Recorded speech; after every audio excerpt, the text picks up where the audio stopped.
Welcome to Thoughts 95 Village of the Damned. Sorry, that came out slightly weird. The 1995 version of Village of the Damned. I tried to keep the title short so that you can see enough of the title, even if it's a thumbnail, so that you'll know what the video's about. And this video contains spoilers, including for the original. I haven't watched the original yet. I will. I have watched DS Deacon's review of it. I know, not the same thing. I am intending to watch and review the original, and most likely also its sequel, which I don't, the 1960 original, I want to say the second one's from 1964, but I don't remember, down the line. However, currently I don't own a copy. I'm probably going to get them on DVD. This I only have on VHS, and my VCR will give out at some point. This is the second to last, at least of the currently planned ones, VHS movie, and then I will get back to a more logical kind of progression of these instead of skipping entire John Carpenter movies, which is just criminal. I have trouble sleeping at night. I will get to the rest of John Carpenter's filmography. Most of the rest of John Carpenter. Some of the rest of John Carpenter's filmography. Yeah. I'll get to... I've watched almost all of his movies, and I'll grant that some of them are not amazing, but they all have something going for them. Even at his worst, he has something interesting going for him. But yeah, I'm not claiming, Ghosts of Mars and The Ward are not good movies. But anyway, this video is not technically a review. It's a series of, well, thoughts. Some of it is analysis, some of it is jokes, etc. These are thoughts I had while watching, in chronological order, as well as ones I had before watching, and those are separated into the first two sections, with the time codes being in the description box. And then the final section, I get into stuff I think is worthwhile to get into on sites like Rotten Tomatoes, Metacritic, IMDb, and Wikipedia. And let's see, and I have already read all the stuff in the notes that I'm going to get into later. And let's see, yes, and if you're not interested in the contents of all three sections, I invite you to only watch the ones you are interested in. And I'm probably not going to do a regular review video on this movie anytime soon, considering I only have it on VHS, if nothing else. And let's see. This was a gift, so anything negative I say in this video is not out of bitterness for money wasted. I forgot to fill out this section. I believe the first time I watched this was 2009, I want to say. I think this is the first time I watched it since then. I watched it, like, I don't know, I guess by now 20 minutes ago. I ate lunch since, but yeah. I watch it as close as I can to recording. And I don't think this is the case, but just putting it out there, my version of this movie may be partially censored, so if I say something about gore, violence, sex, and or nudity in this video that doesn't make sense to you, it's because we watched two different versions of the movie. I chose to watch the one which was more easily available to me and or less expensive. Yeah, just think I'm probably not going to criticize the violence and gore in this movie, but just putting that out there, I do not have a problem with violence and gore in general. The Thing is one of my favorite horror movies in general. I also love Cronenberg's The Fly and Videodrome. I don't have a problem with film sexuality, nudity, disturbing, and upsetting material in general. Monster is one of my favorite movies. So, my own quote-unquote film critic rating for this, I guess ultimately I'm gonna go with a 7 out of 10. And my personal rating is also a 7 out of 10. So I don't love this movie, praise it above the sky. What's that phrase? Whatever, praise it. But I do think it definitely has some things going for it. You know, I'm not giving it a 5 out of 10 or 6 out of 10. And yeah, just a couple of completely off-topic things. Really happy to see so much Emma Vigeland on TYT these days. Great analysis and delivery. The booing crowd at the South Carolina debate was hilarious. I'm going to go ahead and paraphrase one of my favorite Roger Ebert quotes. This crowd understands that sometimes we boo, but they do not understand how, and sometimes not even when, we boo. And let's see. I think this movie really needed to make an effort not to be boring. Look, I mean, it's not so bad if it's boring, just no one wants to be stuck watching this.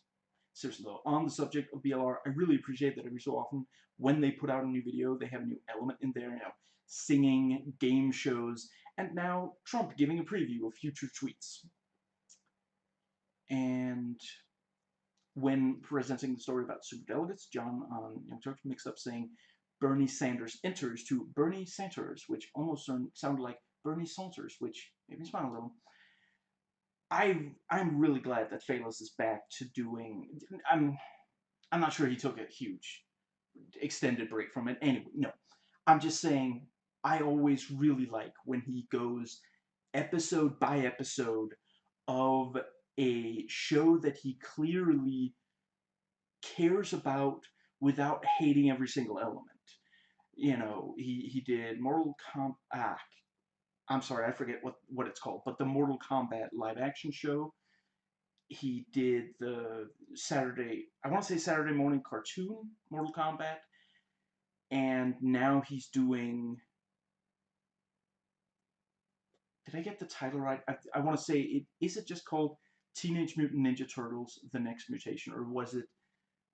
Yeah, I think I'm mixing up. Yeah, he talked about that in some places they dropped at least one of those words for various reasons. Anyway, I really like that he's not just like he's explaining how it could be better. He's offering constructive criticism instead of I feel like I've watched more than enough online critic stuff where they just like get angry without really saying what what would be a good way to do this. And I think that's a very important thing to. I think you have a better argument as a critic of a piece of media if you explain what would be a better way to do it, if at all possible. You know. Anyway, yeah, really happy he's doing that again. He just covered episode 2, and there's this part where he talks about, you know, oh, you know, they're not really siblings because then you get a turtle romance. I'm not gonna lie, I would really have loved it if he deadpanned as he is wont to do the song lyrics. They called it turtle love, you know, instead of puppy love. I think that would have been really good. And let's see, yeah, that is, excuse me. I did mean to read the book, but I just, yeah, I'm not gonna go into detail about it. It's a long, boring story. I did not get around to reading it.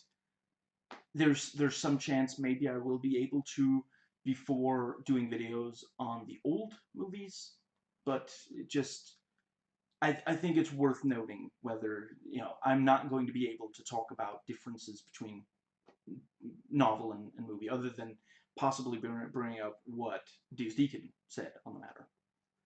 And we are, let's see, that brings us to the first section. Notes taken while watching. I realize I say this every single time I talk about John Carpenter, but I do. He's really good at setting the mood. Right away, the music just really sets the atmosphere well. I'll grant this is not the strongest of his movies, and for sure there's some elements where you kind of feel like his heart wasn't in it, and I think he's on record as saying, you know, yeah, it wasn't as much of a passion project. I do think the stuff where he's yeah, some of that still works really well. And the camera work during the opening credits kind of evokes extraterrestrials flying close to Earth, and we hear the ominous whispering. I, yeah, very very nice, and the like, I love the opening to The Thing as well. I swear I'm not going to go into a huge tangent here. And I think that the flying saucer at the very very start of that movie is perfect for that movie. But I'm glad that he didn't try to do that here, and I believe the reason he did is because he realized it just wouldn't really fit with this. It fit perfectly with that. Now, but I appreciate that, in fact, it's confirmed that the whispers are, what's the word, diegetic, non-diegetic. I always mix them up. They happen within the reality of the movie. The Christopher Reeve. I'm sorry, I'm going to call him Christopher Reeve because he's Christopher Reeve, and I do not remember his character name. I remember he's a doctor, but there are other doctors in the movie. So if I just said the doctor, you'd be wondering why it's not like Matt Smith or one of the others. Sorry, couldn't help it. The yeah.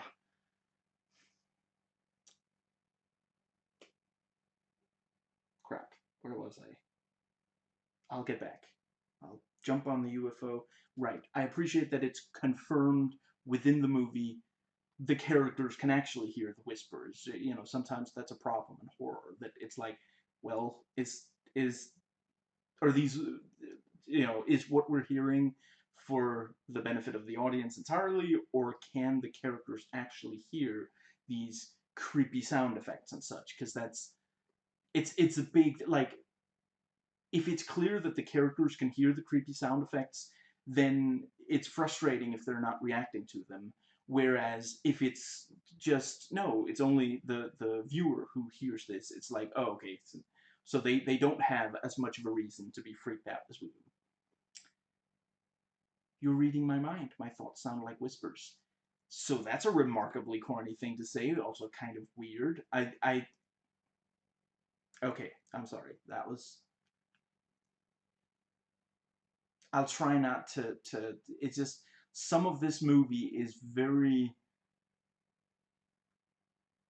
just, yeah, just really really corny and lame and kind of. I just realized I didn't put it in the notes unless I did and forgot, but I can really see why people feel disappointed in Mark Hamill in this movie because he really didn't get very much. I don't necessarily think his performance is terrible, but he really, like, you get Mark Hamill and then you don't use him to greater effect than this. Like, Christopher Reeves also, but at least he's in a lot of the movie, and I guess that's not necessarily exactly an endorsement either, but anyway.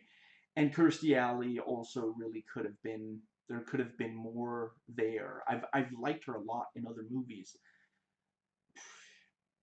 I guess,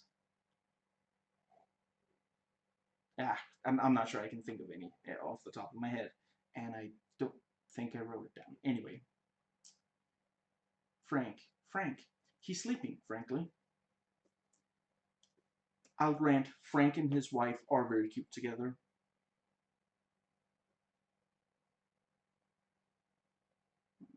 Yeah, and they talk about the helium thing, and then he goes like, "Righto, I'll get right on it, dear." Please tell me that wasn't your helium voice because it's terrible. Christopher Reeve says he should probably not try the machine that tests how strong you are. I see what you did there, movie. And the clock strikes 10 and everyone passes out, including the bird, which might be a reference to the old movies since there they use a canary to test the limits of the phenomenon. And Frank swerves, and as soon as the car crashes, blows up, because this is an American movie, and that's what happens. I love American movies. Don't. It's not that. But that is still a silly element. You literally see Kirstie Alley's first cigarette before you see her face. That's like, yeah. Seeing the barbecued man, I can understand the perspective of both those who say that it's too much and those who say it shows restraint. I've seen movies where we would actually see like the process, but we do only see the aftermath.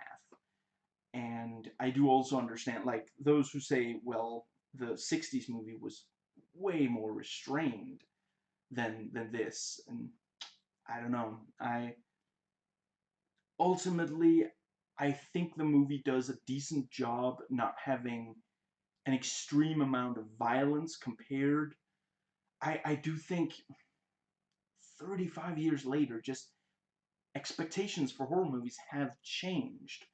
I mean, a big part of the reason why it showed so little in the original was just what the censors would allow.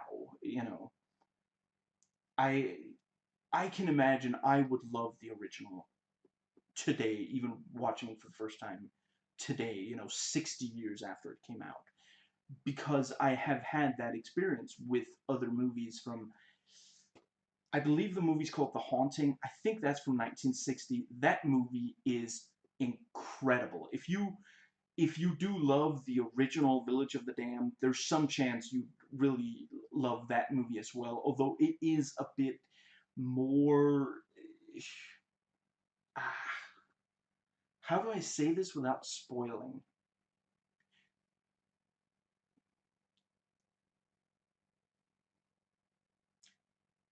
It doesn't show as much strange phenomena as the original Village of the Damned. Let's go with that. I think, yeah. Excuse me. And excuse me. There we go. Let's see. So, yes, but what I'm saying is, I don't have any. And Psycho. I freaking love Psycho. Do not get me started on Hitchcock. We'll be here all day. I love horror movies from back then. But this is not a criticism. Today, yeah, sorry, in the year 1995, when this came out, there just were other expectations. People wanted to see more, expected to see more, at least. If you, in the year 1995, if you went to see a horror movie in that year, I mean, maybe you didn't want that much violence, but if you didn't, then you'd have to make an effort. You'd have to research and find out, is there a lot of violence in this movie? If people, if the movie delivered exactly that's, no, that's a spoiler for that movie, so I'm not going to get into that example, but just, I think there would have been a lot of, you know, yeah, it would, and it's not as though John Carpenter himself is a stranger to an effective horror movie that has very little violence. Halloween is one of the best horror. Yeah, it's one of the best horror movies ever, regardless of how you define. Just I'll grant that it's maybe not. If we're talking slasher movies, it is not as it's a bit smaller, let's say, than slashers. I don't consider it a slasher. I consider it a proto slasher. It's more a '70s horror movie than an '80s horror movie. If you compare it to, what's it called again? The Wes Craven movie with the tagline, just repeat, it's only a movie, it's only a movie. Last House on the Left, I think it's called. If you compare that to Halloween, then you can see, oh yeah, that's, I mean, yeah. But if you compare Halloween to pick one, any slasher made, wait, sorry, my train of thought jumped tracks there. Any Friday the 13th movie. Pick one. Any Friday the 13th movie.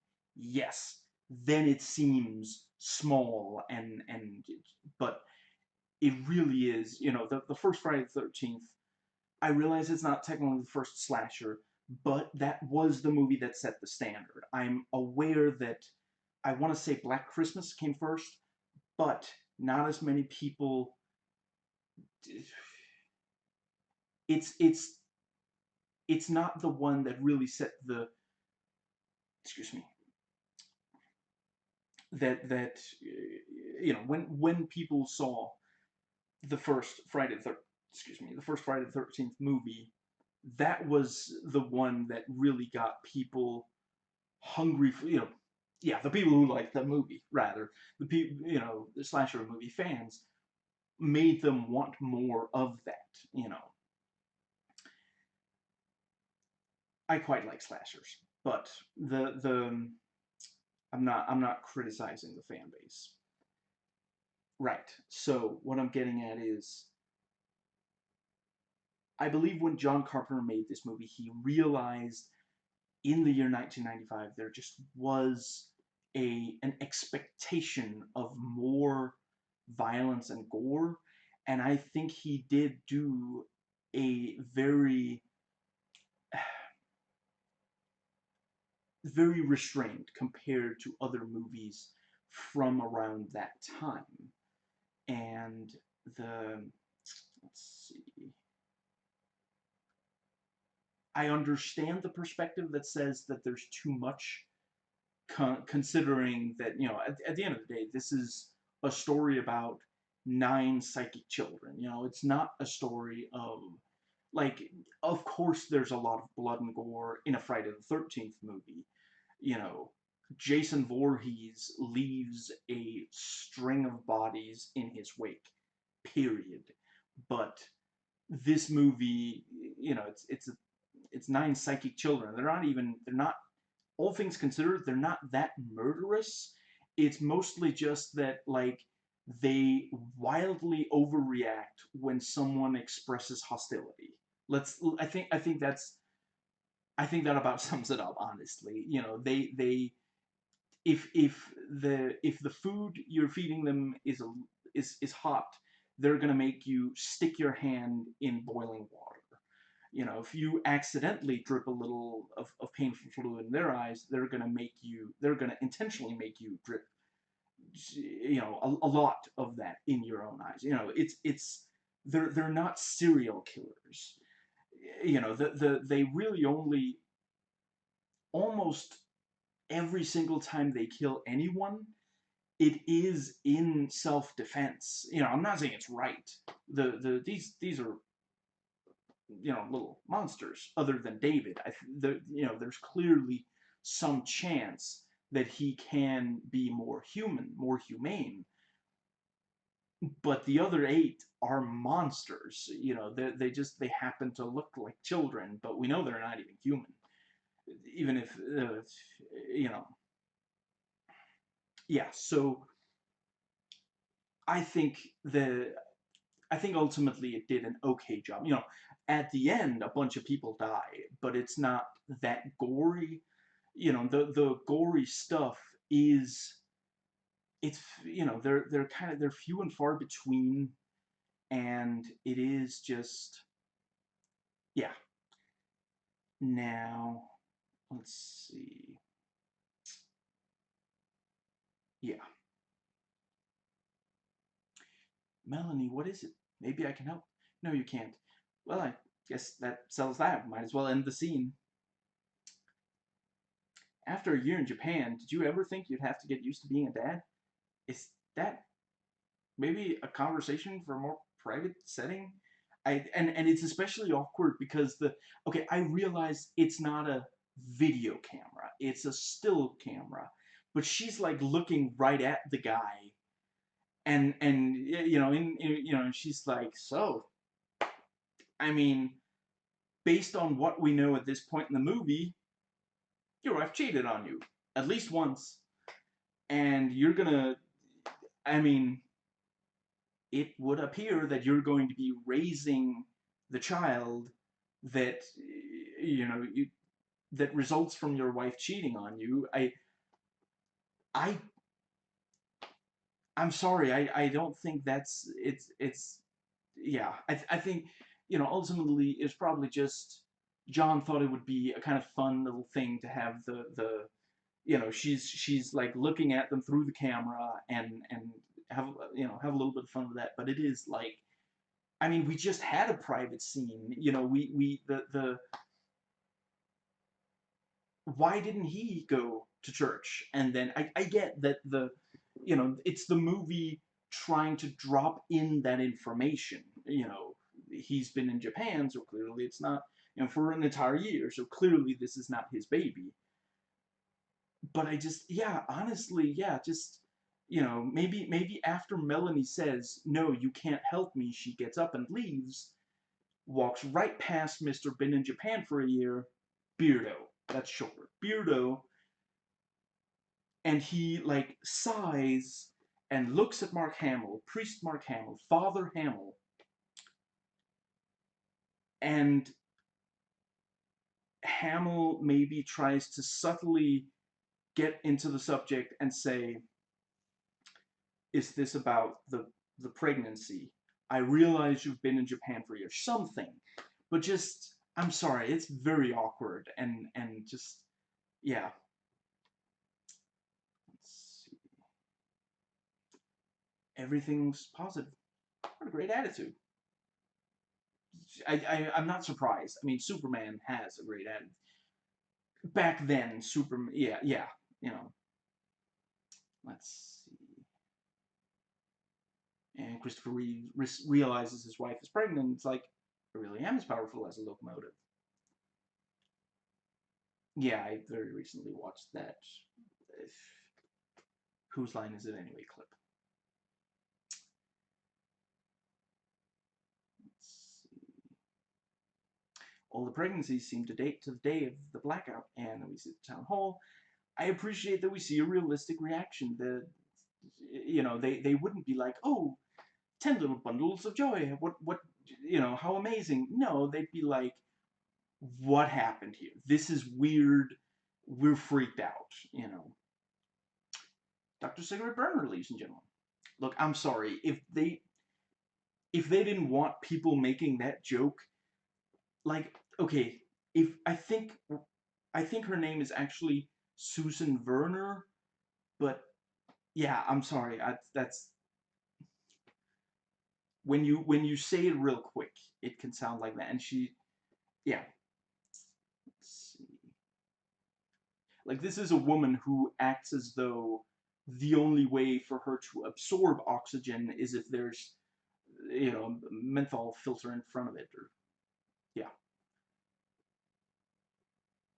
And I'm really, the guy who's clearly happy that he's going to get 6,000 since both his wife and daughter are pregnant kind of plays into the negative stereotype about, like, poor people having children so the government will give them money, which is really very frequently just not true.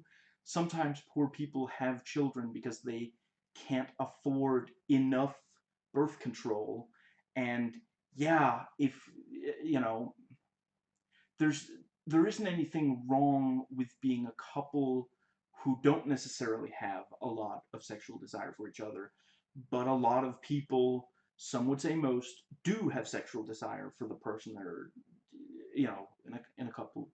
Yeah. And it's just not really, you know, if you don't want poor people having as many children, I'll grant some poor people do have more children than they have a realistic way of feeding, but again, very frequently it's not their fault. If you make, I'm speaking to the hypothetical American politician who's probably not watching this video. If you make child, what's it called? Birth control.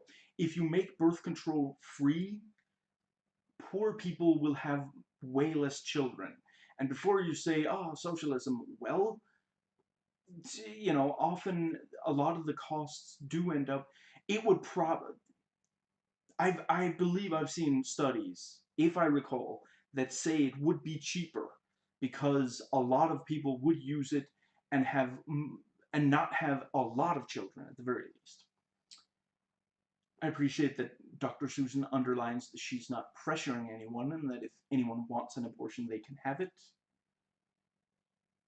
And we see the pregnant women's weird dreams. They apparently decided to keep the babies. All of them? Why? That's a very good question, and one that will not be answered in this scene. I had honestly forgotten how many short scenes are in this movie. Like, I think I read at least one review saying it feels like they just wanted to get all of this information out. You know, they were like, well, we gotta. It's the year's 1995, so we gotta address whether or not they're gonna have abortions, but we don't really want to spend a lot of time on it, so let's just hurry it through. And yeah, honestly, if the movie handled stuff like that better, I might have given this an 8, but it really is very, you can really tell that some of this was just, they gotta get this stuff, like, excuse me, there.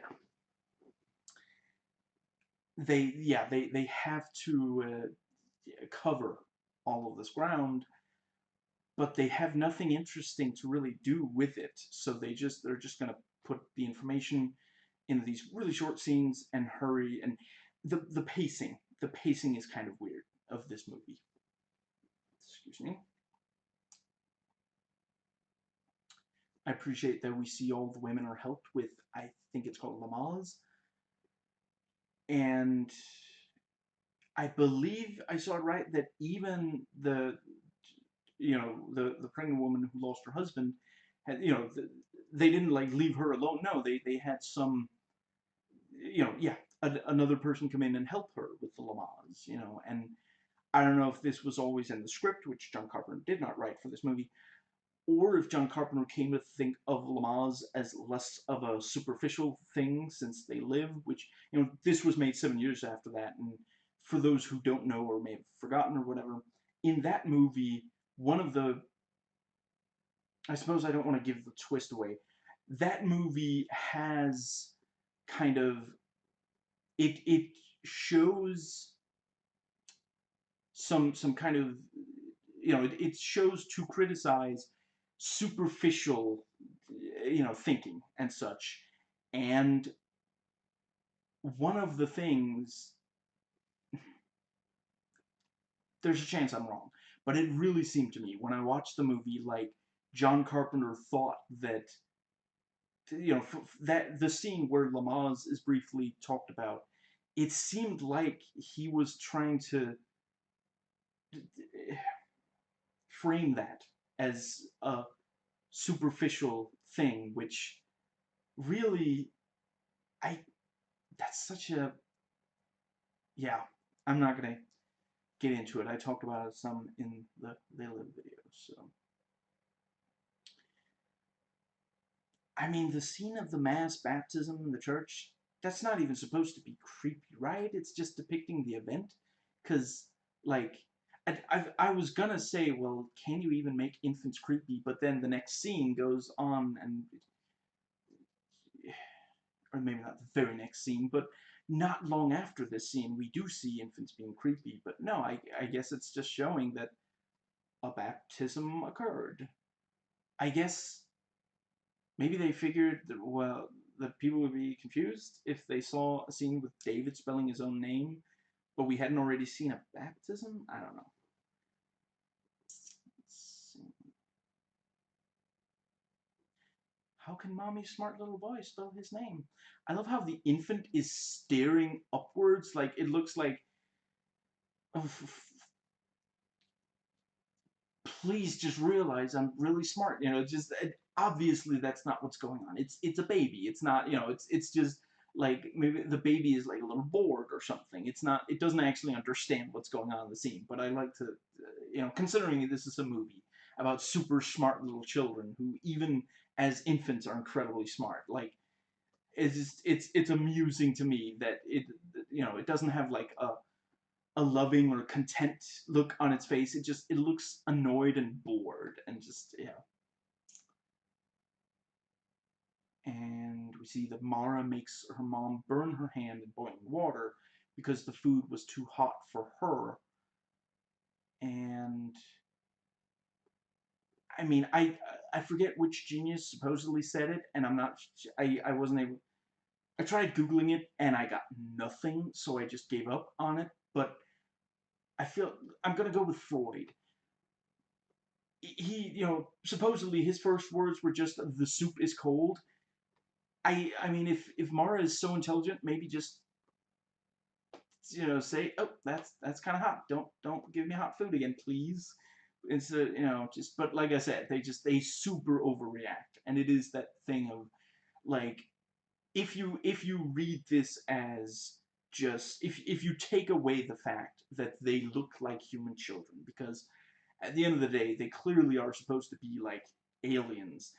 These are they don't think of themselves as equal to the humans in the story. They think of themselves as superior.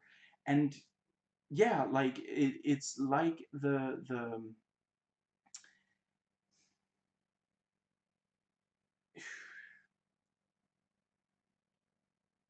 I yeah, okay, I'm sorry. I'm just going to go with this is the first thing that came to my mind. When you look at how slave owners treated their slaves, they thought they were superior. So if a slave did something they didn't like, they would use physical violence to discipline them, you know. And that's it's that same thinking. If you think of yourself as superior and you don't have empathy with those that you consider inferior, the you might use violence in response to, you know I don't know. Hopefully very very few children actually use any sort of violence against parents or anyone else, to if it's just like clearly was by accident. She was like, when she realized that the food was hot, she's clearly like she doesn't yell at the baby. She's like, oh, I guess the food was too hot. She seems apologetic.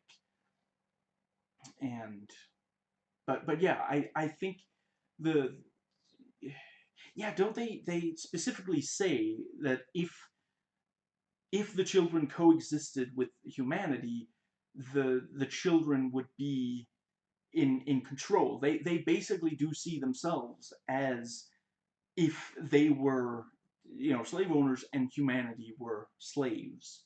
But yeah, I realize that not everybody likes when someone brings up slavery and criticizes slave owners, and I'm not going to get off on a tangent on that in this video. Like I said, it was the first thing that came to my mind.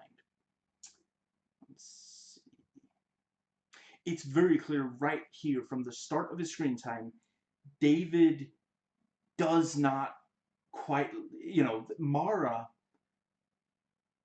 uh, what's the word?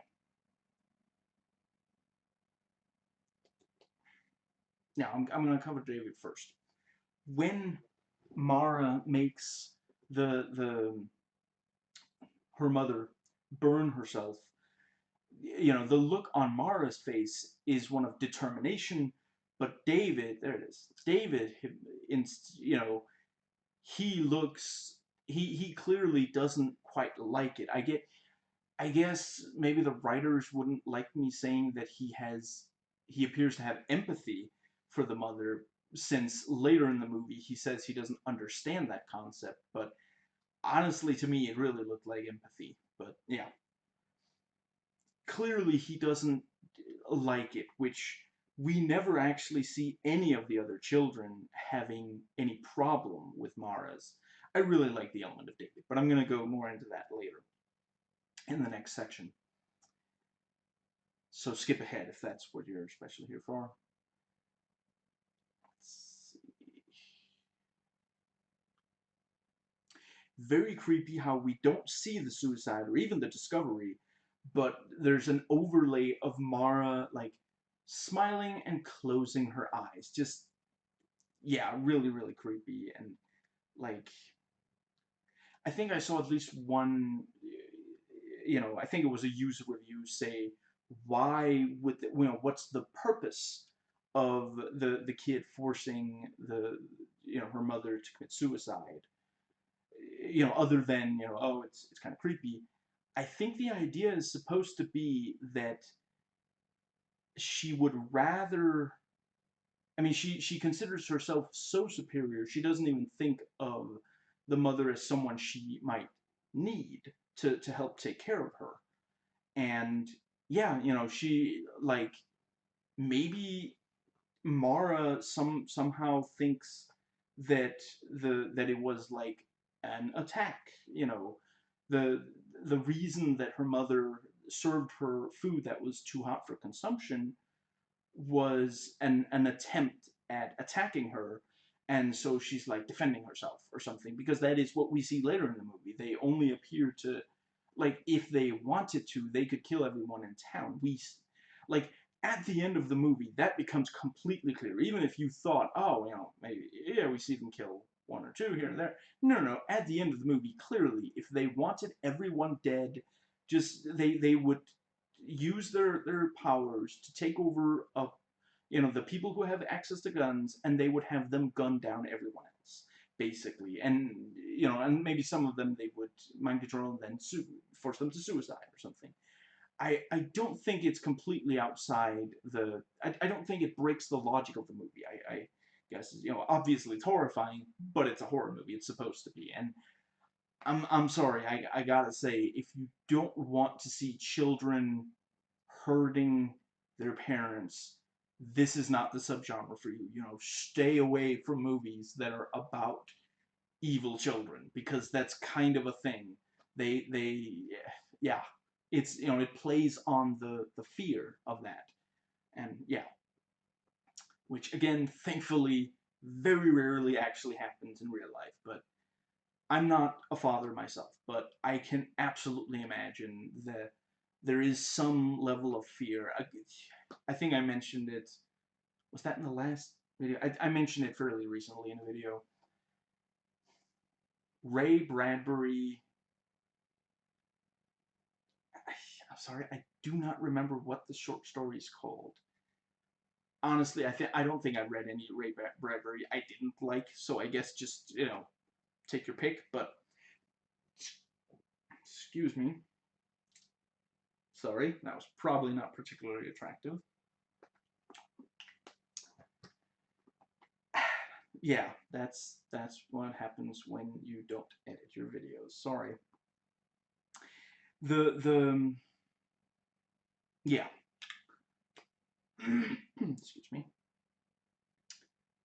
Ray Bradbury wrote a story about an infant that at least one of the parents suspects has a sort of resentment towards the parents, and that's all I'm going to tell you. Based on that, hopefully you'll be able to find the short story. I am not going to spoil any, but trust me, that's like the first, I don't know, first 10 lines or something. It's very early that one of the parents expresses that she's concerned about that. Absolutely love the story. And again, if that's the kind of thing that's going to bother you, do not read it. Don't even, just, yeah, stay away from it. Now, okay, I'm sorry, but I immediately see what the negative comments are saying about the children walking as a group and wearing the same clothes as each other. To me, it really does look silly and out of place more than creepy, and it's just like John Carpenter has made things look creepy that really, like, you're like, how is this creepy? This is, but yeah, I'm sorry, and this just it didn't work, and I completely understand. Ultimately, I don't think it drags the rest of the movie down with it, and I feel like I saw at least some reviews saying that because of things like that, the whole thing is terrible. But I can absolutely see what it does look silly for a bunch of American children. yeah, I'm gonna go ahead and say that the original was set in England, even though the movie, if I recall, was being made by Americans and it was supposed to be set in America, but they were like, you know, yeah, TS Deacon explains it. I honestly, I'm sorry, I'm blanking on the explanation. Watch his video. If you care at all about the original movie, definitely watch his video. Although if you don't want spoilers, watch the movie before you watch his video. But yes, so since he covers the entire, he goes over the story in detail. Right. The yeah, the original is set in England, and there they have. I don't know if they do today, although I remember not that many years ago reading a story about someone who was like freaked out about like traveling outside of England and seeing that like in other countries they're like we're not scared of our teachers, which is apparently really upsetting to some of, but I'm not going to get into that here. Anyway, in England in the year 1960, they had school uniforms. So children would be wearing the same thing, so the like the children look a lot alike, but they also, they have the platinum blonde hair, you know, but that's them wearing the same clothes as each other is not in and of itself something that's weird for the setting of the 1960 movie, but in time and place. But in this, it feels like they did it because people would complain if they weren't wearing the same thing. But in America in 1995, they would not be like, maybe if it was like a Catholic school, I guess, but it's there's it really doesn't seem like it is. And even it's also hate to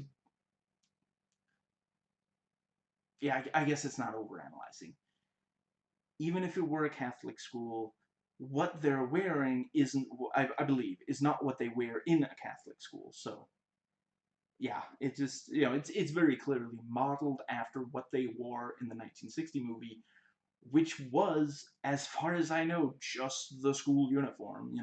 Yeah, it's creepy that they look so much alike, but them wearing the clothes themselves, by that element by itself is not that freaky. And I do agree with those that's like there's a point in the movie where an adult says they can't be around the other children, or the other children aren't learning or something, and a reviewer was like, well, where are the other children? Like literally, we don't see children in the entire village for like I think most of the movie. I'm not sure we see a single child after the scene where everyone passes out.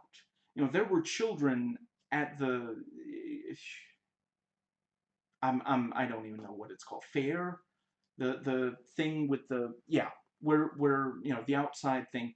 I'm pretty sure there were children there, but I don't think we see a single child for the rest of the movie. And like the first movie did have a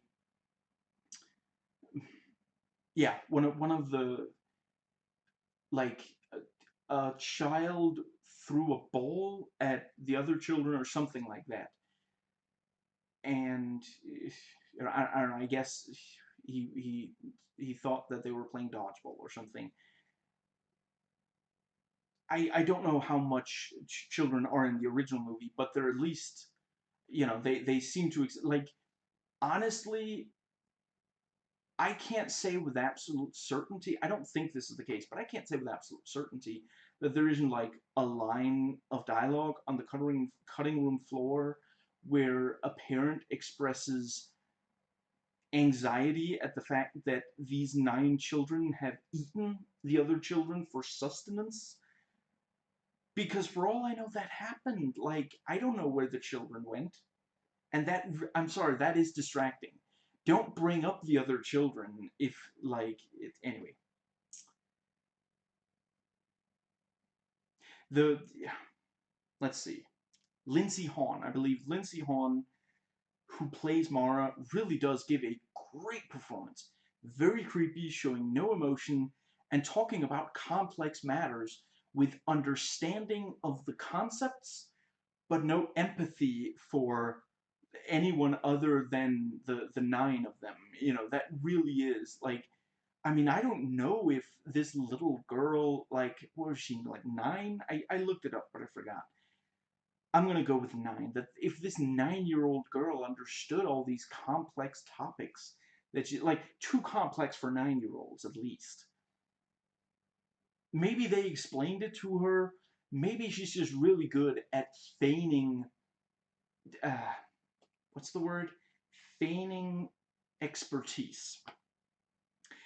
But she really does, like when she talks, it seems as though this is just her, like, I mean basically they look like human children, but clearly the, like, they're not quite the you know, like they look human because they were born by human mothers, but like it's not really, yeah, you know, so she's not really supposed to be human, and she's supposed to be like basically a super smart alien trapped in the body of a 9-year-old girl, and she does a really good job. She's very convincing. Like it's you know, yeah, somewhat, you know, the first Men in Black movie has uh, Vincent D'Onofrio playing, you know, basically an alien wearing a human skin as a suit, and not a spoiler, it happens super early in the movie, and he's also incredibly convincing. You know, it's obviously not the same performance that Lindsay Holm gives in this, but she's incredibly convincing. Let's see. And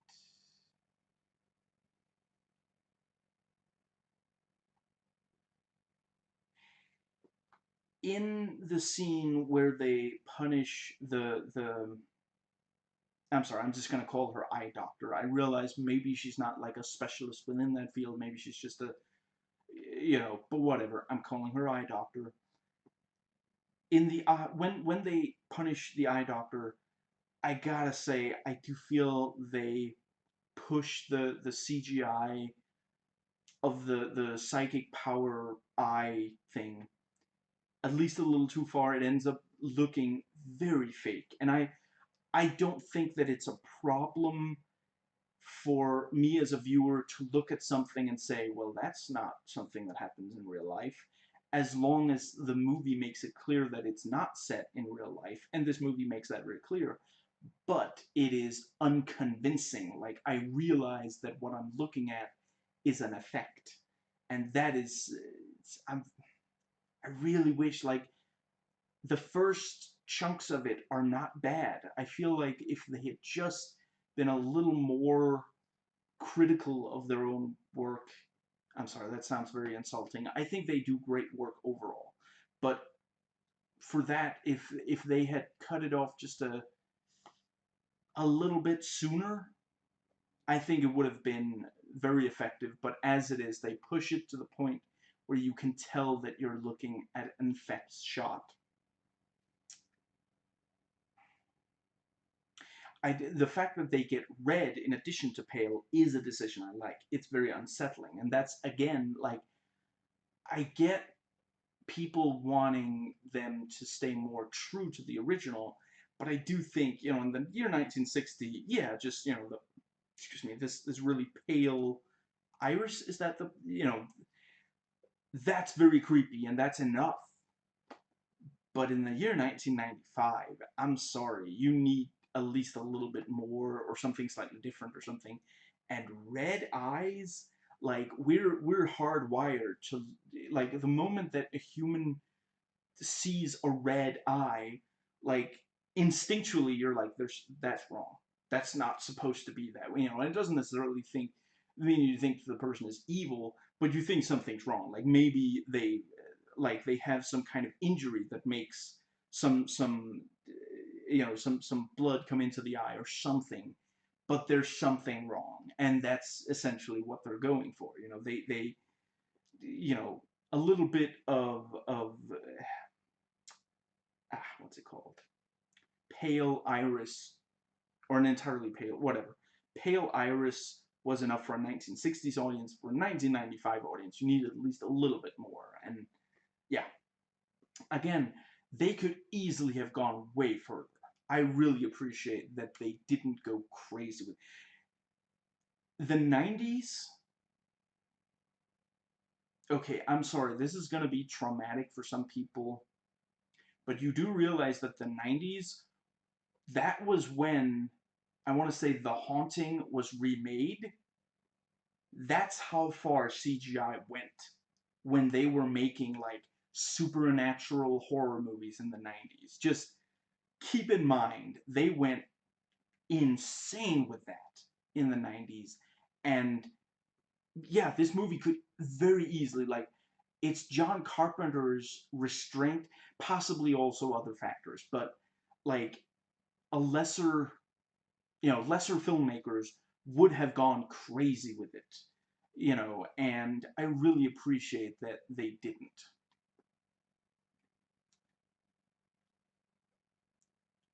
What am I possibly going to teach them? Humanity. Why are we whispering? Mother, there is no need for you to get emotional. Oh crap, this is some horrifying alternate universe, John Connor, where the Terminator removed his empathy instead of him teaching the Terminator empathy. And David is told what empathy is and tries to understand it. I'm sorry, I know I'm not supposed to think this, but little baby John Connor looks adorable. And David sees that she's going to shoot herself, and clearly the like he doesn't stop her, but there is this sense that he doesn't like it. That's it is like upsetting to him. And for those who say, oh, why doesn't he make a more active, he should have stopped her. Well, he's like, basically he's surrounded by the other 8 children who are constantly communicating to him that regular human beings are beneath them.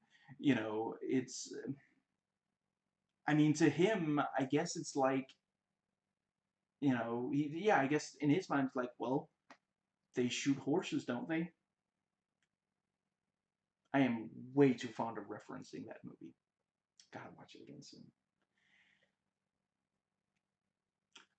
But what of those in our midst who don't have individual souls? One wasn't good enough. No, they joined the madness of Black Friday, and with they bought several souls each, so since they were going for such low prices. It's a dumb line, is what I'm trying to say. I've looked at adult Thomas Decker's face for some hours now, since I've watched and rewatched the entire Sarcana Chronicles. You can really tell from looking at tiny little adorable baby Thomas Decker here that this is the same person, and he could already express a lot, even with just his eyes.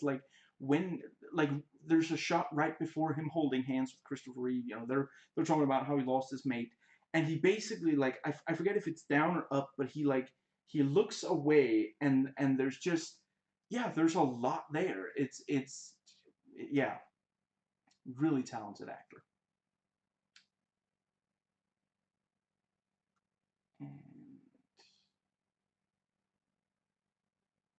And I like the detail that Christopher Reeves asks Robert, what else about the eyes other than, and he starts to say, well, they're the windows to the soul. But Mara interrupts and talks over him because she's the leader, and there is this sense of just, yeah, I thought it was a neat little, yeah, and then when Christopher Reeves is like, okay, that's nice, but I was talking to him, and so what do you say? He just says what she just said. It's like he did. Like if you might expect a more well-adjusted child in that situation to try to come up with another thing to say. To not just say the exact same thing, but there is, yeah. Thinking back to it, I guess yeah, honestly, I was when I saw that scene in the movie, I was the movie had me. I was all in that scene, at least for a little. Anyway, yeah, I guess it lost me when they get the encyclopedias. Anyway, the thinking about it, I guess I forget if I read that someone actually said this. I can see how you could read it as just, well, they're she's not very, she wasn't raised to be very polite. Like, she's interrupting him, and then, like, more than, oof, what an evil little child. It's like, oh, I guess her parents didn't really teach her manners. That is slightly unfortunate. But yeah, I'm sorry, when they get up the encyclopedias in unison, like, if you're into the movie, it looks creepy. But if you're not, it just looks a little silly. Like, yeah. Let's see. Honestly, if instead of it, if they just stared, like, or maybe one of them read and the other stared, and maybe, like, the audience realized, oh, when one, like, Mara gets out the encyclopedia and starts reading, the other ones immediately hear what she's reading via telepathy or something, maybe that. But just the sight of them all getting out the encyclopedias, it wasn't that creepy. It's not terrible, but it's just not that creepy. And in walks the drunk uh, janitor, I want to say he is. I know your game. It's backgammon. Don't lie. Well, do something, damn it. He literally hasn't heard enough stories about genies to know that you should be more careful with how you word that kind of thing. I mean, once he goes, well, do something, damn it, and they stand up and walk towards him. In his place, I'd be like, something nice. Do something nice.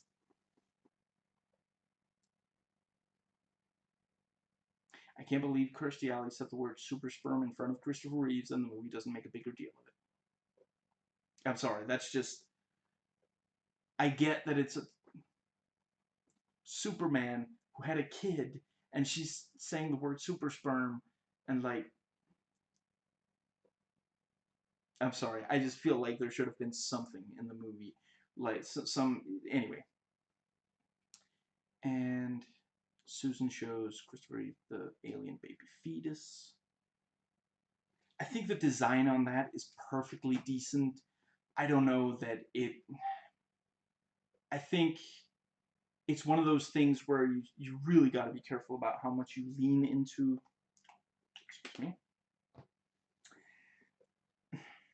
Yes, clearly they're supposed to be aliens, but the moment that we see an alien fetus in a jar, like, yeah, I think that was a little bit too far. Let's see. But again, they're showing restraint. They could easily have had a straight up UFO come down with grays walking out of it. Like, yeah. And before you say, yeah, I guess that's also a spoiler for that movie. Anyway. And David's mother tries to convince David that he is separate from the other children, but he's not really listening. And Beardo wants the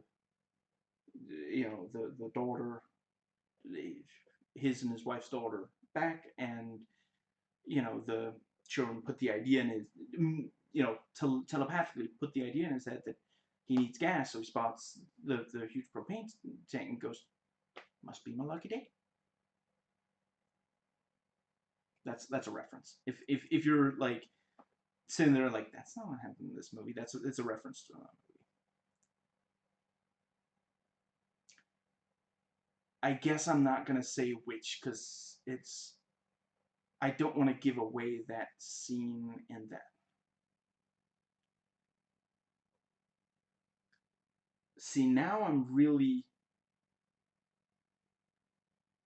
conflicted because I want more people to watch that movie.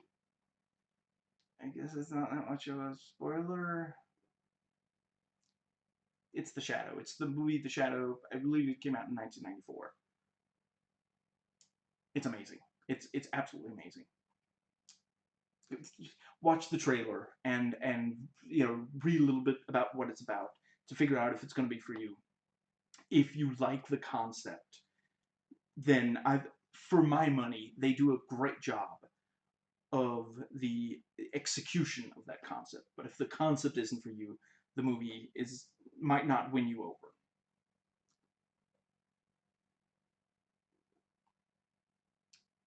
Let's see. And yeah, I want to say it's Mara who says father and like smiles. I'm like, oh God, please never smile again. I'm begging you. That is unbelievably creepy. That is like Wednesday Addams smile creepy. The Christina Ricci one. I haven't seen enough of the other ones to know if there are other smiles. Let's see. The woman who convinces the mob to be a mob is certainly passionate about it. I've always been like, I don't understand why people join mobs, but listening to her, yeah, that's. I mean, she doesn't sound reasonable, but I get getting caught up with the madness of it.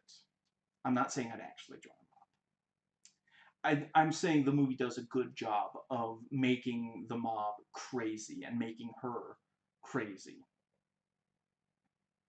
At first, the female leader of the mob was just burning with a fiery passion, but then she ends up actually literally burning with a fiery fire. Flames. Christopher Reeves is going to build a wall to take care of these dangerous aliens. I'm starting to wonder if this is where Trump got his inspiration. To be fair, in this movie, they are actually dangerous.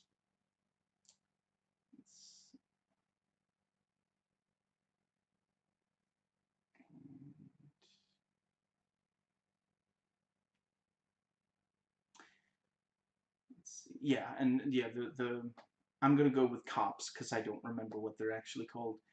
They're like, okay, we're in position, send them in.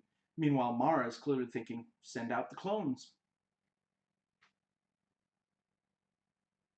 Yeah, the scene of the police and such shooting each other could very easily end up feeling far too big of a scene, too bombastic, considering this is largely supposed to be a creepy and subtle production. Now, I think I think they largely managed to keep it from becoming too bombastic. It again, like there were if you didn't have this, there would probably excuse me, there would be people who would be saying, maybe people did say it in the 35 years between the two movies. Well, what if they brought like the military? Maybe it didn't need to be a bomb. Maybe you could just shoot them. And the scene shows very nicely why that isn't. And ultimately,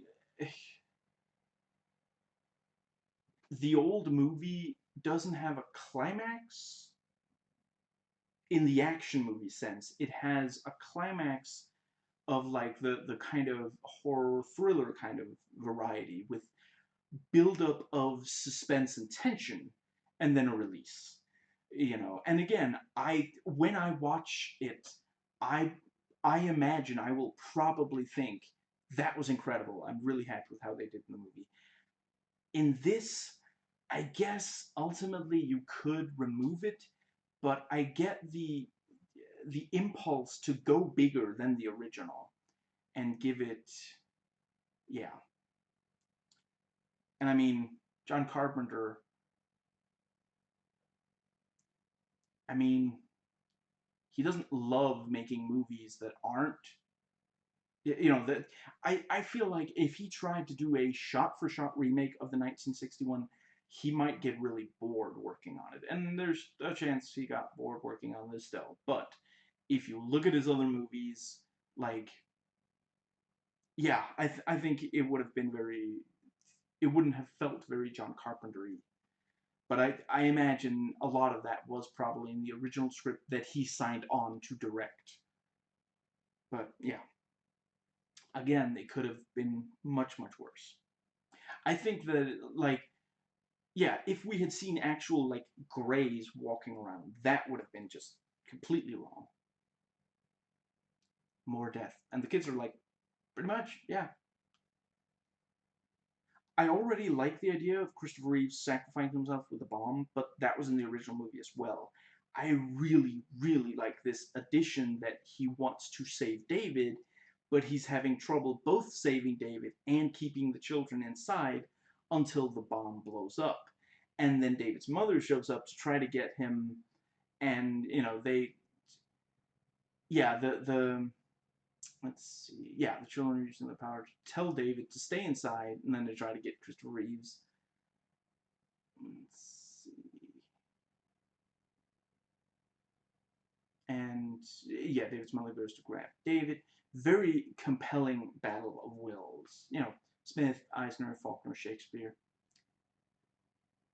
You know, they're using their psychic power to look inside of his mind, but all they see is a wall. Is that what they mean with the word wall-eyed? Let's see.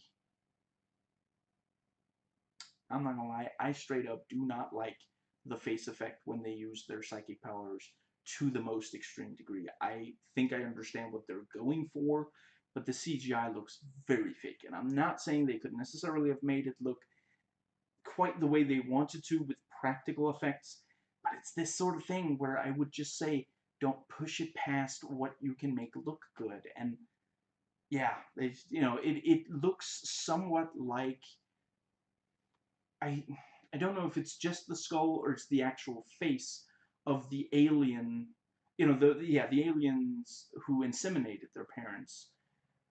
But yeah, it's like, you know, that's what's underneath, and that it comes up to the surface when when they use their powers to the most, you know, really, really focus. And yeah, I think I see what they're going for, and I don't necessarily hate that reveal. I think that's as much as we should see.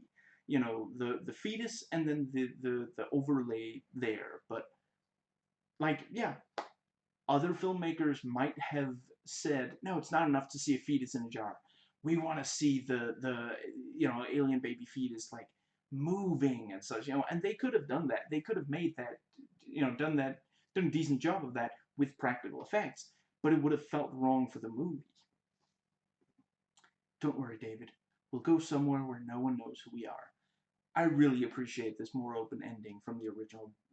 You know, the original ending is really just, now the evil has in fact been killed. I believe that was the right choice for the movie from 1960, but we already have that movie and that ending, so let's go for something that we haven't seen already. And yeah, you know, I think the I'm gonna get more into it in the next section, so I'm not gonna start talking about it just yet, because we have in fact arrived at the start of the next section. Right, I wanted to briefly say the movie is 93 minutes long without end credits, 98 with them. And yeah. So,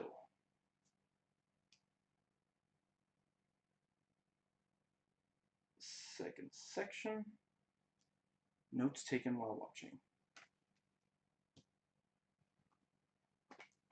Excuse me. Yeah, Deus Deacon points out in his video about the old movie that a lot of the way it doesn't really do a lot to convey any good reason why the audience and the characters should actually have a problem with the children. And I feel like this movie, I guess ultimately it's more that where in that movie there was a lot of outward hostility from the human characters towards the children.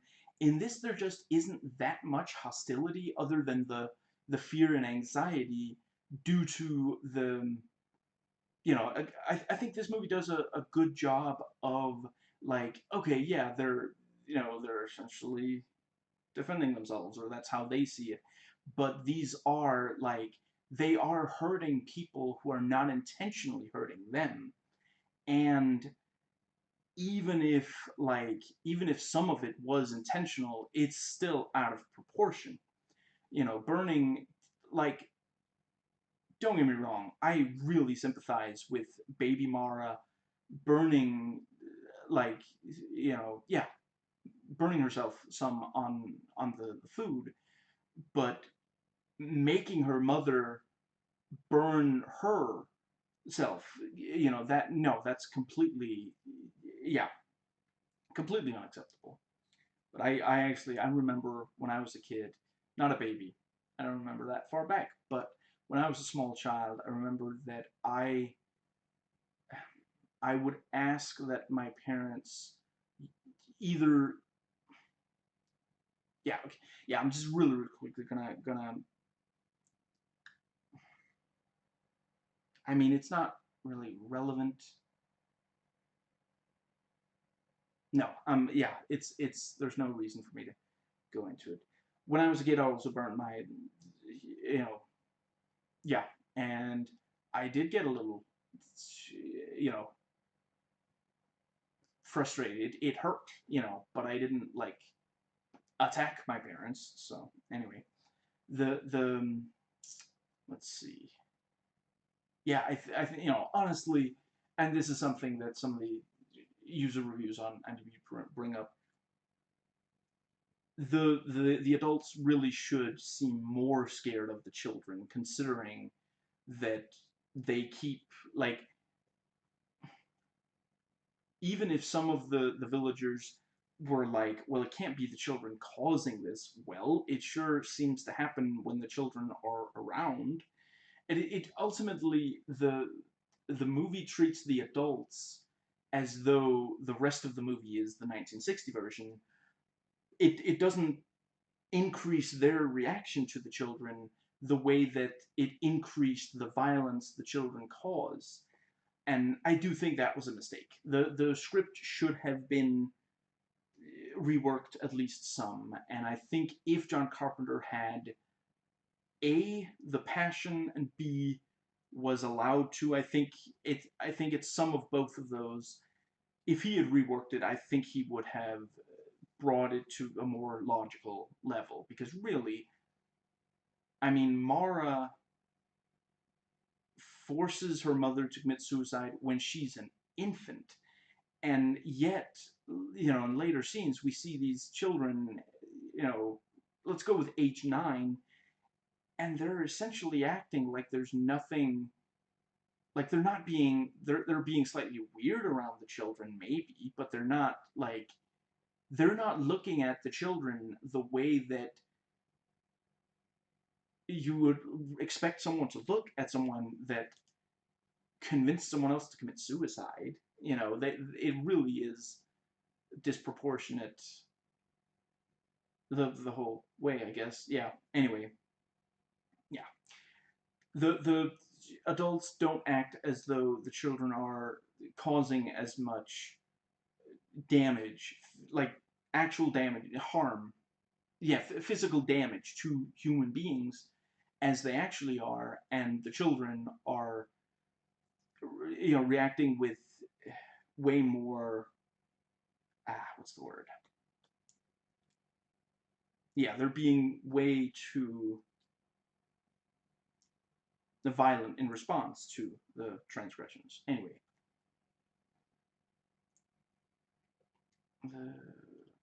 yeah. So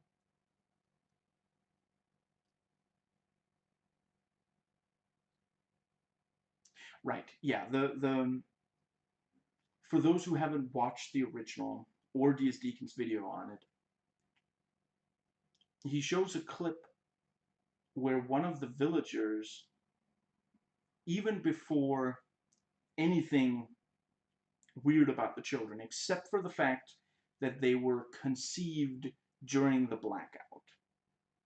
That's the only piece of information this guy has. And he says, I hope none of them live. Which is, God, that's a terrible thing. But anyway, I've had weeks to process that line, but it's still just, anyway. Yeah, I'm not criticizing D.S. Deacon here. I'm just saying I'm expressing my reading of it. I think the idea with the old one is that they relied on Cold War paranoia and tribalism. And I can imagine in 1960 it probably played perfectly to them. It might have seemed reasonable. That it's a thing that today, like, especially if it's the first time you watch it and you don't already know that the children are going to end up being really, like, I mean, ultimately in both movies the children do kill, in both, yeah, in both versions of Village of the Damned, since there's technically a third movie, but it's a sequel to the original. Anyway, in both versions of Village of the Damned, the children do kill people, but also in both versions, excuse me, it tends to be something they do to try to defend, excuse me, themselves. And in the case of this one also, I'm not sure that's the case in the first one, but in the case of this one also, that they sometimes overreact, such as, again, the boiling hand and suicide. The yeah, let's see. But yeah, basically, when they made the 1960 movie, they felt that the audience would want to see the children destroyed the moment that they knew that there was something off about them. And when you live in a literal tribe and letting in someone from the outside might introduce a disease that would kill the entire tribe, one can understand why their immediate reaction is kill it with fire. But when you set your story in the modern day with science, that approach can come across as incredibly evil, because it is. But yeah, during the Cold War, this is something that I think I am too young to remember the Cold War ending. I was very little when it did. I don't think anyone who hasn't lived through the Cold War can truly understand, can truly comprehend how terrifying it was. And I think, yeah, I mean, basically, they genuinely did believe, they're going to try to infiltrate us. They're going to look human, but they're not going to be human. And if we don't kill them first, they will kill us. Or failing that, they will enslave us and will never be able to get out of slavery. The only way we have a chance is if we kill them immediately. We recognize that they're not human and we kill them immediately. And, sometimes some of these movies, when you watch them after the Cold War has ended, that plays very, very, it's very jarring. I think some of the other movies, I mean, yeah, I'm just gonna, yeah, I would say a movie that does a great job of conveying the Cold War paranoia and the fear of someone that looks human but isn't and is dangerous and such is, for example, the first Terminator movie. And that is a movie where the other kills, without provocation. So there is, obviously with that it does, but yeah, I mean, but they thought I mean, maybe they look like babies, but there's clearly something wrong. So maybe they're Soviet babies, and they're gonna grow up, and they're gonna, you know, I'm gonna, I might get into their one of the user reviews on IMDb brought up that part of the Cold War paranoia, part of why it in with this story was about children, is because there was a child during the Soviet Union who gave up his parents because they criticized the state, and that terrified Western audiences.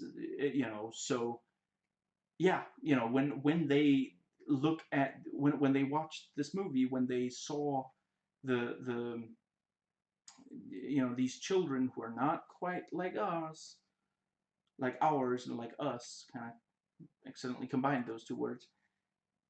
That's what they thought. They thought, and I don't remember. I probably heard the details before, but yeah, I mean, very likely, if they weren't executed, they probably spent the rest of their lives, or if they survived until the end of the Soviet Union, possibly eventually freed, but otherwise spent the rest of their lives in uh, what's the word again? Gulag, I want to say. You know, yeah, I can understand why. Then you figure, well, I don't want to risk that happening to me or my loved ones. And yeah, but it really they didn't realize what it would look like outside of that context. Now, I have I haven't watched a lot of Thomas Decker's child actor stuff. I watched his Star Trek Voyager scenes. He's good there. I wouldn't necessarily say it's something where it's like, amazing star in the, it's some guest appearances on that show. Not all guest appearances on Star Trek shows are amazing. But yeah, I mostly know him from Sarah Connor Chronicles and Heroes. But let's see, yeah, I knew going into this movie that he was playing the child with empathy, the only of the children, yeah. And let's see, yeah, I feel like he did a really great job on that. I think some of the writing didn't serve him that well, but when it, like, I feel like he did really, again, that brief bit where, like, I forget if it's, I think he's looking like down, like, he's told, he talks about, I lost my mate, and then he looks down, and just the in his eyes, you really get this. I mean, I guess we're barely even seeing his eyes. We're just seeing his eyelids, but he really projects there. I don't know how he was like 9, so I don't know how to what extent he fully understood the implications here, but he really sells it. I mean, basically, David, the character, is looking at a life of loneliness. He's never going to be complete, according to the idea of I don't know that I necessarily personally completely ascribe to the idea that everybody needs someone else to feel complete, but whatever. That's the idea they're going with in the movie, and yeah, I mean, when he looks down I don't think the shot even lasts for very long after he looks down, but man, you really get the weight. Like, we don't even know how long these aliens live. For all we know, they live to be hundreds, thousands of years old, and he's looking at that like it's so we're talking like a vampire. Like, he's never going to have a mate that's going to be quite like himself, basically. Now, but let's see. Yeah, and it is a very compelling idea that one of the children has empathy while the others still do not. And it's a change from the original, as far as I understand, and the original film's Wikipedia plot outline suggests that. I don't know if it's from the book. I mean, it might be something they thought of since. sometimes when I misidentify that sort of thing, people get really frustrated. I guess I don't really have anything. I can't really say anything that will make you not be frustrated. So what I'm gonna say is I don't know for sure where it's from, but I can imagine that it's something they thought of in the 35 years between the two movies coming out. You know, it is, yeah, honestly, like I feel like if they had remade it exactly without any of the children being out, the, the thing is, when they made the movie in the 1960s and you have this group of people who look human but have no empathy, immediately it made the audience think, oh, so there we have the Soviet Union invaders who are gonna enslave and kill us all. So kill it with fire. You know, that it's simple, 2 + 2 = 4. There's no question there. It's easy. But in the year 1995, I mean, let's see. So the Soviet Union was no longer, the Cold War had ended. I'm not sure that I can point to one very specific thing. I can imagine, like, if it had come out after 9/11 and been basically the same movie as the 1961, it might have felt, what's the word? Islamophobic. It might have been felt like they were saying that, you know.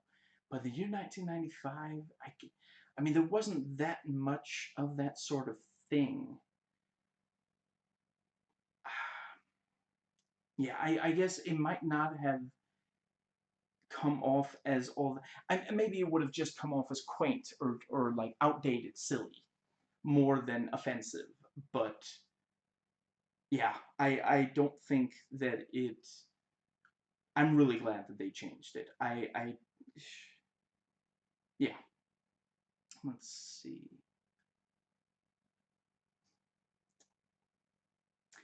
I do think the following is almost definitely the following is probably unintentional, but I do think it's a little funny. The thing with him having empathy and not having a mate, like, if you were so inclined, you could read it as like a pro single people, anti marriage message. Like, couples don't have empathy. I'm pretty sure that's unintentional, but technically you could read it like that, and that's kind of hilarious. And the children apparently stick to monogamy instead of David sharing someone else's partner, which just, yeah, it's a very very sort of old fashioned kind of thinking, like, polygamy. They can read minds and they can make you do anything, but they can't think of polygamy. Maybe that should be the word. Polygamy, what does this word mean? Polygamy is irrational. There's just, yeah. Let's see. So, like I said, I read a bunch of user reviews, and I do think it's worth noting some of the people who dislike this movie are fans of John Carpenter's other work. So it's not that they just don't like John Carpenter, period. Let's see. And yeah, so in theory, this kind of idea is terrifying, and I've seen movies that handle it well. As the stereotype goes, children are our future. And that means that if the children are evil killers, that humanity itself will be exterminated, unless stopped. And it also inverts the culturally acceptable power dynamic, where normally the adults have more power than the children. These children have power over adults, including their will and the physical situation, which is, yeah, normally adults have power over the will and physical situation of children. And, the idea being that adults are better able to nourish them and keep them safe than children would be if left to their own devices. Sadly, I'm not going to rant about that, and I'm not going to rant about bad parents in this video. I promise. Even though I could.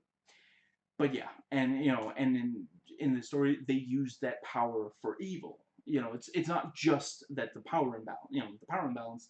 no, they are actually, the idea of how scary it would be for parents if a child had complete power. There's that Twilight Zone episode, and I think, didn't they?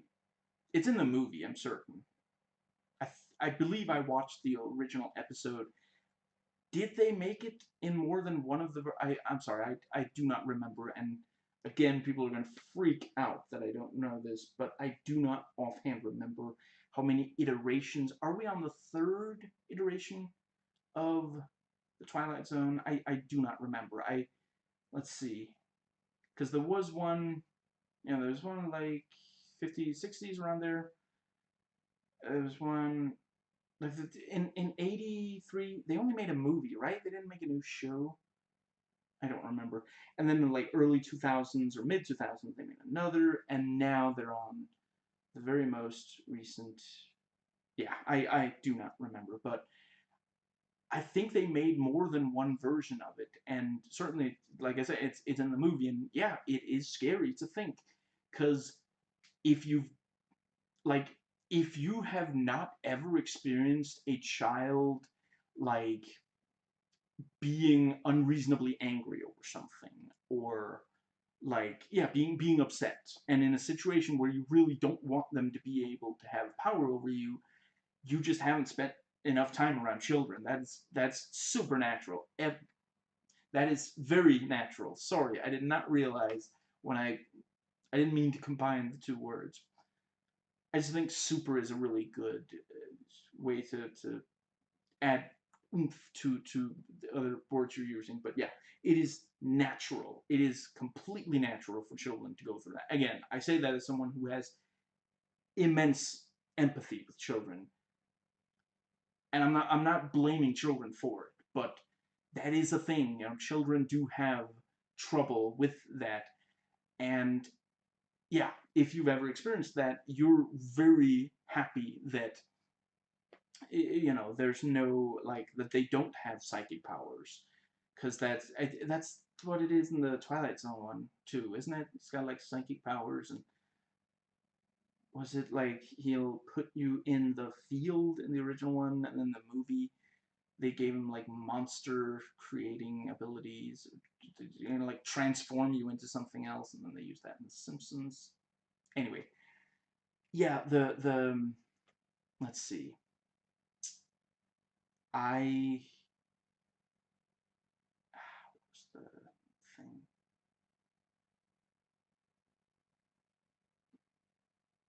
But yeah, it is an idea that really scares. Yeah, the Twilight Zone thing. I really don't think that was.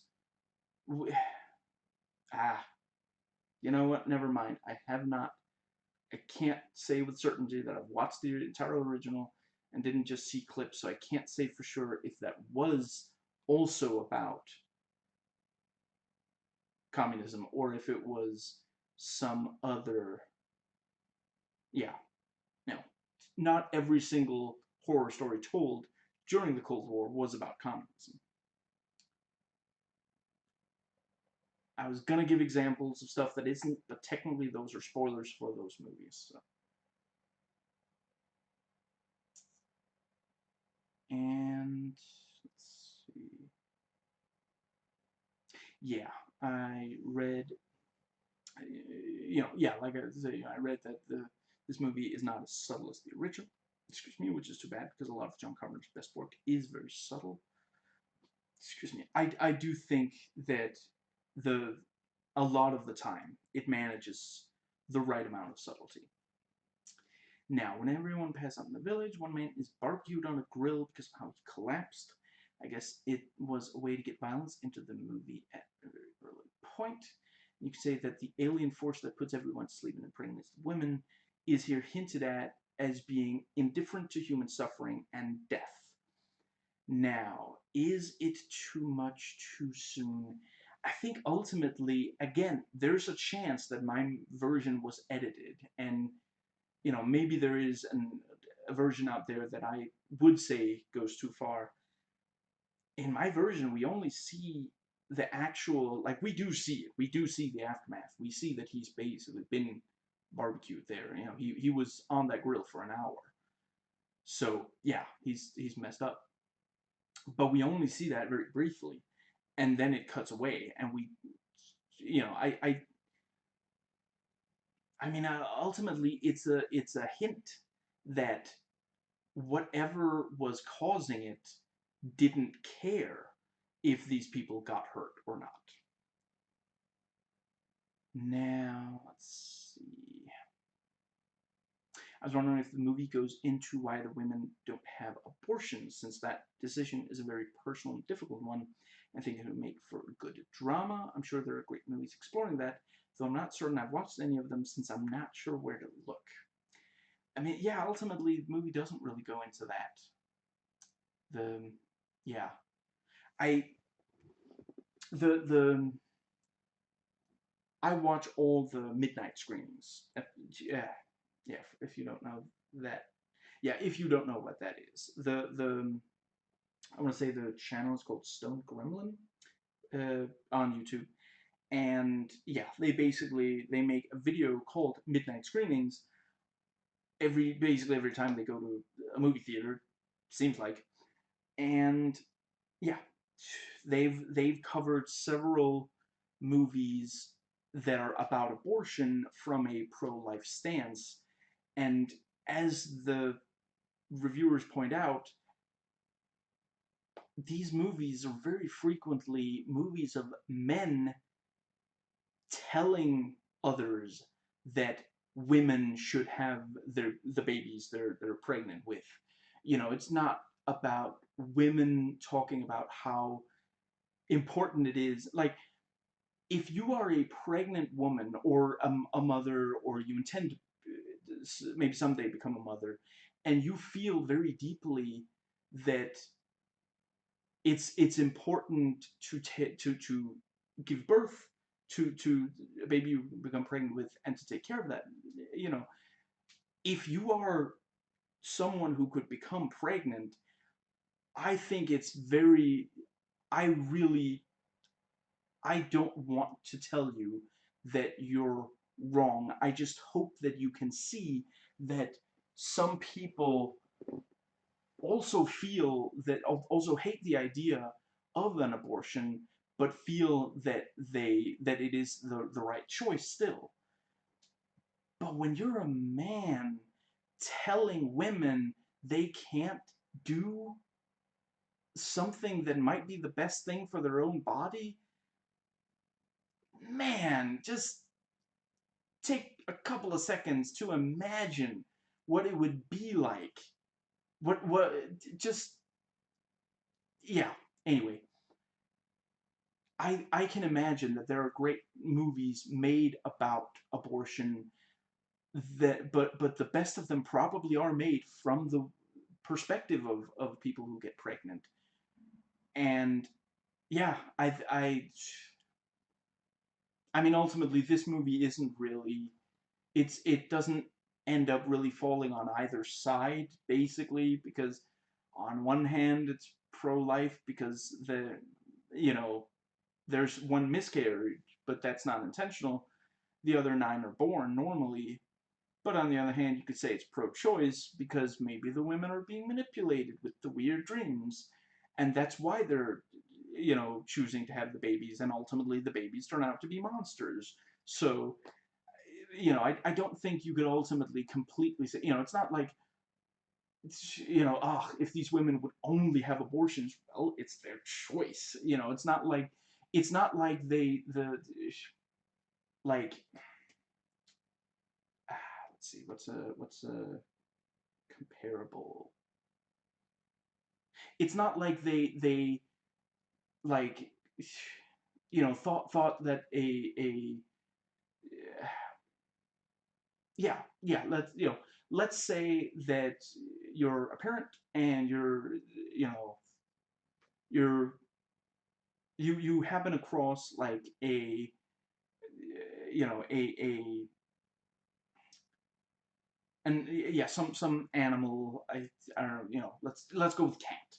You find a cat out in, you know, out in public. It doesn't seem to have an owner, but it also doesn't seem like it's completely like it's not necessarily like tame or you know it's not necessarily a good pet, and yet you bring it into your home and leave your child alone with it or something.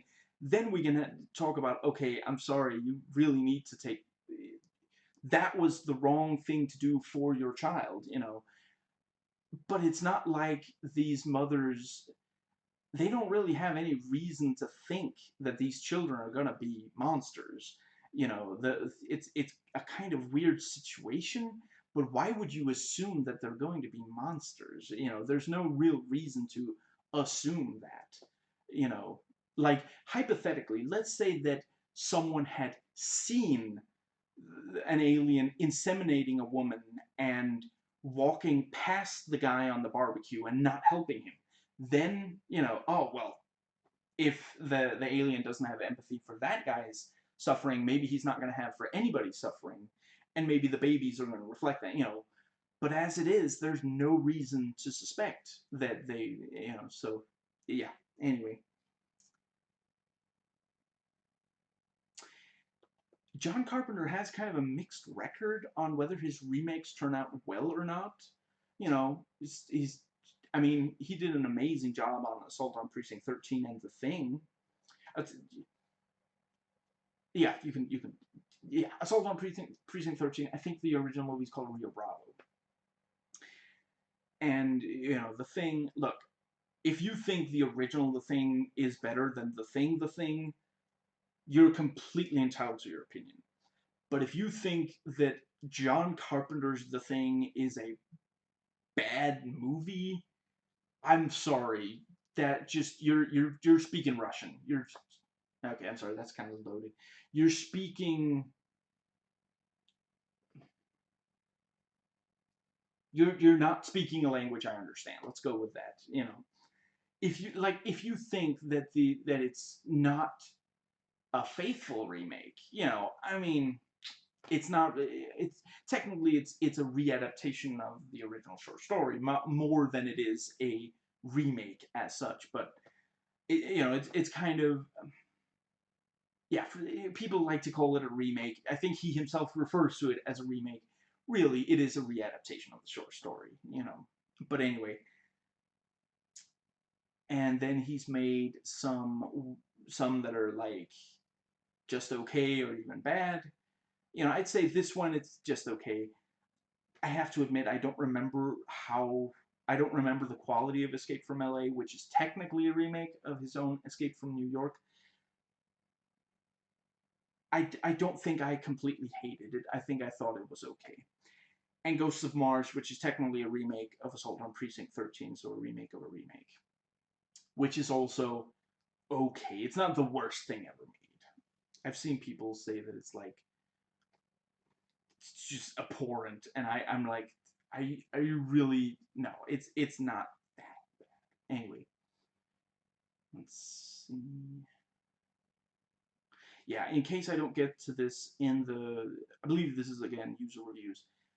The fact that in this movie the leader of the children is a girl instead of a boy, like in the original, you know, in the original David is the leader. Some, you know, yeah, some positively received it and some negatively received it. And among other things, you know, let's see. I think one of the things, yeah, at least it sounded like a negative read of it was, oh, it's like, you know, a feminist thing. Well, if they're if the female character is a monster, why does the why does that make you think, ah, women are getting up and everything now? They're playing monsters. And B, why would you think that's a like feminism is in favor of women? Like that's the root word. How is it in favor of women for the most monstrous character in the movie to be female? Like the anyway, yeah, whatever. I again, the following, maybe I misread it, but when I read it in an IMDb review, it sounded like a positive, you know, take on it. Or yeah, they thought that it was a positive change, saying, you know, the children instead of men being in charge like it is for human beings, it's women being in charge, and that's how part of how they subvert, same as how they don't have empathy. And that's not exactly a very charitable reading for female viewers, but I can see what what that reviewer, you know, where they're coming from with that, and I think that might be the intention. Yeah, that it's like even the like yeah, they are the women are in charge of their, which is something that there are some men who find that terrifying. I'm not going to get into a lot of detail, but I'm sorry. To me, it's legitimately funny when men think that the idea of the woman being on top during sex is somehow like bad for men. Like if there are scenarios that where it's like, but how is it bad that anyway? Yeah. And let's see. So I am not okay. I'm just briefly gonna skim the notes I took from the DS Deacon review of the original Village of the Damned, and I'm not gonna get into a lot of, let's see,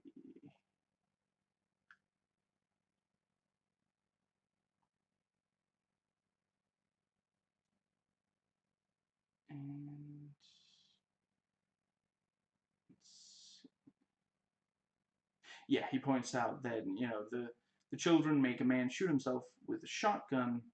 That's less ambiguous, but 19 minutes from the end is a bit late to make the antagonists actually scary. And that's the thing. I mean, that's probably why, that's why they have Barbecue Man, why they, you know, why Mara makes her own mother commit suicide because of hot food. It's I can see an argument that it goes too far, but I think the idea is to make it more, yeah. Let's see. Right, yeah, and the when he keeps focusing on a brick wall and the children are trying to break through, and we see a hole start to appear in the brick wall. Maybe there's a chance it was edited out of my version, but that did not happen in the version I saw. So that's a little too bad, but yeah. I mean, I guess it might have been one too many elements because they already have the thing with trying to get David out of the, yeah. Let's see. And that brings us to the final section.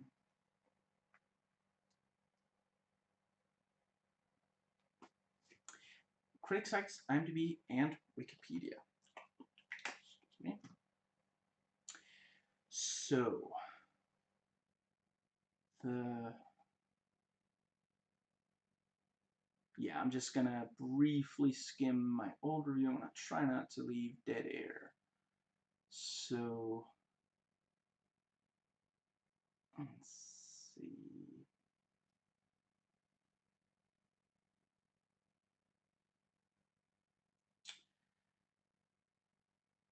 And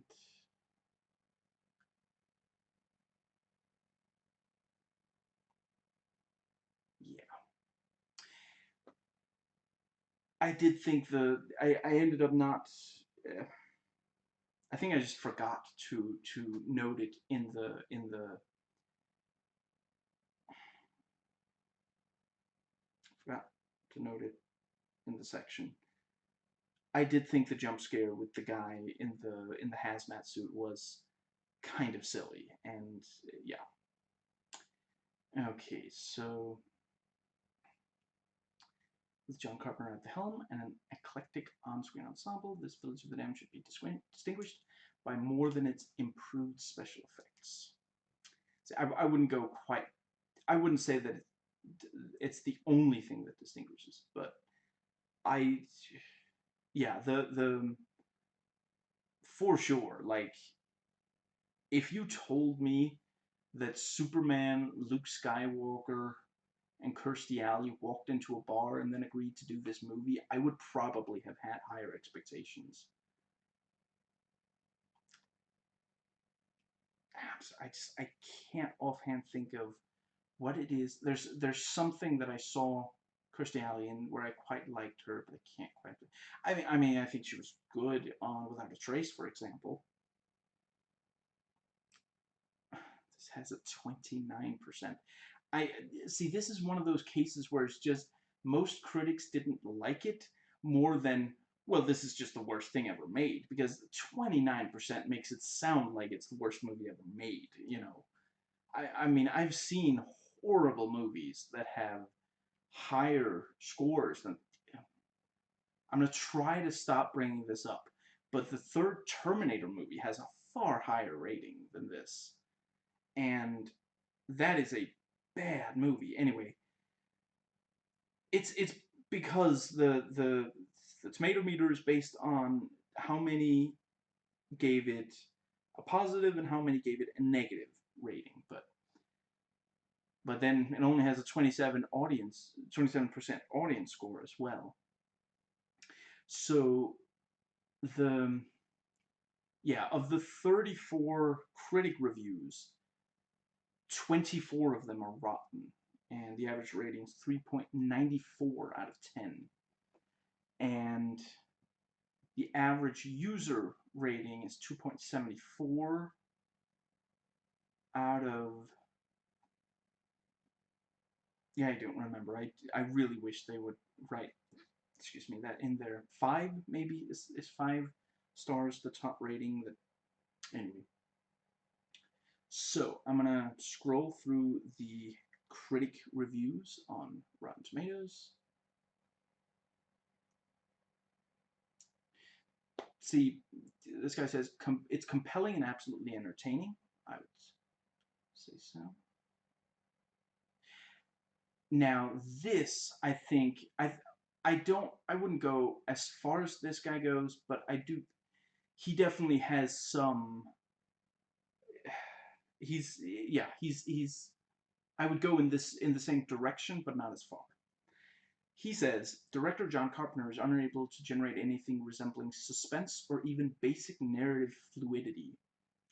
I wouldn't say that there's no suspense in the movie, but it is kind of true about the narrative. I'm not sure I would really like. It's yeah. The I really get the sense that he just directed the script he was given, and the script ultimately should have been revised some more. It I can't, excuse me, I can't think of any other movie by him that is this bad at telling its story. And this legitimately is kind of bad at telling the story. And there's too little suspense. There should be a lot more suspense. I mean, it's for a movie that, like, what was it, 93 minutes if you don't count the end credits. Considering that, it really does drag and feel slow and tedious at times.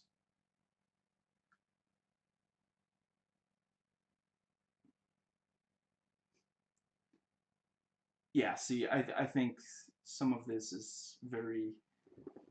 So I'm just going to go ahead and read this. It's the kind of film that appears to have been made by filmmakers who don't understand a thing about storytelling, pacing, tone, or atmosphere, which is only made all the more shocking by the fact that it was directed by the legendary John Carpenter. That is very true. Yeah. I think the fact that it's not his script and the fact that it was not a passion project are why that's the. Yeah. I'm not saying he's never written a bad. Yeah. I can imagine. I don't offhand remember if any of the movies he's written entirely by himself. I forget if he wrote Ghosts of Mars, for example. Anyway, yeah, he may have written bad scripts, but not ones that are this bad at telling the story. Let's see.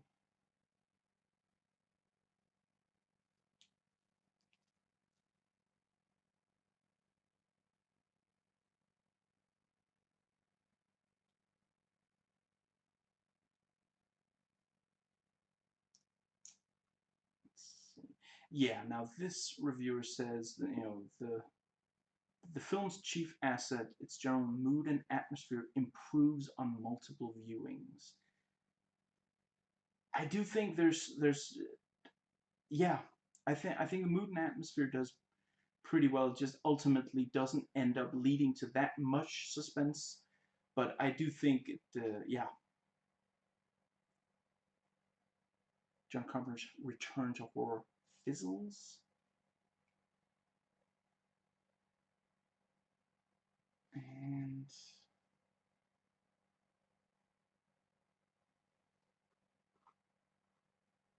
surprisingly fun horror, nothing new, but the Clone was creepy and the telepathic kids were scary.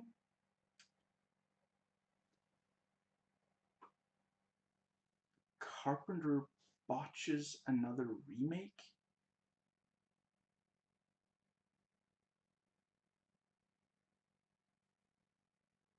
Okay, this review was from 2003, so maybe they're referring to Ghosts of Mars. What remake did he botch before 1995? Yeah, it's got to be because I don't know. I guess there's some chance that they think that The Thing should have been more like the 50s. I don't, the I don't hate the one from the. I think I might have. Maybe I did. Maybe I used to hate the original the Thing, but the it's a very very well made movie, and I think for what it is, it's great. But it is not an adaptation of the short story. It does not get the whole the key aspect of the short story, which Carpenter's version does. So yeah, if you watch it, if you watch Carpenter's version expecting it to be like the 50s version, yeah, disappointment, sure, but that's not what it's supposed to be, and he's said that. Now, let's see. Like if you watched in 1982 and you didn't know that he would, but today with the internet, you should know that he said that he wasn't trying to remake. I don't even know what you would really do with that. For what it is, I'm not sure how you would really improve. I mean, I guess you could just do better effects, but otherwise keep it intact. Like for what it is, it really nails it. I don't When I watch that movie, I don't feel like they should be changing this, that, and the other thing for what they're doing. I just don't think that what they're doing is as interesting as the short story in the 1982 version. I wouldn't. It doesn't bother me a lot, but it wouldn't bother me at all if not for the fact that it's an adaptation. It's an adaptation. I'm not gonna claim that everything is amazing about the short story. You can definitely tell when it was written. The I'm sorry, but the visual description of what the alien looks like, dude, that is not something that scares us today, but it did back then. But why would you adapt a story that has such like I do not understand why you would take a story that is that compelling and just take everything that's interesting about it away. Just the like I get that maybe they couldn't do the core element back then, but then why adapt the story? Just choose another story. Now, let's see.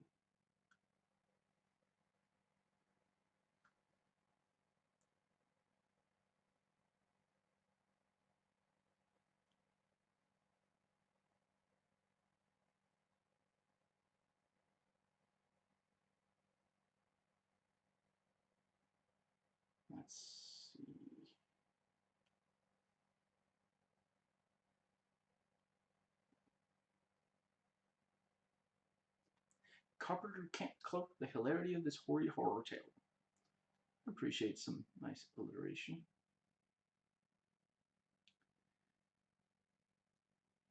A trip to a village of the darn tedious.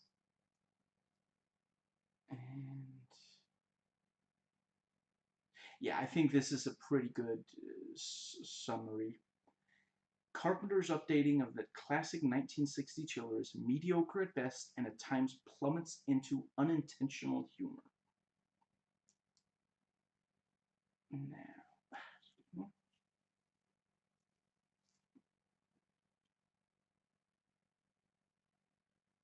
Carpenter, whose batting average is dipping dangerously low, shows no grasp of character development, plot line, or time passage.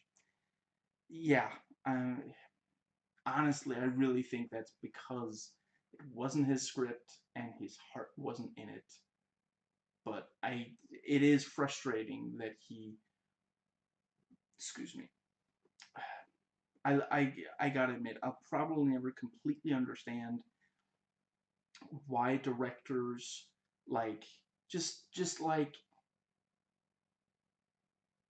think of a reason why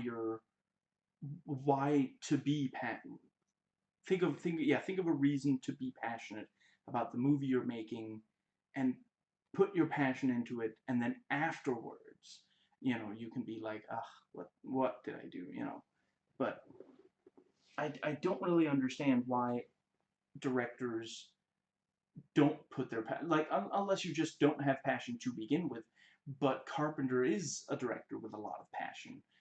He was before night. Yeah, he used to put a lot of passion into his movies. So anyway, because ultimately it damages his reputation to make bad movies, or really even ones that aren't great. Like back when, like, okay, if you go as far back as like Dark Star, then yeah, that movie is not amazing. I think it's pretty good for what it is. It's funny, which is what it sets out to do, and it just yeah, I think it's a perfectly decent. It's for what it is, it's pretty good.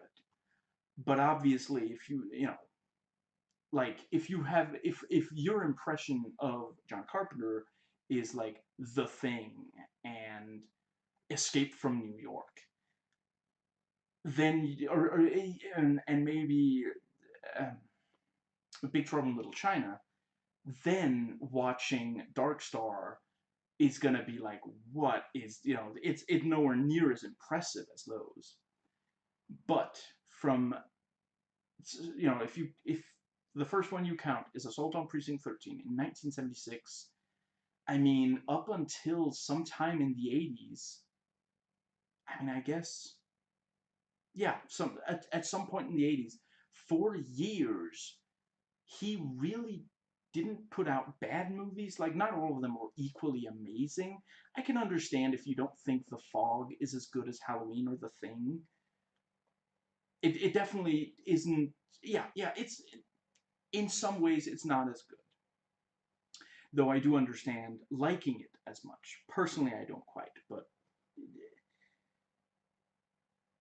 really, for years he didn't make a bad movie. Not all of them were 10 out of 10 perfect movies, but the yeah, it really sucks that he ended up actually. It really is sad that this movie, at the end of the day, this movie has his name on it, and even above the title, I think, in the credits, possibly. Anyway, it really doesn't live up to movies he made in the 70s and 80s. Let's see.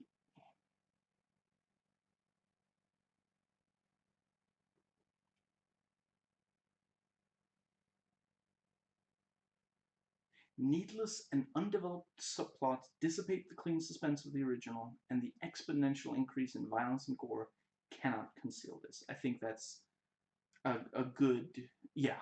Ultimately, yeah, the subplots are needless and undeveloped.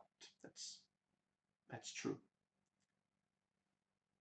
And Right. So I am gonna skim the Rotten Tomatoes user reviews and see if there's stuff that I. Not a bad movie. The ones who wanted Humans to Lose definitely gave it negative reviews, but well worth the time to watch. Amusing. Let's see.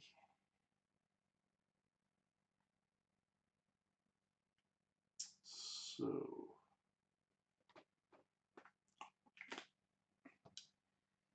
and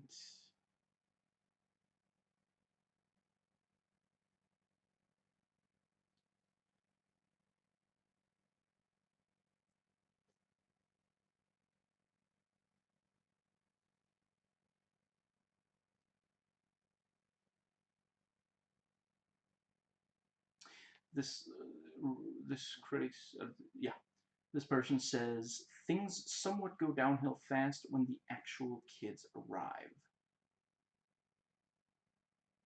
Maybe, yeah, I can kind of see what they mean about that. And then there's this one person who says horror movies with kids equal not scary. You are not watching the right horror movies with kids, my man. You that is something that you can definitely address, and I recommend you do so. Let's see. Off the top of it, see, this is where sometimes I intend to prepare something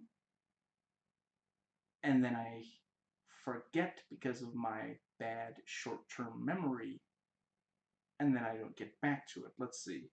Okay, I swear I'm not going to spend a long time on this. Just off the top of my head, horror movies with kids that are scary. Let's see.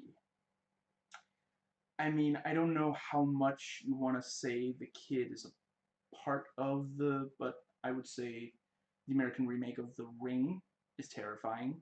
Although I mean, it's psychological horror. It's not straightforward. I would say that the child is definitely children. Yeah, is definitely part of what makes that scary. Let's see. I guess I shouldn't give too many details, but I'm gonna go ahead and say some of George Romero's zombie movies. But again, I guess if you want to say like, oh, they're children, the children are the focus. Yeah, I guess I can't offhand think of a movie. I don't know. I guess to an extent, The Ring, but you don't. Yeah. Anyway, there are definitely movies that good music, engaging story, all get killed except one. Aliens. I I appreciate how that's written. It's just kind of yeah, just trails off a little bit there at the end. It's amusing. Let's see. And I swear I'm not trying to insult anyone with these. It's just it's not a huh. Someone put a link in there as their review. I had forgotten you could do that on Rotten Tomatoes. Let's see. And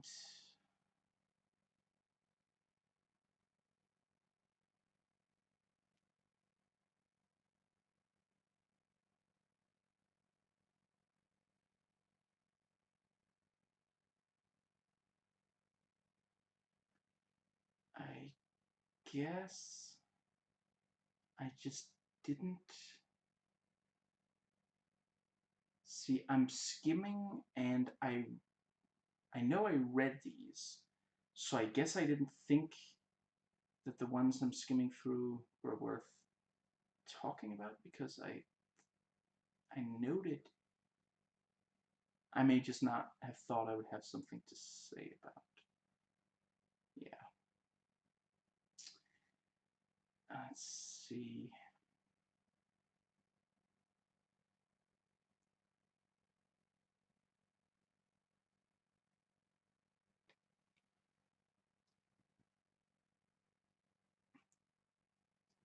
Superman soars.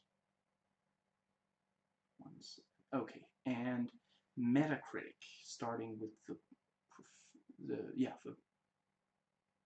pro reviewers rather than the user reviewers.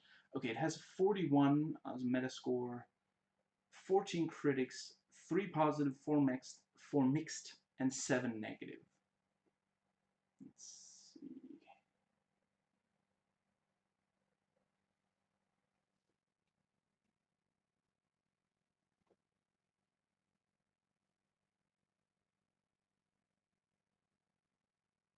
Now,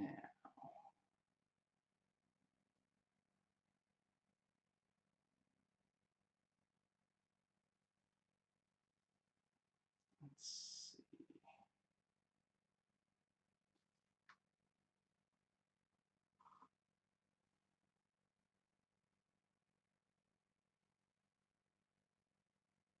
Yeah, here we go. This person gave it 40 out of 100.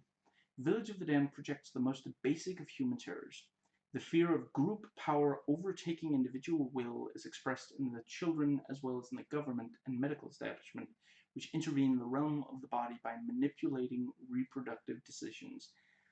I think the movie could have done a better job with those elements. The yeah, the government medical establishment part. I mean, but that is definitely there, and I think John did what he could with the script, because it is very unpleasant to think about this idea of, yeah, and it sucks that they didn't do more with it, but yeah, that's the thing. In the 1961, they were really just like, well, they're not like us, so they must be evil, so we got to destroy them, because the Cold War has made the that which is similar but different is potentially completely extremely dangerous to us. And they probably wouldn't even go with potentially. That which is similar to us but different is dangerous and must be killed.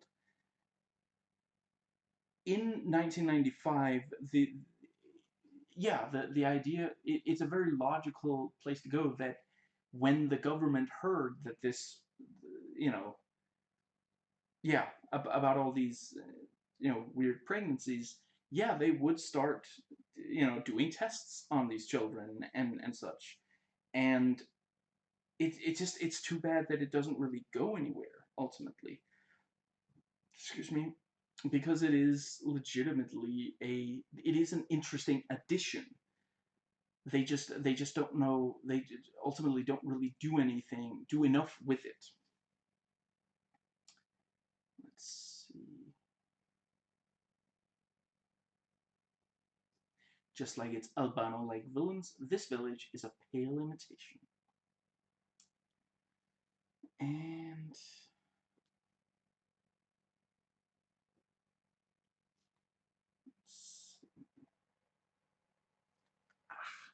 back. I'm trying to sit in a way that doesn't, excuse me, mess up my back, but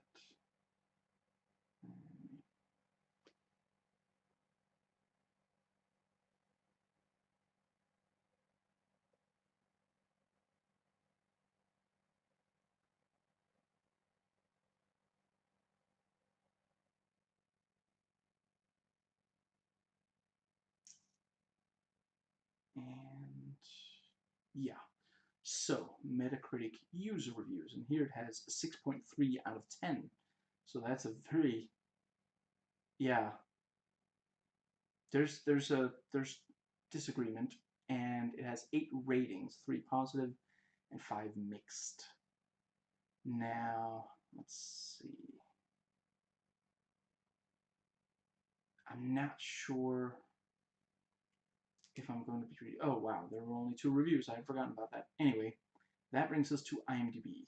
So, yeah, and there's only one tagline, but it is great. Beware the children.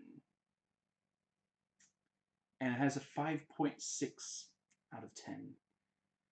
And let's see, it's especially gotten ratings of 6 and 5, and also some 7s. Yeah, that makes a lot of sense. And right, so IMDb trivia. Excuse me. Let's see. Yeah, so the film was shot in western Marin County, California. Director John Carpenter had a house in Inverness for several years, so the location was essentially his second home at that time. As the director puts it, his own backyard. However, the locals were not happy to see the film crew in the area, so they made the shoot very difficult by harassment and vandalism. Carpenter tells that while they were filming, for example, a sound take, a neighbor would start mowing his lawn or start up a chainsaw until he was paid to stop. Some of the people even tried to break into the equipment trucks.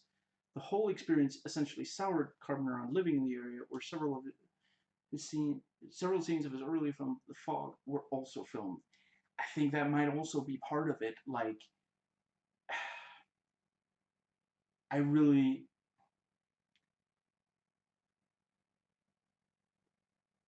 I'm gonna try not to blame anyone here, because at the end of the day, you know, if you're someone who's like, well, they're making a movie, you gotta respect that. If you've ever been near a movie production, you know that, like, if you're not, like, when there's a movie production near you, either you're like, you know, glad, starstruck maybe, or you tolerate it. But if you're not glad, if you're not happy that it's there, it is like, oh man, it is loud and obnoxious, and just, no, I understand why why the people living there were frustrated. But I mean, yeah, it really, it sucks, because the thing is, they probably hoped that if they were obnoxious enough, eventually the crew would just give up and find a different location. And since that didn't happen, both of them just ended up, you know, the filmmakers and the people living there ended up just having to tolerate each other, as the people living there tried to get them to leave, and the filmmakers just tried to, like, it's not like, uh, if they make a big deal out of it and like get like a bunch of security there and make like a big thing, like, say, if you try to break into our trucks, you are gonna be, you know, we're gonna prosecute you, you know, that's against the law and such. That's gonna make the ones who were basically like, you know, it's they're making a movie, it's a, you know, eventually they'll go away. That's gonna make them hate them. You know, it's not gonna, yeah. So you know, if someone is already willing to do if someone is already willing to do vandalism, you can't necessarily scare them by threatening them with like cops and such. You know, they're already running the risk of that. So it's, yeah. The I can imagine that it was probably, you know, once they had, they maybe didn't, they might not have had the money to start, and if they had shot like a good chunk of the movie in that location, and then they have to find another location and match, you know, no, it's, but I think that does maybe show in the movie. That's maybe why the acting is bad, and some of the filmmaking is very rote, and just, yeah, you know, the maybe the reason that some scenes end so abruptly is because that was the best take they got, and then right at the end of that take, someone started up a chainsaw, and they just glued it together the best they could. I don't know. I'm just hypothesizing here, but yeah, that really sucks. I I can empathize with both sides of that, because it really, I mean, it was a great location, you know, that it really, but yeah, like, you know, movie productions, like shooting a movie, can take months. And during those months, yeah, like it's, you know, movie productions are really, really in the way if they're in an area where you're used to just live. You live there, so it's, you know, like it's one thing when they take over like maybe some streets for a little bit or a building that's not really being used or whatever. But yeah, if it's in your backyard, yeah, that is really, really, yeah. I think that's probably part of why. Now, and yeah, in a 2011 interview, John Carpenter described the film as a contractual assignment, which he was really not passionate about. And yeah, I think that is probably also part of it. John Carpenter invited Wolf Rilla, the director of the original version of Village of the Damned, to the set. Rilla obliged and visited the set with his wife. That's nice. You know, John Carpenter didn't have to do that. And like when you bring in the original, you know, there's some chance he's gonna be like, "You're doing this with my," you know. But he's like, he wants, like he's basically trying to say, I respect your work. I'm not trying to erase what you did, which is always like there are gonna be people who watch this movie and either don't care about the original or don't want to watch the original. If they do watch the original, they're going to hate it because movies, you know, they don't necessarily age that well, you know, and yeah, John Carpenter has always seemed like someone who respects the people he's like inspired by and adapting the work of and such. Let's see. In the scene with the crowd bearing torches, the words that the minister's wife screams are all from the Book of Job. That, yeah, I can kind of see that. Yeah. Now she sold it. She was all in. Let's see. Oh. John Carpenter had planned to work again with Universal on their long gestating remake of Creature from the Black Lagoon from 1954, but the film's box office failure killed those plans, and as of 2017, the remake remains unmade, although speculation began again with the announcement of Universal's Dark Universe brand. Yeah, so he made this so that they would let him make the Creature from the Black. I could definitely see John Carpenter's Creature, or rather, I can imagine it. I probably won't see it because he's not really directing anymore, which, yeah. It's too bad. I think he could have made that movie really, made the material really work.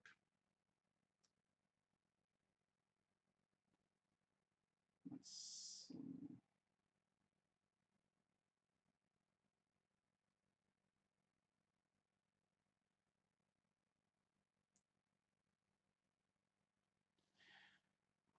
Some of the kids either wore bright platinum blonde wigs, some had their hair actually dyed. If you look closely, you can see the little boy David had his hair dyed, and it was not a wig. I think that maybe also, like, I think it, the fact that they don't all have the same hair, I think it maybe would have worked better if they had, like, the locks.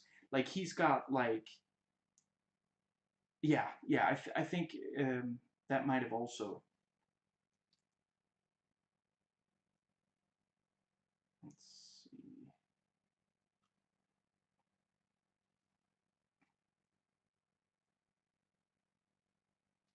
Whenever the kids are walking or sitting together, they're lined up two by two with boys on the left, girls on the right. And yeah, some stuff about Mark Hamill and Christopher Reeves, sorry, about their comic book roles and such.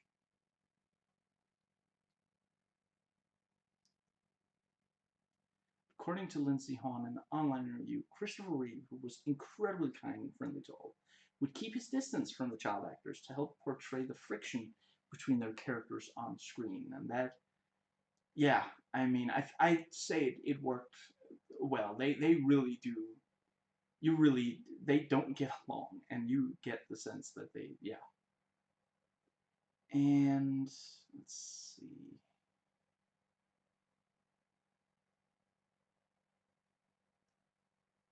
Yeah, yeah. All the main actors had slash have been in either a franchise or a movie with a sequel. Mark Hamill, Star Wars, 5 movies, three at the time. Christopher Reeve, Superman, 4 movies. Linda Kozlowski, Crocodile Dundee, 3 movies, two at the time. Kirstie Alley, Look Who's Talking, three. Oh, I forgot for a second. There's three of those things. Yikes! And by the third one, it's not even the kids; it's the dogs that are talking.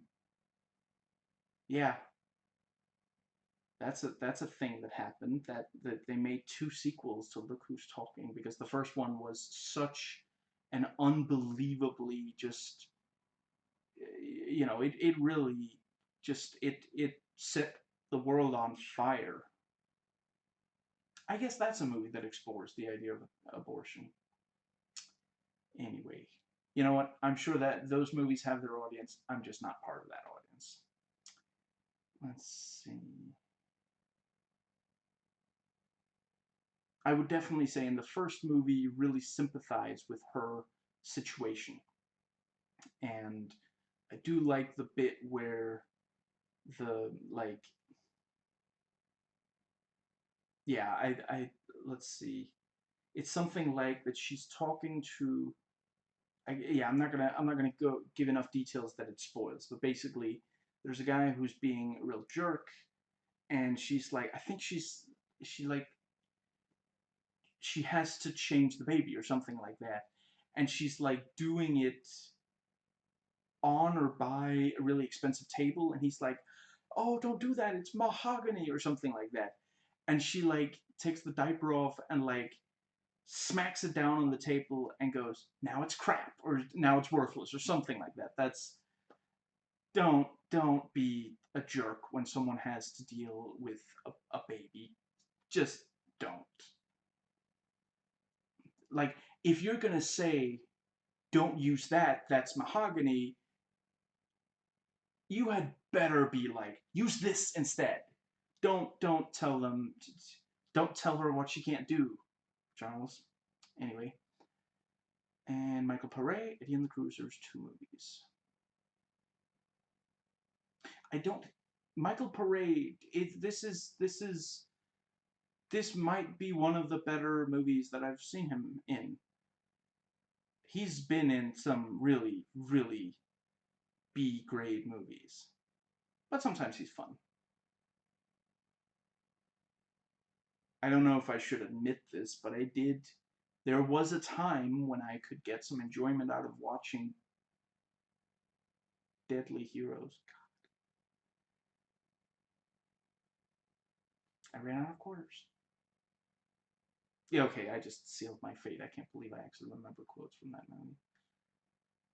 This is John Carpenter's second Demon Child flick. The first is, of course, Halloween. People forget Halloween is a Demon Child type movie because he, the villain Mike Myers, grows up. But he is, in fact, a demon child or an exorcist omen bad seed at the beginning of the movie.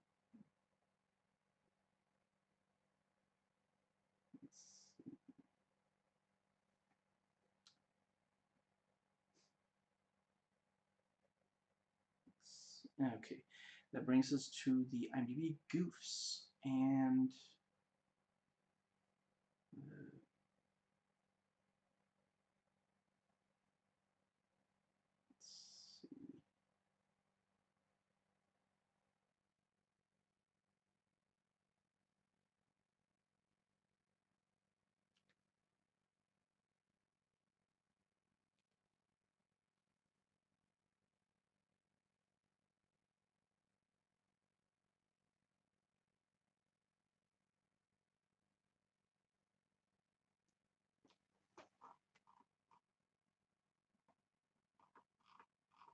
okay, so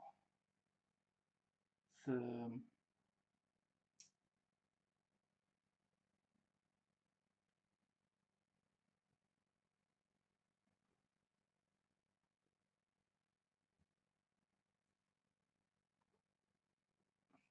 see.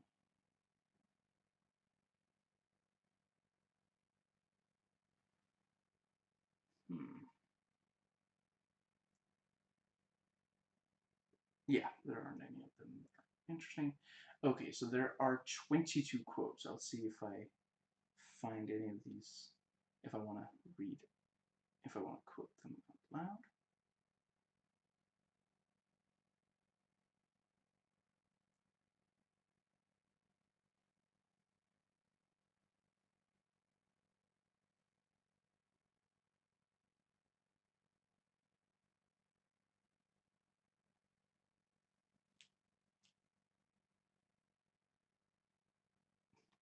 I really appreciate it.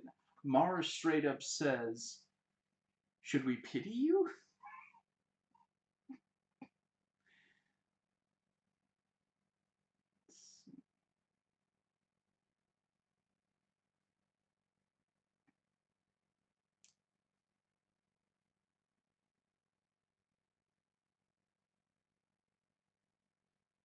And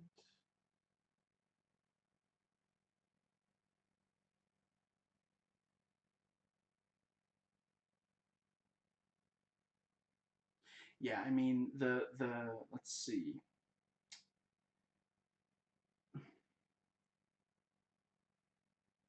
What was I gonna say? Yeah, the part where Kirstie Alley like starts slicing herself open. There's some chance that the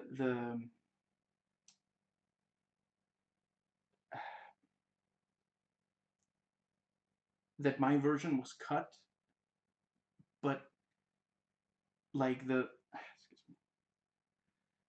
we only see the yeah, my version, we see her take the scalpel and start to slice herself open, like her entire torso basically slowly slicing up, and that's it. That's all we see. And I can understand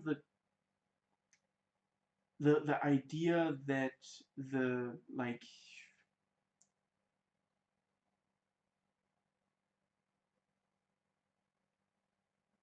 that maybe it's still, you know, the concept by itself, even though we don't see more, is so upsetting that they shouldn't use it in, at least not in this movie, not in a movie that's about subtlety. But I really do think they, excuse me, with it being as much left up to the imagination, I think, yeah, the let's see.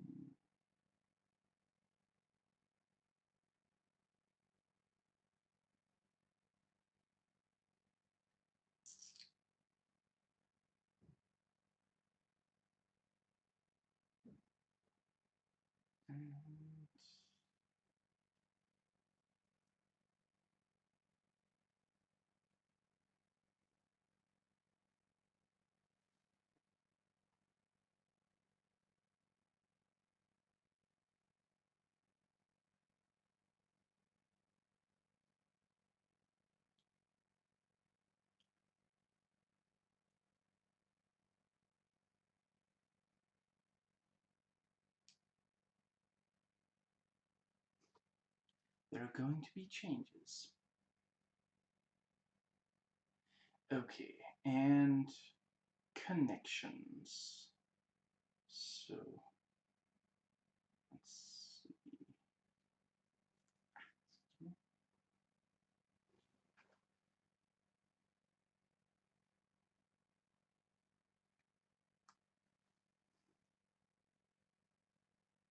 Yeah, there aren't really any of these either. Okay, so the yeah, and the fact, asks from which source were the whispers emanating from the beginning of the movie. Yeah, and that brings us to Wikipedia. So I don't. Let's see. I think I looked up the other movies written by, or wait, was it that there wasn't any? Yeah, I forget. Let's see. Written by the writers of this movie. And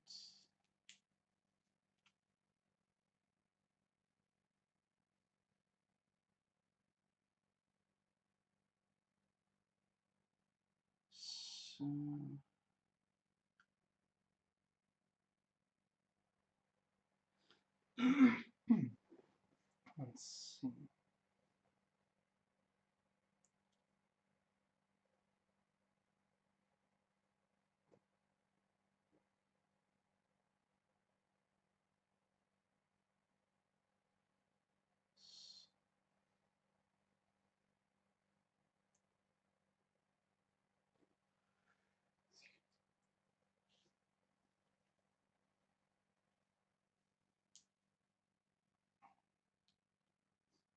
And yeah, according to Carpenter, there have been attempts to remake Village of the Damned since Invasion of the Body Snatchers had been successfully remade in 1978. In 1981, Lawrence Bachman was head of MGM British when the film was made, said he was going to remake the movie. I couldn't really do the book properly then. He said 20 years ago we couldn't talk about abortion, censorship didn't allow to mention impregnation. This time we'll do it right. How crazy is that? In the 1960, you couldn't mention impregnation. What harm is that going to cause? Anyway. And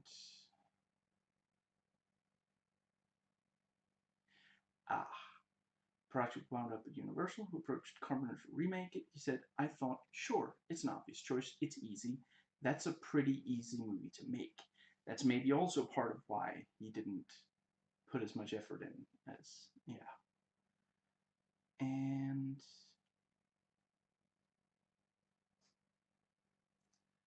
let's see. Yeah, he watched the original when he was 12. It's stuck in his mind for several reasons. The whole idea of the whole time blacking out was like, wow.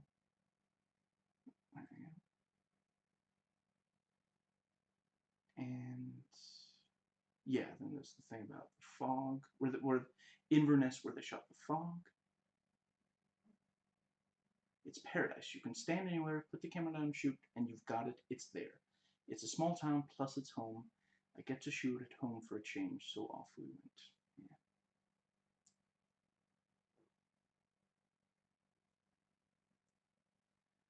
Now,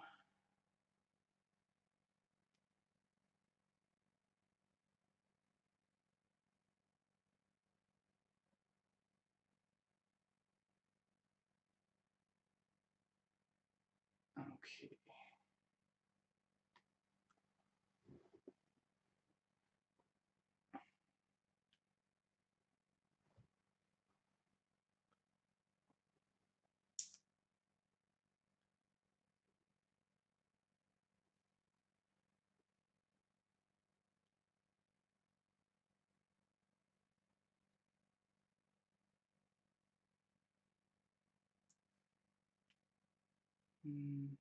Let's see.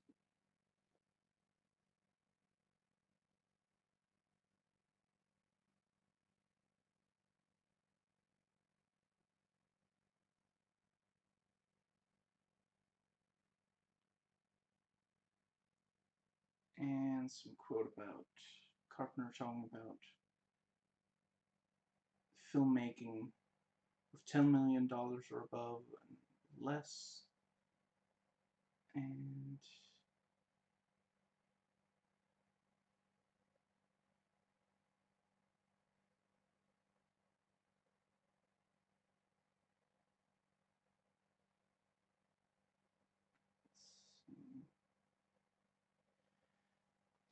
and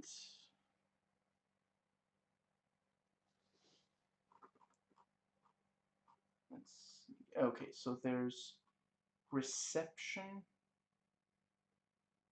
and yeah, something's already talked about. Excuse me. And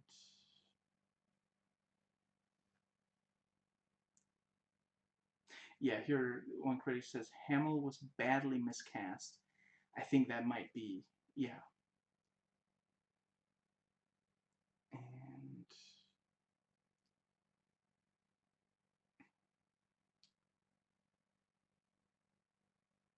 okay, yeah. That brings us to the IMDb user reviews, and I put in, is that 89 pages? Holy crap. Okay. I am not gonna, oh yeah, cause, yeah, there's only 126 IMDb reviews total, so I put in all of them and read all of them. I'm only gonna read aloud the stuff that I think, yeah. Let's see.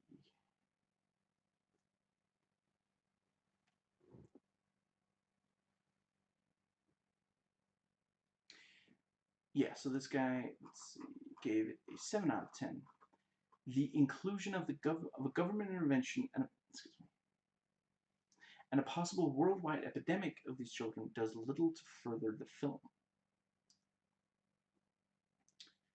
The soulless stares and glowing eyes are enough to creep you out. The social statement about people and children becoming indifferent to violence is a valid input, since the film couldn't really go for the same underlying meaning as the original, which was made during the Cold War, the children personifying the threat from the East penetrating the West.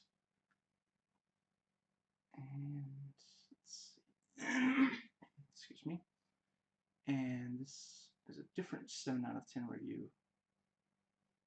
Let's see.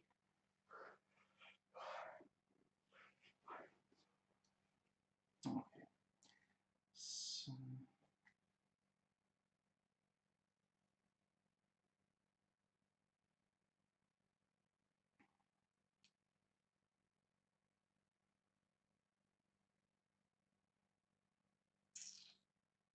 and, huh. Okay, never mind. I didn't end up finding anything to quote anyway. And this person gave it a 2 out of 10. Let's see. Yeah. Qualities of the film are inconsistent throughout the film, and it frequently falls flat. And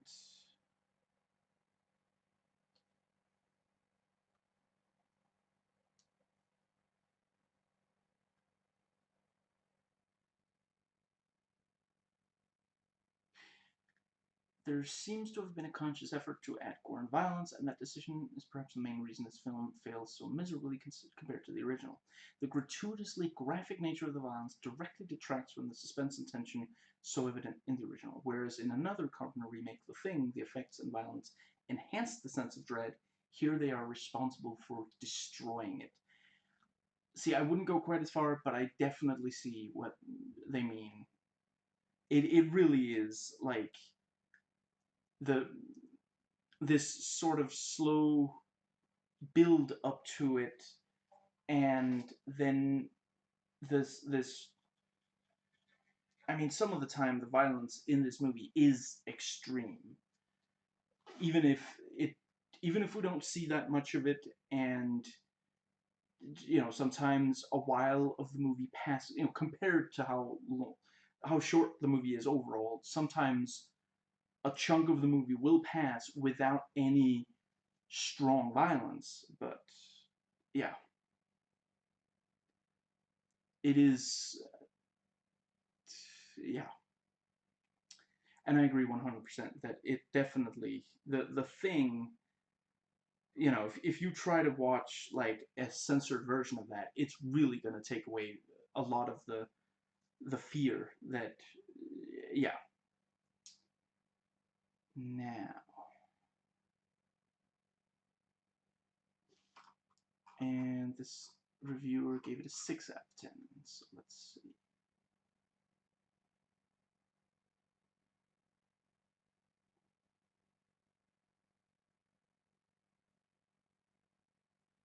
So, excuse me.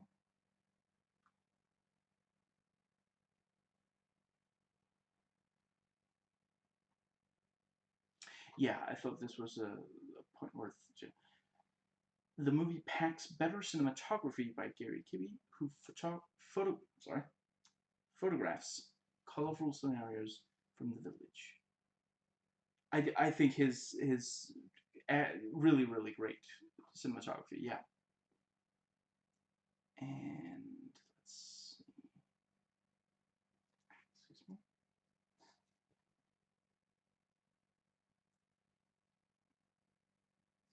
The black and white original was more colorful. Burn. There are a lot of really good reviews of this movie on IMDb. I recommend you read them. Okay, so this person gave it a 10 out of 10, so they absolutely loved it. So let's see. And there are very few horrors in Hollywood that are truly scary from an adult's point of view like this one. It looks almost like it was done by a European contemplating the violence in contemporary America. But in fact, it's surprising that John Carpenter himself was very well aware of the marginal point of America, frivolity of violence, that is so deeply implied in this movie. So this brainy stuff in horror is one of the best aspects of this film. So, yeah, never mind. I can kind of see that, yeah.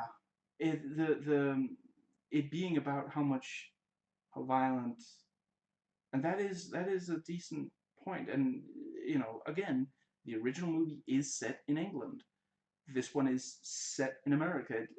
Both movies make it very clear what country they're set in. So yeah, it is, and maybe that is like, well, if an American village did have this kind of, if it happened to a British village in 1960, what happened in the movie is what would happen. But if it happened to an American village in 1995, yeah, you know, they would end up sending in a bunch of guys with guns to like we see in the climax of this movie. Okay, so let's see.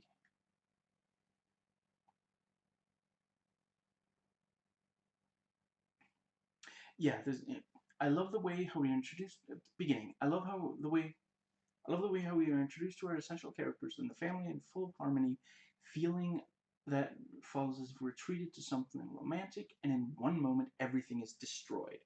I agree. It really, like, before the blackout, it really is like these.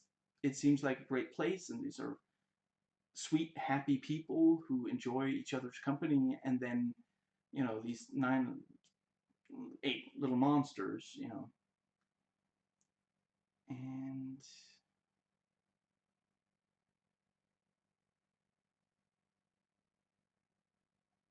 ah, right. One of the most beautiful scenes is the baptizing of the baby, showing us our human side in contrast to that inhuman, or should I say, extraterrestrial. That's what they were trying to do with the baptism scene. Yeah, I can kind of see that. That's true. Yeah, it is definitely contrast to, yeah. And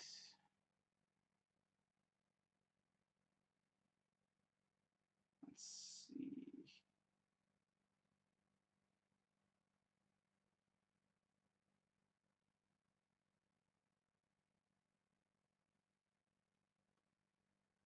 Okay.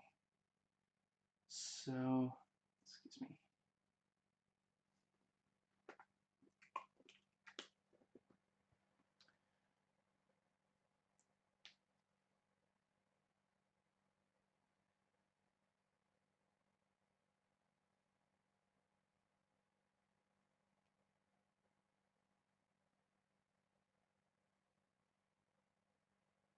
And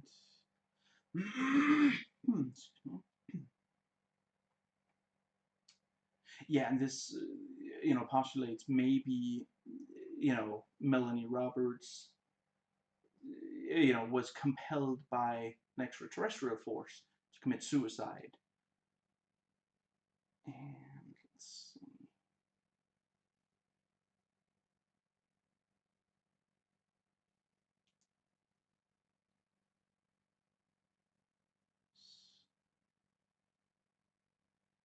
I guess. Hmm,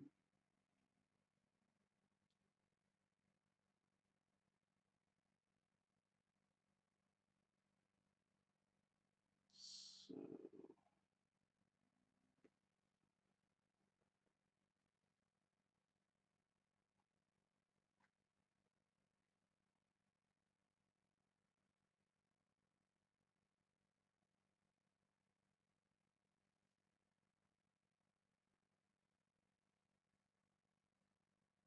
Okay, so yeah, let's see.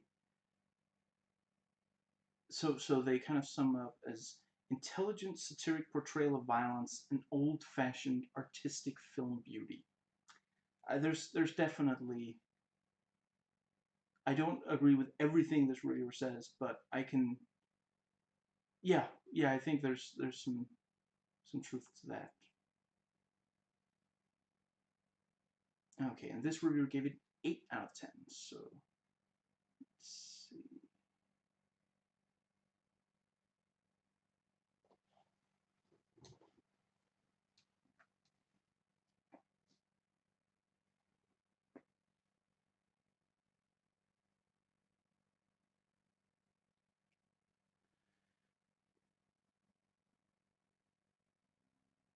Yeah, this is yeah. The ending of the film leaves you thinking. All the children are gone except David. Mara had always said only the fittest survive, and David was the last of the children. He survived. The music left some unresolved tension at the end. Is David really not one of them? Or was this his survival technique? Blend in, show emotion, and sneak in through the back door. That was the best part of this film, as it leaves you thinking, which is a very common staple for John Carpenter film. Have an ending that leaves loose ends, leaves people thinking about the movie, try to come up with their own solution instead of doing thinking for them. Yeah. I didn't read the ending in that way. I get the sense that David, my interpretation, I'm not saying they're wrong, my interpretation is that David doesn't fake anything, that he really does come to understand empathy over the course of it. But yeah, it is very interesting what, like the music certainly implies that there's still at least a potential threat, potential sinister nature to David. But what is the like what's the word? Yeah, the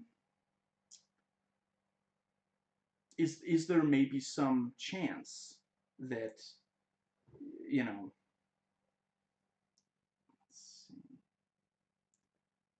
and I can't see what this person gave it the rating, so let's see.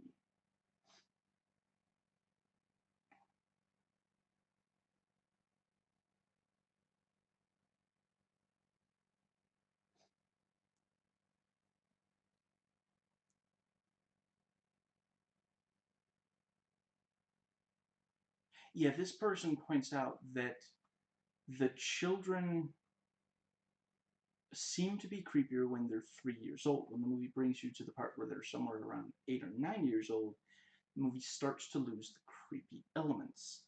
Basically, because the children's acting starts to lose its balance as they tend to act mature. I think those children are creepier when they're unable to speak than when they try to talk in the manner of adults. Like when they're lined up in front of the campus, they were muted and still, and that had a creepy effect along with the score.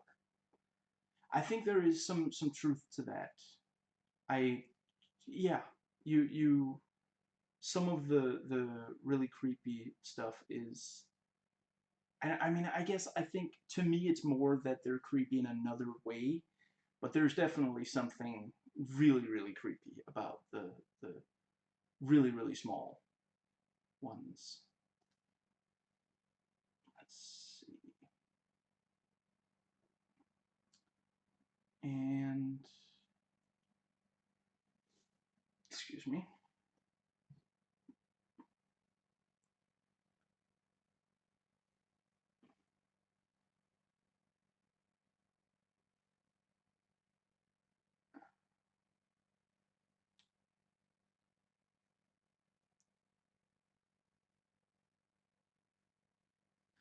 Okay, yeah. So they said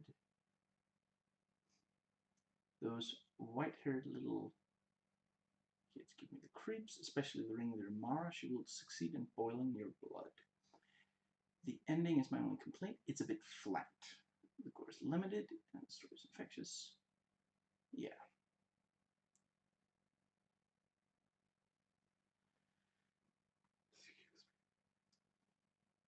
Okay, and this person gave it a 4 out of 10. And just in case that wasn't enough, their summary is Village of the Stupid. Okay. Yeah, I think, yeah, this person makes some very good points. There's no mystery in this movie, plus the townspeople and the feds figure out pretty quickly what's going on. This doesn't seem to help, though. Everyone knows that the children can read their minds and are capable of forcing them to kill themselves, but this doesn't seem to improve their planning. The general attitude is, hey, they may have made 5 other people kill themselves, but that's not going to happen to me. Of course, it does. That definitely is, that was something that bothered me. I think I maybe already brought it up in this video, but that it was from reading that review that I really thought, yeah, it really is, yeah. And let's see. Okay, so this person gave it a 3 out of 10. Okay, I'm gonna try to see if there's something in there I agree with, but this is not a good start. John Carpenter has made more bad movies than he's made good. I completely disagree, but whatever. I noted to see if there was something in this that I wanted to talk about after watching. Let's see.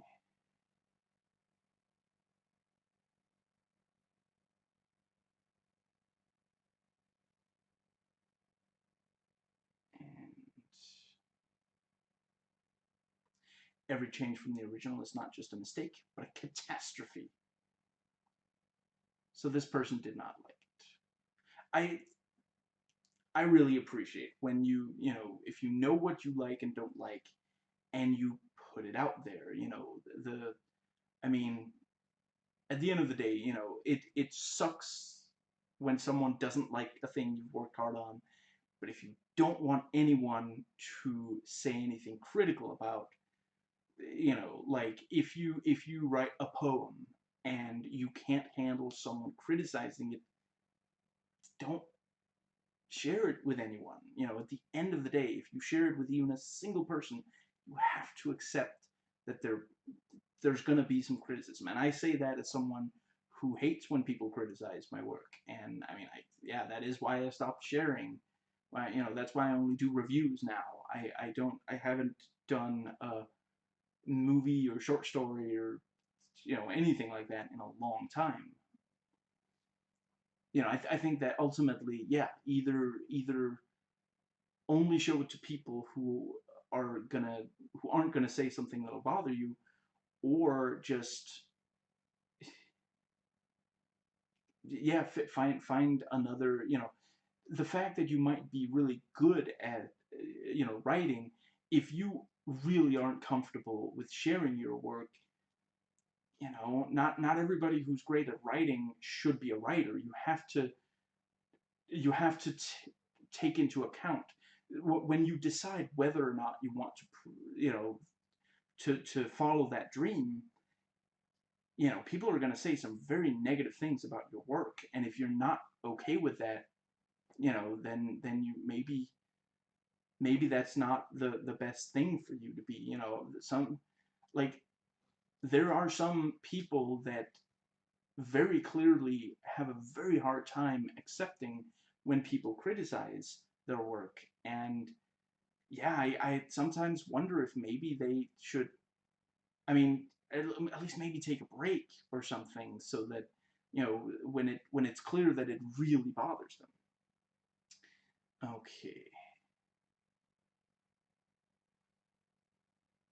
let's see.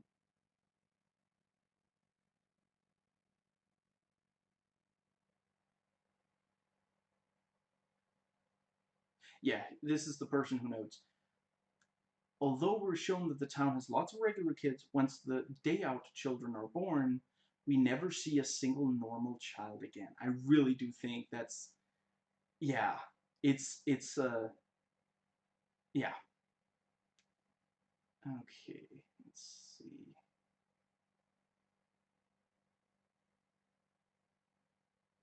Yeah, I think this really does a great, Kirstie Alley. yeah, I'm just Kirstie Alley's awful, but it's not entirely her fault. Her part is all over the place. At first, a scheming villain who later becomes semi-sympathetic. Just what she's doing in the story is never made clear. Let's see. Yeah, and this person points out there were lots more women who could become pregnant in the opening scene than do eventually give birth. Again, that's yeah, they didn't completely take the and I mean at the end of the day it just just write in an explanation like just like I mean maybe the ones who give birth are the ones that like from medical reasons were the ones most likely to carry to term or something, you know, and the aliens only have so many, you know, super sperm, to quote Kirstie Alley's character. It really, they did not do yeah. Okay, so yeah. Bringing in a government representative serves the dopey function of suggesting a conspiracy without actually having to depict it. Killing Reeves' wife early on reduces his connection with the children, but there he is, still in the story. Those are some excellent points. I don't agree with absolutely everything this person said, and I definitely don't agree that it's as bad as he thinks it is, but they really make some great points. The whole government thing, it really, there are some elements to it that could be good, but in execution, they really, it feels like someone one day like came into the writer's room and said, I just talked to the producer, he says we have to have a government conspiracy in there. And the others were like, but did you tell him? Yes, I told him we tried, we can't make it work, he says it has to be in there. You know, it really, yeah. Excuse me.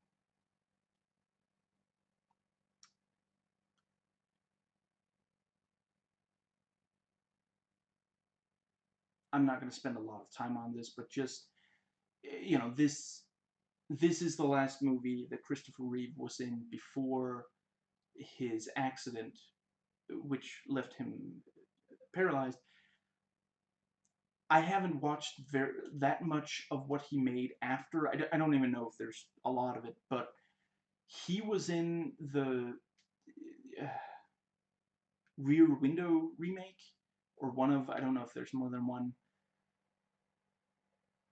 I thought there was some good elements to that one. I don't.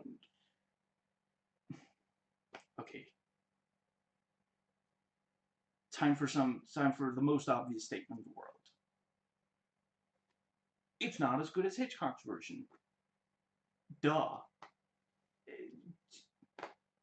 You know, this movie is not a better Rear Window movie than Hitchcock's Rear Window. Just like, if you haven't watched that movie, just if you at all like Hitchcock, make sure to watch that movie. It's one of his best.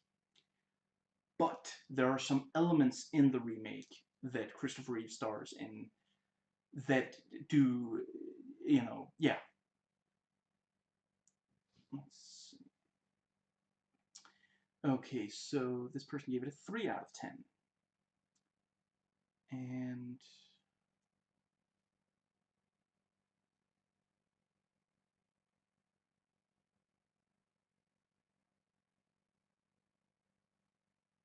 let's see.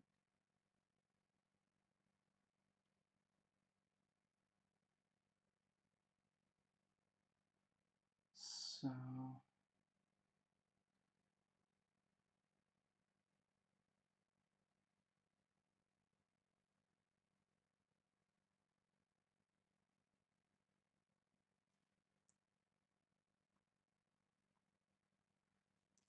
excuse me.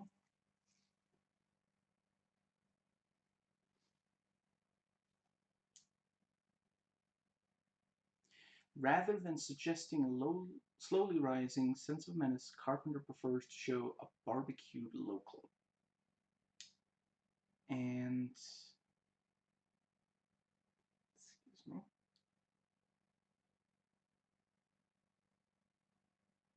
Yeah, he doesn't like this reviewer. They don't like the character of David.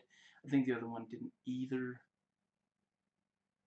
So, yeah, it's totally at odds with the basic storyline. I get what they're saying, but I really don't think it would have. I don't think there would have been much point in remaking the movie at all if you're not going to change anything about that. Then you should just stay with the first one. And I guess maybe that's what these reviewers would say. They shouldn't have remade the movie at all. And I completely, yeah. If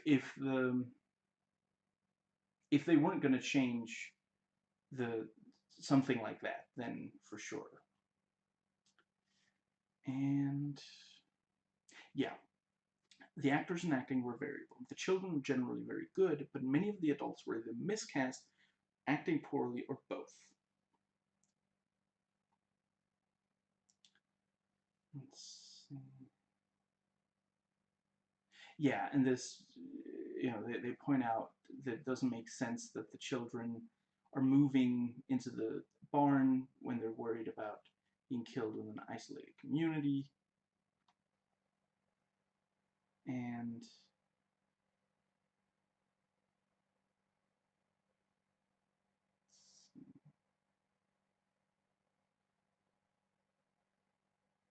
surely if the US government had intended to kill them as well, they would be attacked at the same time as the other world governments acted. That makes a lot of sense. But please don't call me Shirley. Thank you. And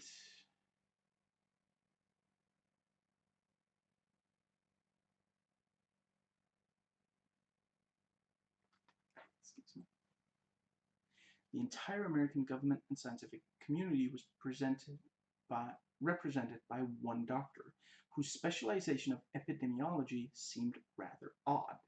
There was apparently no discussion of what the children were or where they came from until virtually the end of the film. Their extraterrestrial origins was then only hinted at, courtesy of a suitable gruesome alien body and accompanying self-autopsy by the doctor. Now, technically, they do.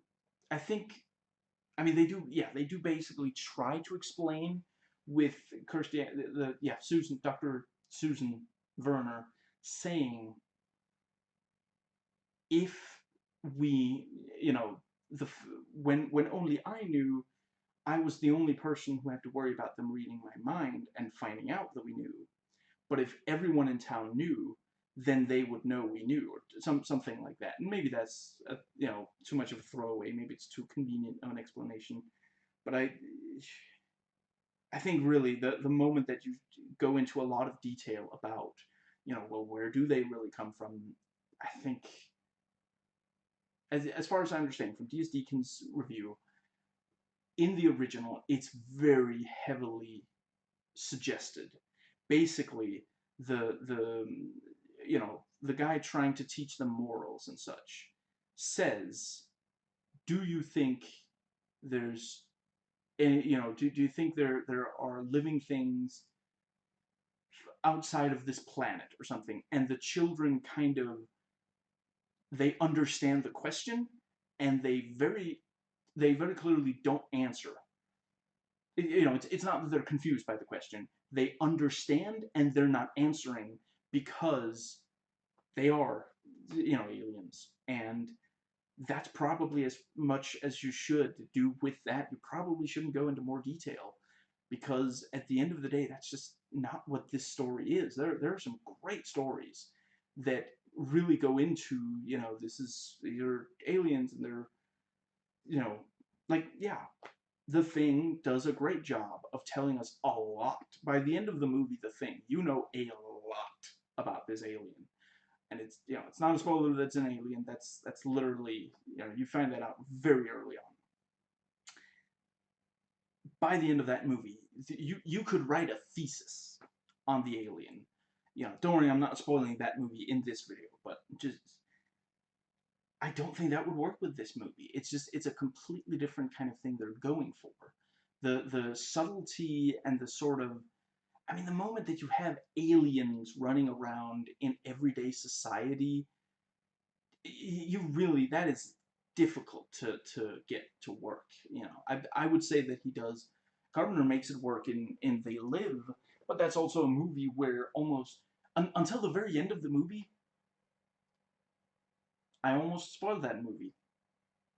Technically, technically that wasn't a spoiler because you don't know what I was gonna say. But now I can't say what I was gonna say without spoiling it. But the reason that movie works, and this doesn't, is a spoiler now. That movie works in the what? Yeah, it's just maybe it was a mistake to at all go more into it, especially if you're not going to go more into it in this movie than they do in this movie. But they really, yeah. Anyway, this person gave it 3 out of 10. Village of the Illogical Remake. These are some really great one-line summaries. Great work, guys and gals and non-binary individuals. Let's see.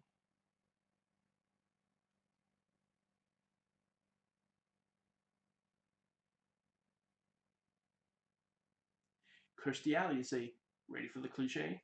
Government scientist wants to study the children.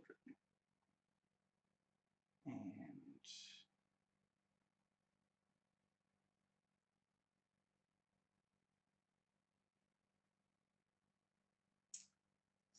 some, yeah, here we go.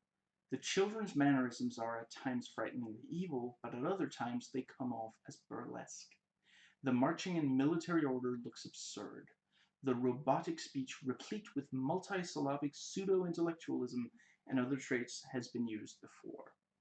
And why in the heck doesn't anybody get suspicious when the kids that were conceived during a blackout all have albino hair and sparkly eyes? Also, does it take a genius to notice that people are dying all over the place? Nobody takes any action at all. Instead assures these murderous thugs how much they're loved. The surprises promised by the opening never materialize. Doomed victims have "I'm about to get killed" stamps all over their faces, and the ending is a rehashed idea that shows an absence of creativity. I don't know where it's rehashed from. Okay, so let's see. These and other illogical plot blunders starting about a third of the way through the story comically undermine any scariness or entertainment value. It gets boring and cliched. See the original version instead. So, let's see. Skimming and scrolling until I find another one that I marked as worth bringing up. And man, some people hate this movie. Someone gave it a 1 out of 10. Waste of time. Okay, so 3 out of 10. Eyeballs from Hell.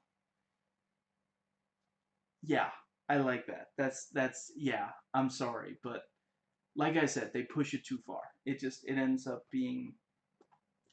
Excuse me. I mean, at least I assume that is phrased that way to to make you think that it's silly, the thing with the eyeballs, and I think they push the effects too far. Anyway, let's see.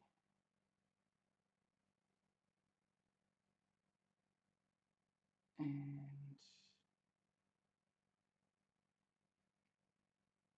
this film, 35 years later, sticks more or less to the same narrative path, based as it is on the novel and the earlier screenplay. But it's louder, splashier, and gorier. It's not nearly as original or powerful as the first version. So, let's see.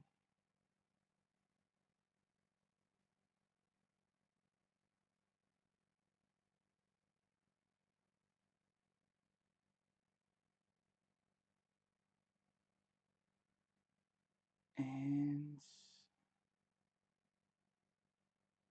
yeah, he points out that in the original, there was silence over the blackout, but here it just isn't.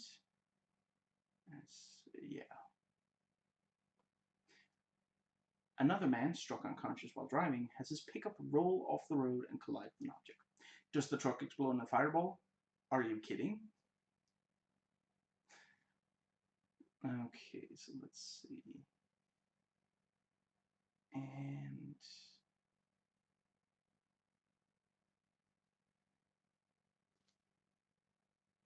the original was not a profound work, but it did raise some interesting issues, illustrating them without directly addressing them. Here, the issues are spelled out in pompous speeches. You are not human if you don't feel emotion. And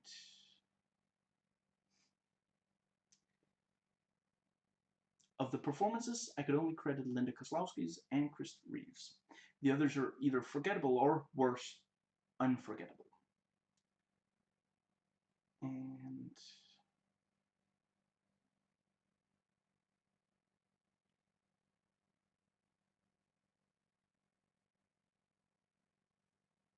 okay, and this person gave it a 10 out of 10, called Amazing Movie. One-line summary. Okay, so yeah, see, this is, yeah, it provides horror by raising the question we all avoid. Are there beings superiors to us out there? Would they view us as equals, or would we be treated like cattle to them? Useless creatures in the way. And okay, so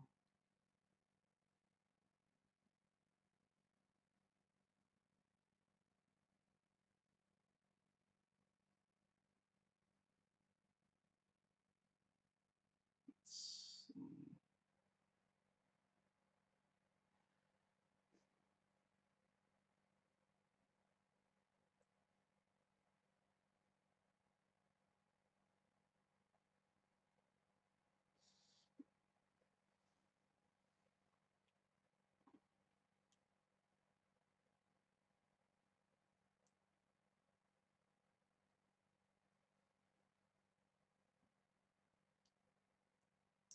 Okay, so this, yeah, so this is a 9 out of 10 review.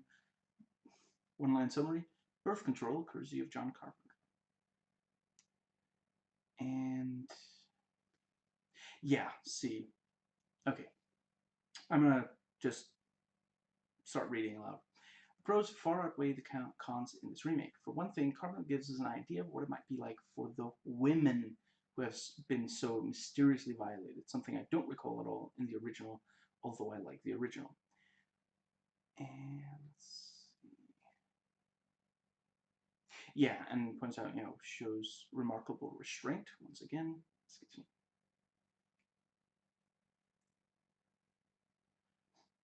And yeah, I really think that is yeah, clearly this one cares about what it's like for the women. And yeah, I mean, I don't know exactly how much, but like in the 1960s, one thing that the let's see, D.S. Deacon, one thing that D.S. Deacon points out is that one of the women gets very upset, and so a man slaps her, since that was what they, yeah, that's how they figured back then it should be dealt with, which is like, if you think that there are almost no problems in the world that are solved by physically, even if it's only a slap, by physically using force against another person. I'm not saying there are none. Like, if someone is a danger, like, if you're face to face with someone who's trying to rape someone, or is like, in some way going to physically attack, then it may be necessary to use force to subdue them. But if someone is upset and you think it's right to hit them, just, yeah. And that's basically like so the original acknowledges that some of the women might be upset, but there isn't room for empathizing with them, as there in fact wasn't in a lot of from that time, which is one of the many reasons why Rosemary's Baby is such an amazing movie, because it is a movie that really empathizes with Rosemary. It is not about it. Yeah, if you haven't watched that movie, definitely, it's an amazing movie. One, it's psychological horror, but the psychological horror, it is one of the scariest movies I've ever watched. I've watched hundreds of horror movies. If you like told me, okay, one movie, choose one movie that shows a scenario that is the scariest thing you could imagine yourself experiencing. I don't even think it's a contest. It's definitely Rosemary's Baby. I've never seen a movie that so thoroughly made me feel this is not something I want ever to experience, or want anyone else to experience, which makes it all the more horrifying that we know, not quite to the extent that it does in the movie, and not with some of the details. Obviously, I'm not spoiling the movie in this video, don't worry. But some of the things that happen in that movie have happened, and people are just supposed to accept that. And I think that's part of why I think that movie, certainly some of it has aged poorly, but in other ways it is extremely relevant. And I don't know, maybe I'm reading too much into it, but it seems as though when they made it, they knew, if we focus on some of this really universal kind of horror, then it will be relevant for many decades to come. And yeah, for my money, it is. It's one of there are people today who are asked to just accept being treated as horrifyingly as just, yeah. I guess there's some chance I'll ultimately just go ahead and make a video on it. Let me think. Was it for the I like Googled to see if somebody else felt, and somebody did do an excellent article that really explores all the horrifying things. I guess maybe if I find that article, maybe I'll put it in the description box of this video. Okay, anyway, back to, yeah, so this person wrote fairly decent in their one-line summary, and I cannot see what they voted. Excuse me.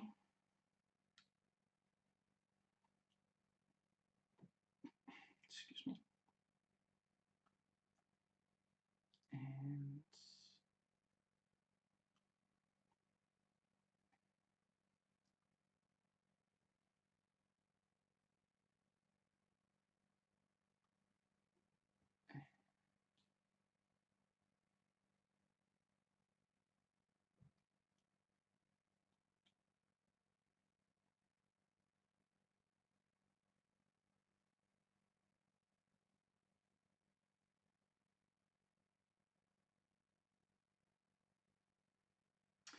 okay, never mind. There wasn't really anything. It's a good review. There's just not. I don't really have any comments on it. And this person wrote not as bad as its reputation and gave it 2.5 stars out of 4.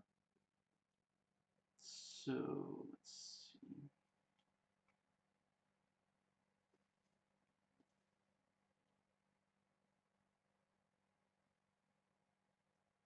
Village of the Damned started off pretty strong, but then the screenplay simply ran out of fresh ideas and were left with just one routine scene after another. I think that's a big, yeah.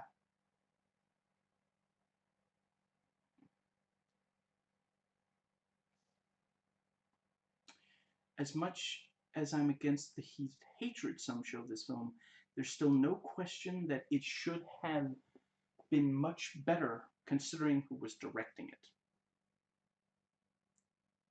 And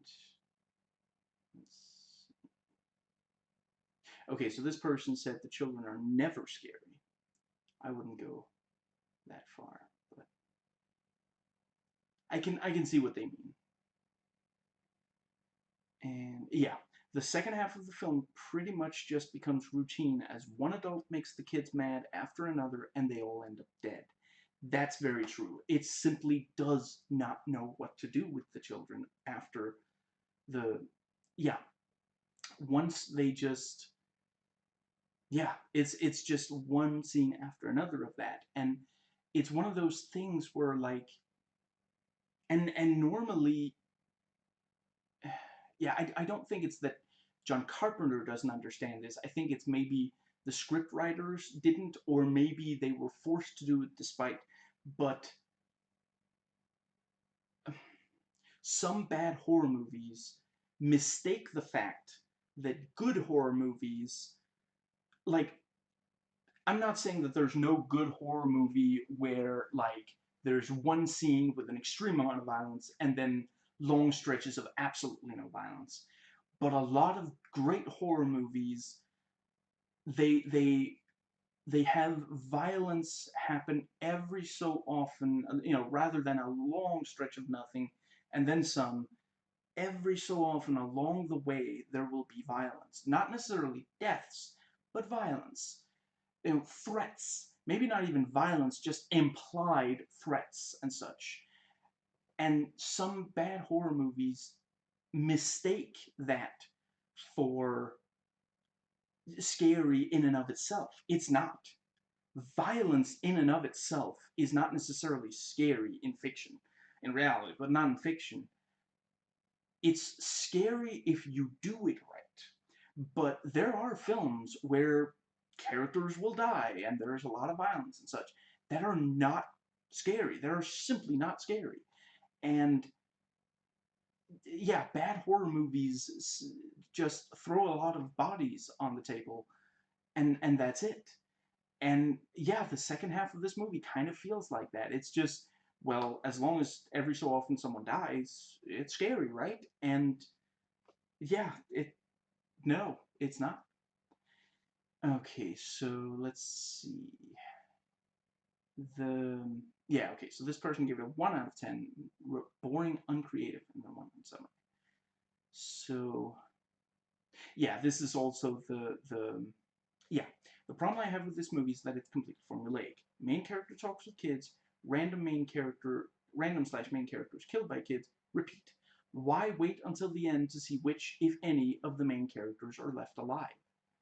There's no concept of time. The kids grow, but are they growing in weeks, months, years? There's no way to tell.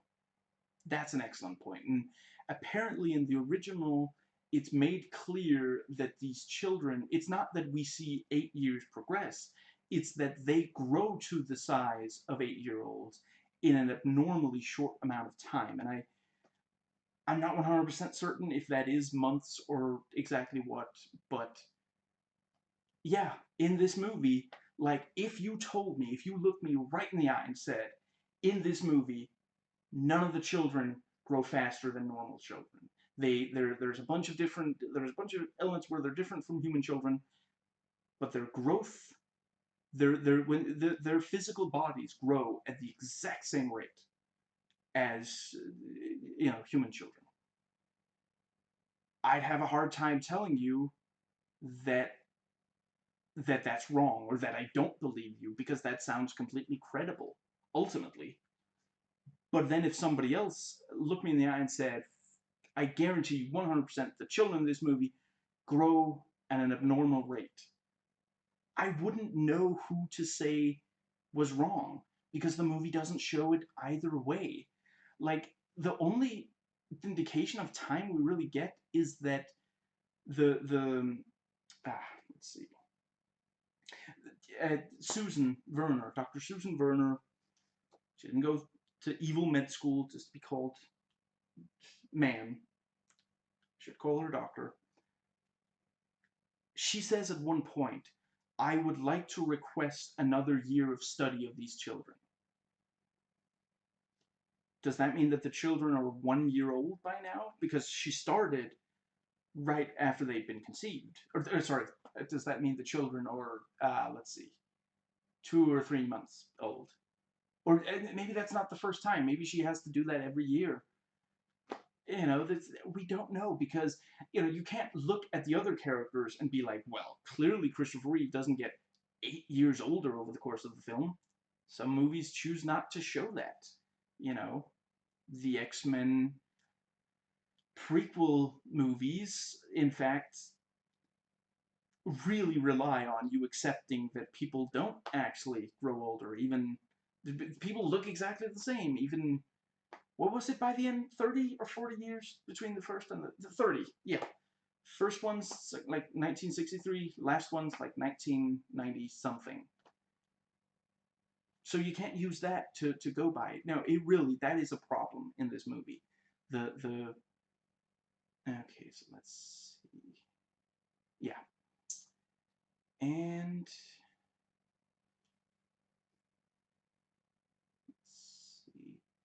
I forget if I noted to talk about it, but at least one user review said that even the Simpsons parody of this, this movie or its concept is better than watching this movie, and yeah, it's definitely in some ways for sure. Okay, so this person gave it a 6 out of 10 and wrote, "Teach them well and let them lead the way." Sounds like a Bible quote to me. Let's see.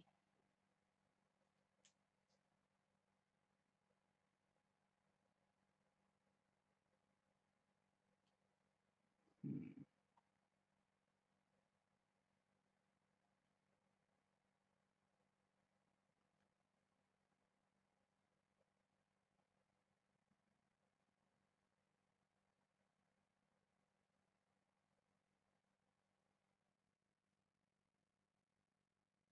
It takes a village to feature cult icon Mark Hamill of Star Wars fame as a preacher who seems more possessed by bad acting than the children are by the unseen whispering wraiths. Let's see. As for the once master horror Carpenter, where there should be urgency, there's malaise, and the 1990s computer effects meant to enhance the children's powers are so distracting you'd think there never was a Jurassic Park or Terminator 2 to pave the way. Absolutely true. It really is like those two movies knew not to push it, and this one doesn't. Let's see.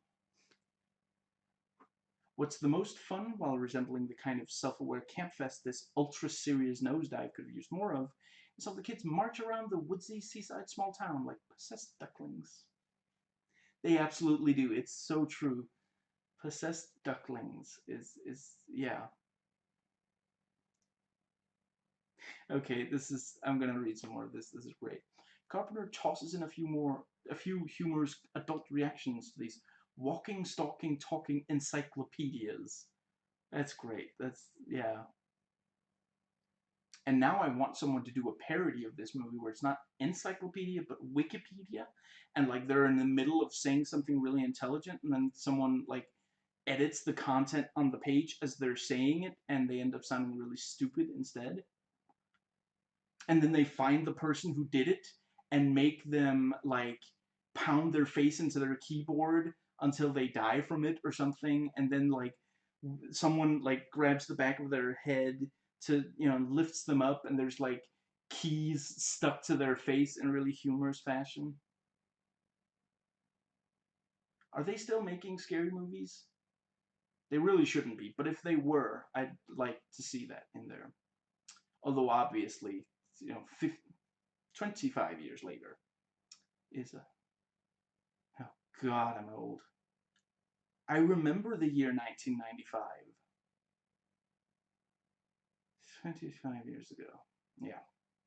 Okay, so let's see.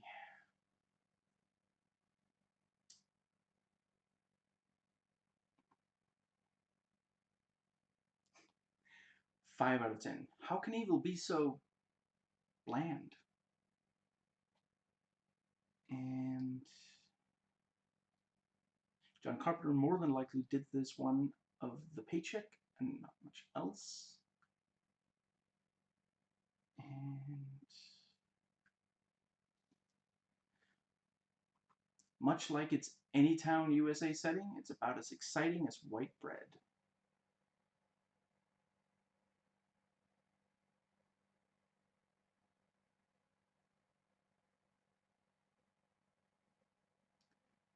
Let's see.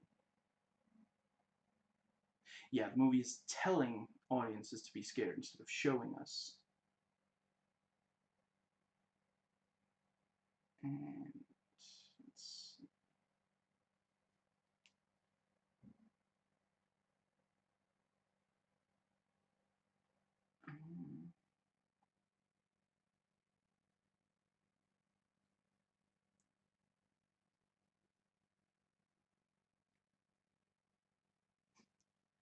Man of Steel, or rather here trying to be Mind of Steel, Christopher Reeve.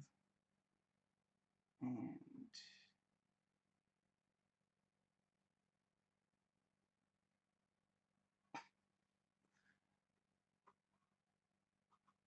the one kid, David, who just doesn't know how to join the cool kids with those pesky emotions. And yeah, all of this should and could be ripe for Carpenter's picking, but he directs it, and maybe this is just in pan and scan, like a TV movie. And ironically, the more recent works of his, Cigarette Burns and Pro-Life, both shot for Showtime, look a hell of a lot more appealing for the cinema than this. Cigarette Burns, if I recall, looks great. I have not watched Pro-Life. I've been warned against it. And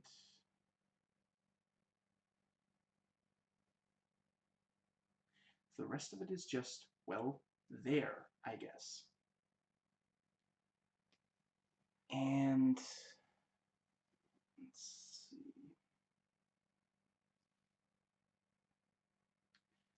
Professional but non-committal to challenging us with the material, he's saying, of Carpenter's approach. And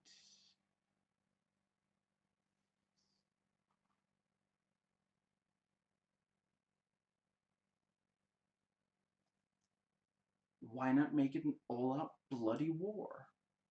That would make for a very different movie, but I think it might be interesting. Excuse me. I mean, like, there's 3 Mimic movies, and they're very different from each other, so yeah, maybe they should make, excuse me, one where the kids are, like, going town to town and using mind control to take over. That could be fun, the way that, you know, like, Mimic 2 and 3, they're not, strictly speaking, all that, like, they're not, like, brilliant, incredibly well-made movies, but, you know, they're kind of fun, and they have some fun with the concept in a way that the first one focuses more on build-up and hinting and such, you know, and yeah, I would watch that, especially if John Carpenter had directed it, or if he, like, well, yeah, actually, I was gonna say, or if he, like, really threw his support behind whoever directs it today, but he's thrown his support behind people who did not treat his material all that well. So, like, he said that the Thing video game is canon, which, like, I think I mean, he was really, he liked working with them, and he was obviously very flattered that they were making a video game. You know, what was it, like 20 years after he made the movie? You know, that's flattering. You know, when someone tells you the thing you made 20 years ago, you know, like, if you had a kid, like, yeah, if you raised a kid between when you made that movie and now, that kid would be old enough to vote. Yeah, that, I want to dedicate many hours of hard work into a tribute to that. That's flattering, obviously. But that is not, look, there are definitely good things about that game. Don't get me wrong, but as a whole, on the whole, it is not that good of a game. And I really wish it were. Because there's definitely stuff in that. I like a lot of things about that game. Possibly more than I should. Anyway, this person gave it a 2 out of 10. Stupid remake is a career low for Carpenter. Let's see. The children are annoying, bad/cute child actors and actresses who try very hard to look sinister but fail miserably. Let's see. I wouldn't say that it's all of the time that it's quite that bad, but yeah, there's definitely some of the time where it... Okay, so let's see.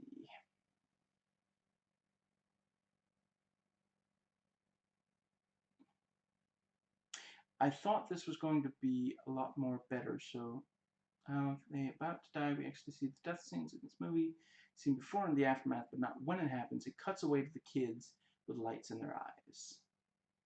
I did think that was an interesting, that, I mean, John Carpenter is not a man who usually goes, goes out of, like, he will show violence straight up in a lot of his movies. So, yeah, it's interesting to have it. Okay, so this person gave it a 10 out of 10. Movies are the windows to the soul. And this person says it's as great as The Thing. Okay, so let's see.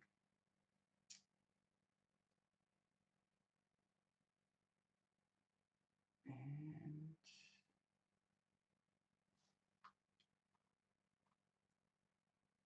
the movie is also very atmospheric, and it gets the right amount of juxtaposition between the village folk, where everyone knows everyone and you care about all of them, and the terror which will take place through the only thing we thought might be innocent, our children. And yeah, I agree a lot with what this person says about the acting for the children. I also have to mention the children. They are fantastic. They act well enough, well along with the adult actors, and seem very adult themselves. I'm also very impressed that they act flawlessly in long takes, and they never had to cut around their performances. I 100% agree. It really is. I've been rewatching Brian De Palma movies. I just rewatched Raising Cain and Scarface, and the effect of a long take, of not cutting until the exact right moment, cannot be understated. And it really is like, yeah, they and I'm not saying this movie is on the level of those two movies, but I mean, although, Raising King isn't the best movie ever made. What This movie is not on the level of Scarface, but it really is a very, it's very impressive that they managed to act through these long takes. This is also very important because the actors are what hold the movie together. Every scene is focused on them, and that's the reason why it's such an intense and suspenseful experience. And yeah, I also really love that all the terrifying death scenes in the final act aren't just there to show brutal violence. They don't show the violence, but the reaction of the characters to it, and that's the reason why you feel the impact of it. And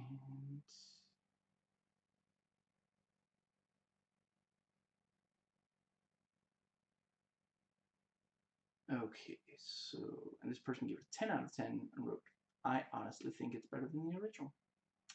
And they do go on to say the original is a great classic, nothing can really top that. Let's see.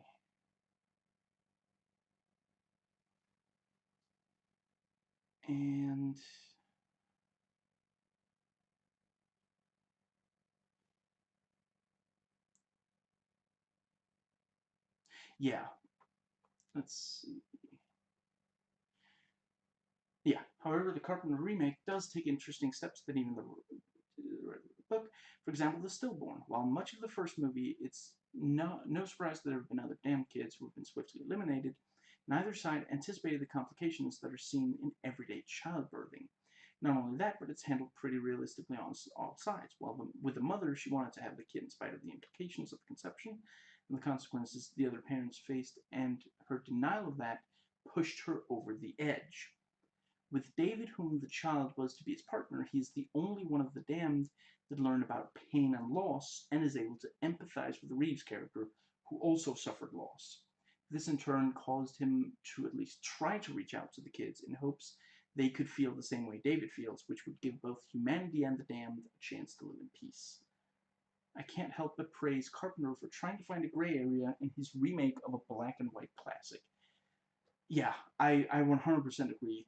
To me, it doesn't quite bring the movie to a perfect 10 out of 10, but I really do think there's yeah, the whole thing with David, very interesting. That review sums it up very nicely, and yeah, I feel like that reviewer sees the potential in the script and feels it was executed well.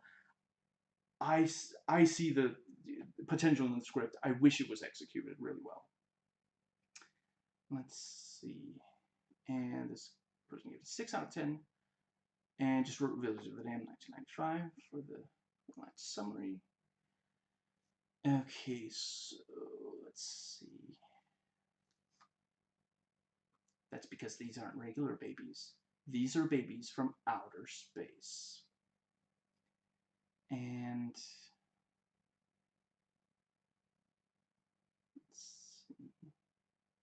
yeah, let's see. I like the discussion of abortion in the remake. Obviously, in 1960, that wouldn't be a topic brought up in a major motion picture.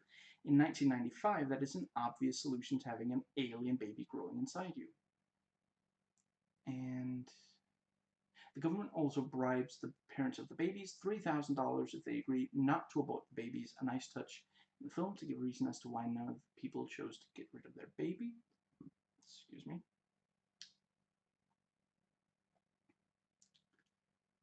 And okay.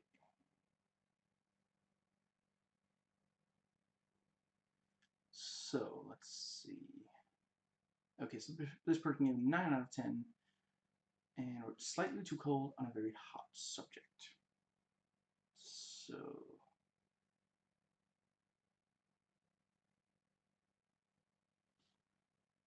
and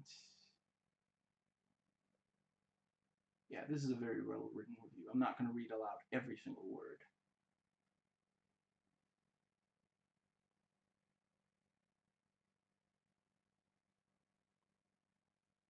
Okay, so it is all the more disquieting because this social system of ours is producing absolute individualism, and yet it is this very absolute individualism, when becoming the common point of a certain group of people, that will lead them to absolute and cold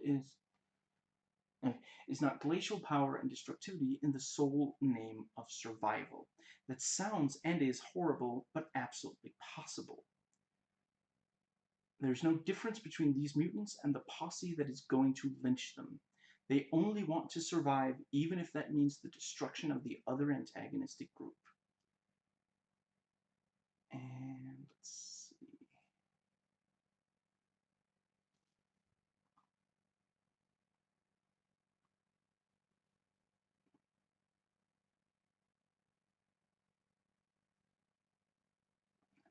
Yeah, this is very well written. Read it yourself. I don't have enough interesting stuff to say to it that I'm going to read aloud every.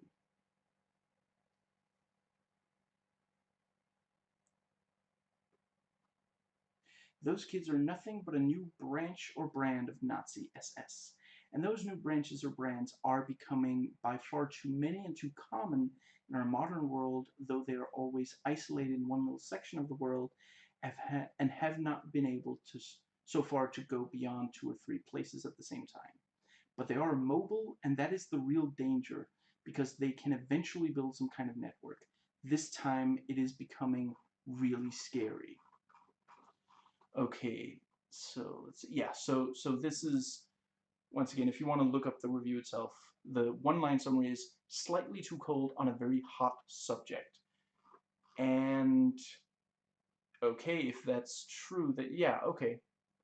Dr. Jacques Collard, University Paris Dauphine, and yeah, I mean, it does read like something written by its university professor. Yeah, it's, and there's some excellent points in there. Okay, so this person gave a 6 out of 10. An entertaining film that remains faithful to the original, but the remake of The Village of the Damned just doesn't manage to reach the same level or mysterious creepiness of the 1960 original.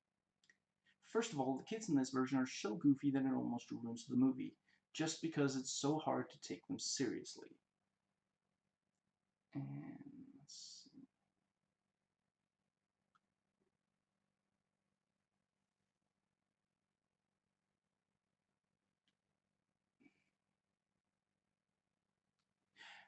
Yeah, so this person says, this movie, like the Psycho movie, works better in black and white. Shooting it in color takes away a lot of the potential. The movie had to be really creepy and scary. It brings the story itself too much into the light of reality, and the subject matter of a film like this does not stand up very well in the light of reality. I think that, yeah, very, very true. And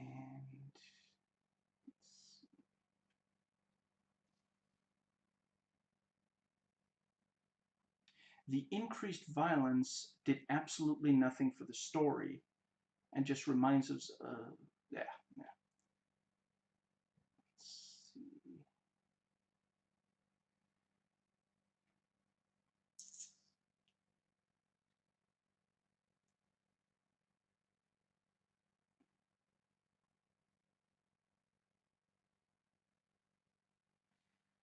So, let's see.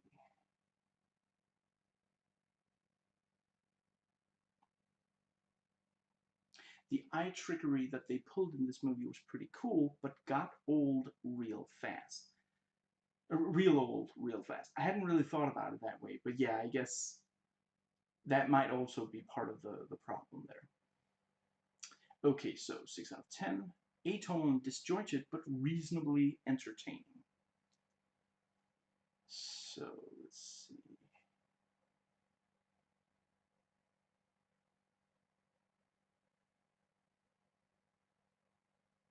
Hmm. Let's see.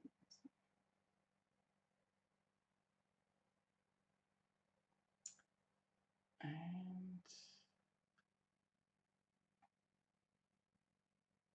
the main issue it has is that it feels remarkably streamlined and atonal. An example of this is that the narrative briskly and somewhat sloppily progresses from the pre-birth of the children to their elementary school ages, yet there is no sense of time having passed. Let's see.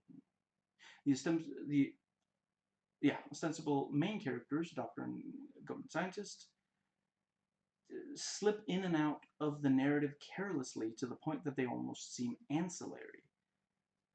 Very true. It really, yeah. And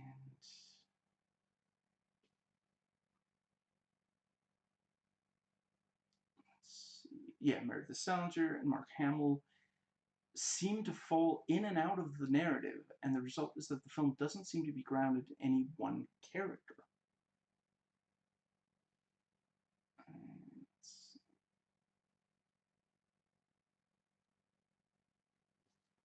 Yeah. So let's see.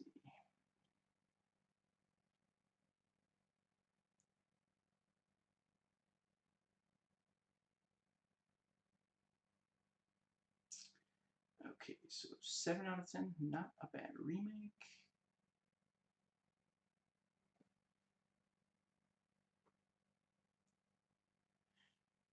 Carpenter adds some violence to this remake. 1995 people are wanting more on screen, more blood, guts, and violence in their films, so Carpenter gave them some, but it's not overly violent or bloody. And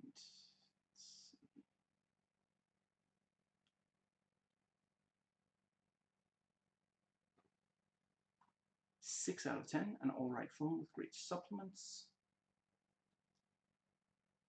Okay, so...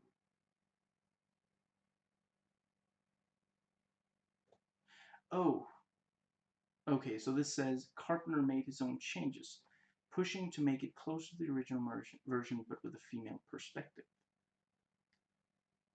I guess what I read on IMDb and Wikipedia made it sound like he hadn't. Okay.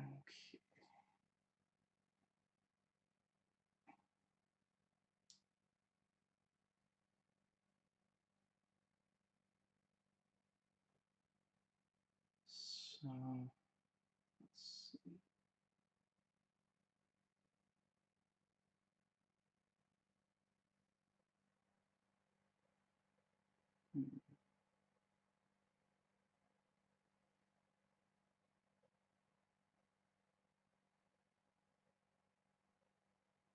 Okay. 7 out of 10, solid, enjoyable remake with few minor flaws. So, let's see. Okay, okay, so there's 40 pages left for me to scroll through. I gotta be... Okay. So...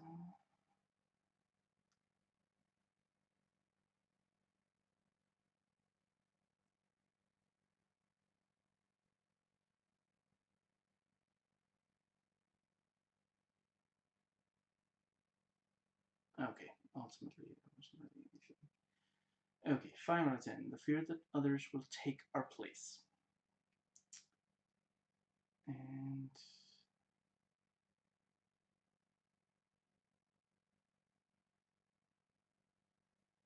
let's see. Yeah, here we go. So...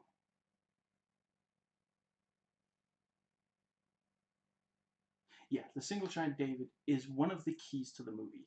As he does not have a partner, he begins to evolve differently to the children. He begins to understand pain due to the emptiness that the absence of his partner causes. He's torn between looking for a place within the children and without. His desire to belong and his loyalty to the other children cause a conflict within. The leader of the children is a female, and this is possibly a symbol of the nature of the children.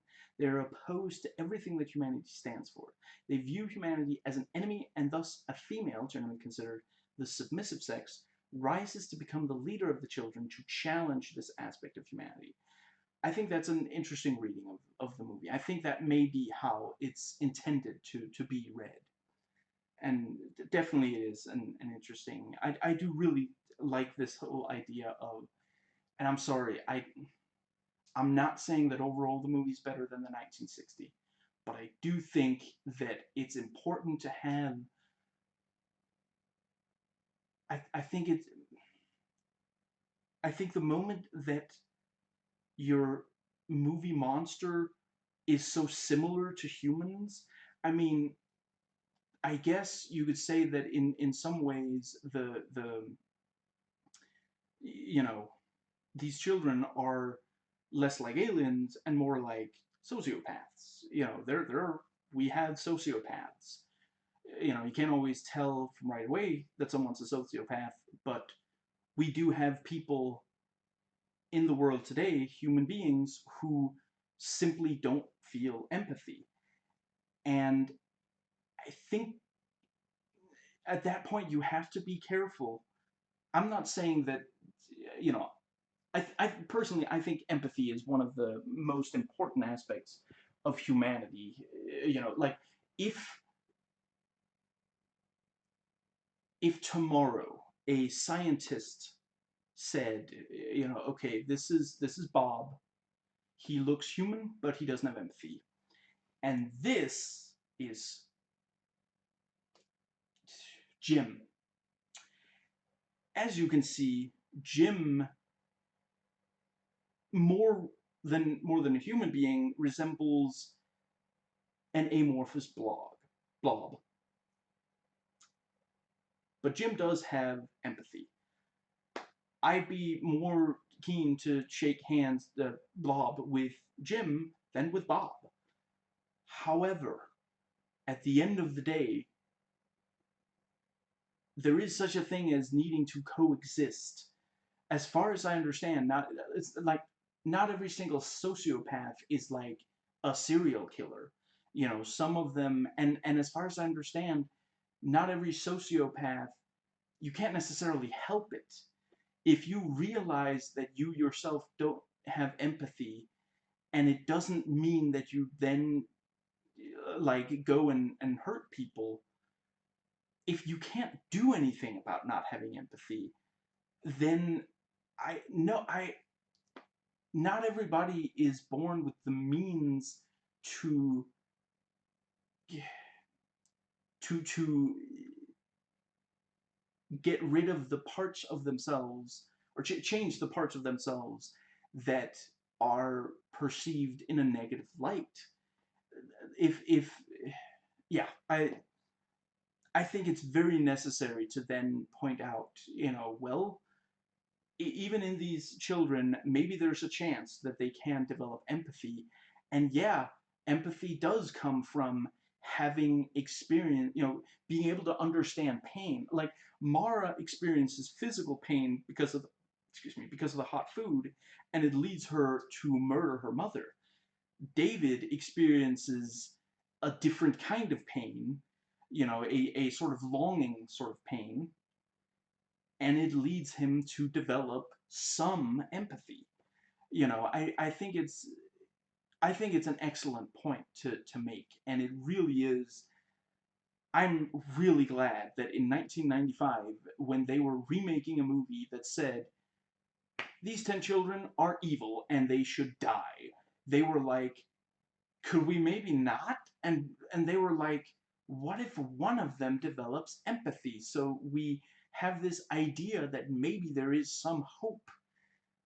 I'm sorry, but it is scary to me to think of anyone looking at a group of people and simply thinking they have to die.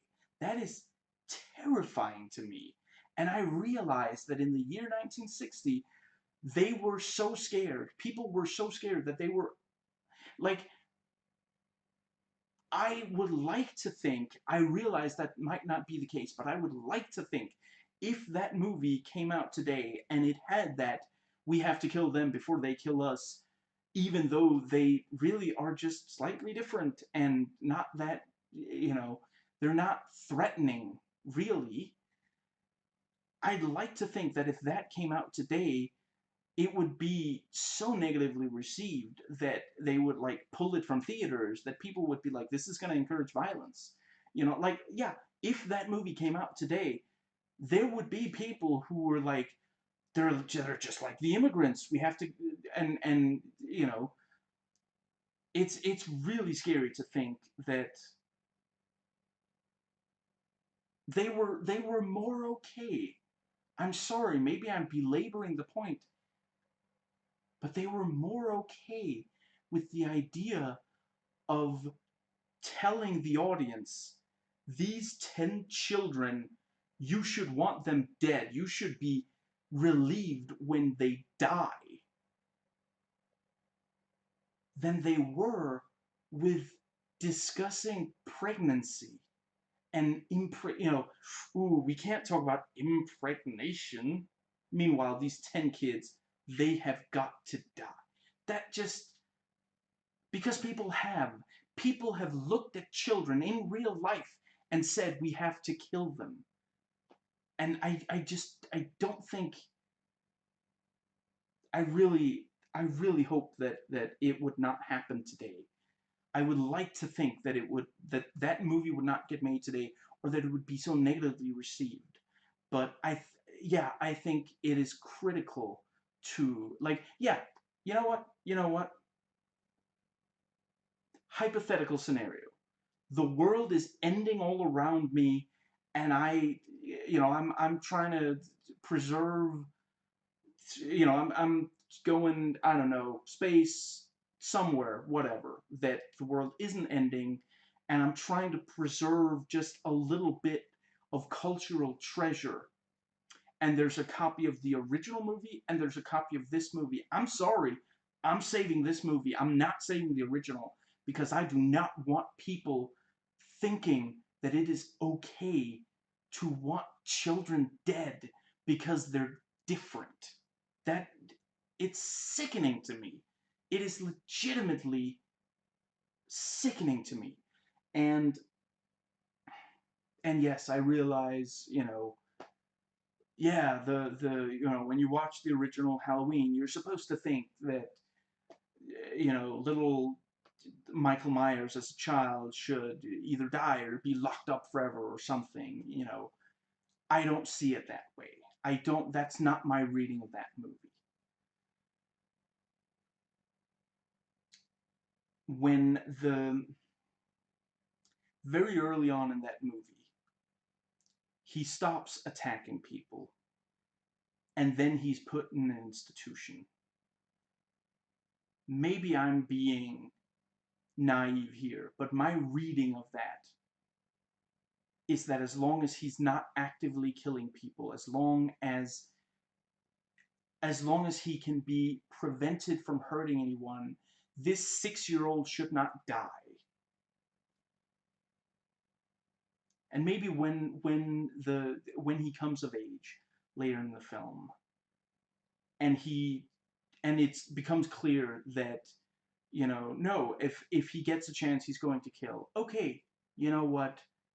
Maybe it's necessary to kill him, but the idea of killing children, and that's something that's central to this movie. The idea that there is a chance, the idea that at the end of the day, this is not so the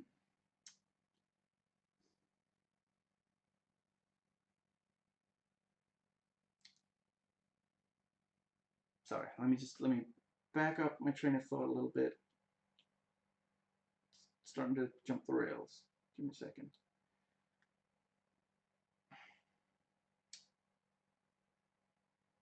David is the yes. The movie makes it very clear why the children the yeah, like I read aloud that quote from before, but yeah, maybe sometimes you should spell it out. Yeah, the speech where he says, if you don't feel empathy, you are not human. I do think, and I mean, at the end of the day, I don't know, maybe if I watched when I watch the original, maybe I'll feel that it is properly conveyed in that movie. But I think it's extremely important to convey. This is not about these are evil because they look kind of weird. This is about they are evil because they have no empathy, and if they are not destroyed, they will destroy.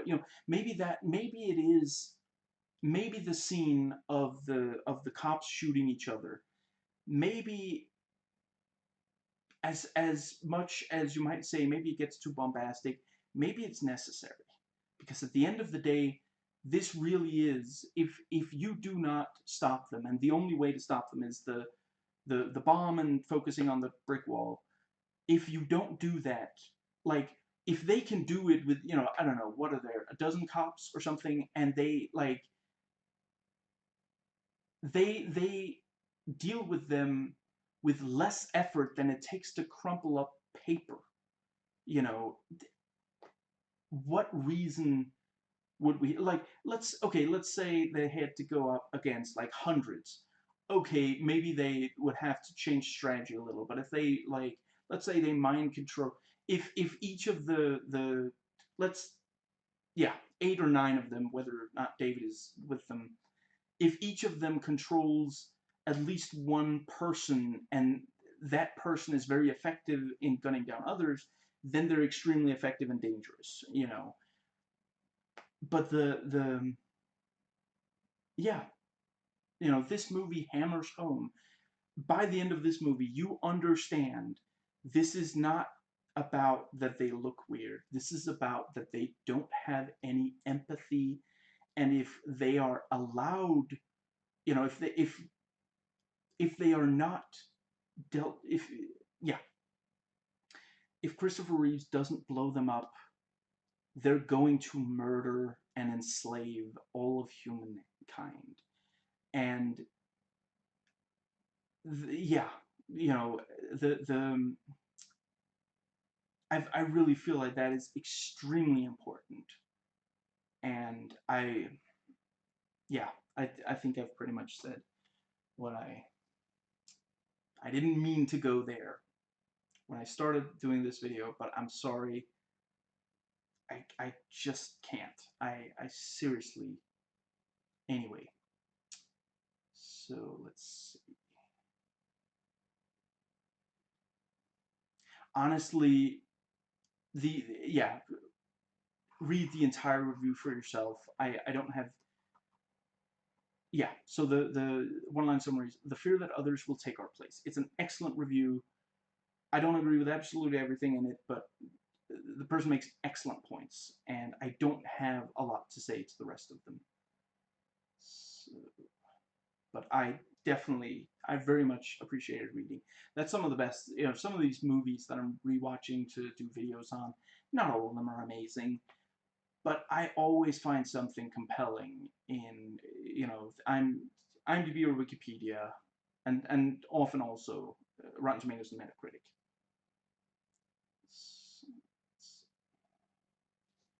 Okay, so 6 out of 10, not one of Carpenter's strongest flicks. So let's see if I can find. I gotta get better at pointing, at highlighting the section I want to talk about. So I don't have to skim them while doing the video. But the problem is, of course, the carpal tunnel. So instead I just put one next to the start of the review.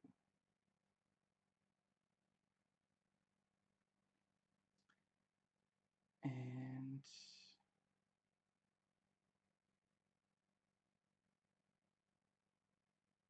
okay, never mind. There wasn't really anything in there that I ended up wanting to.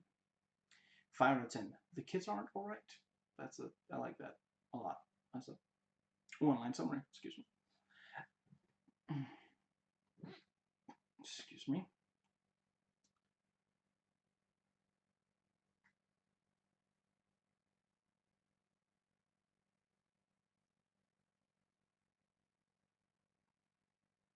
So,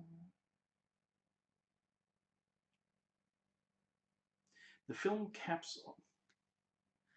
Okay, this is really good. Okay, yeah. Even Superman himself, Christopher Reeve, in his final film role, proves to be no match for the toxic tots, as the film caps off with a match of wits that is, well, child's play. Okay. Excuse me. So. Okay, 32 more pages. 6 out of 10. Emotion is irrelevant. It is not our nature. So, and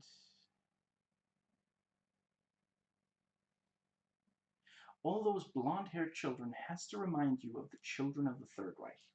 I'm sure they did this with a purpose. Perfection achieved, but at the sacrifice of humanity.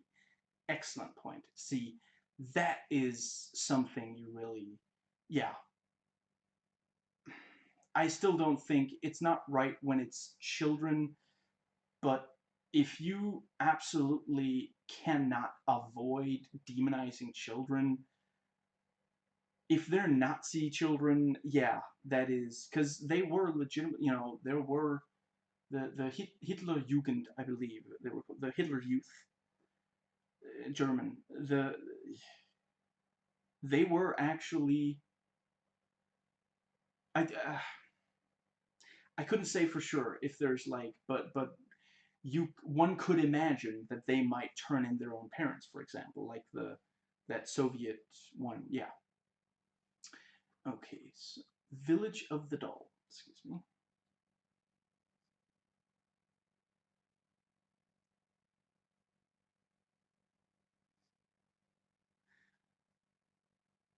Okay, this is yeah. In the remake, David is the little alien who discovers feelings. And oh right, I forgot this. Yeah, I'm not gonna get into that.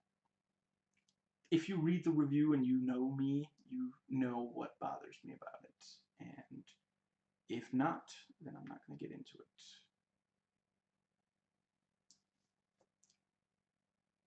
Not in this video. Okay, 3 out of 10, bad movie and useless remake. Let's see.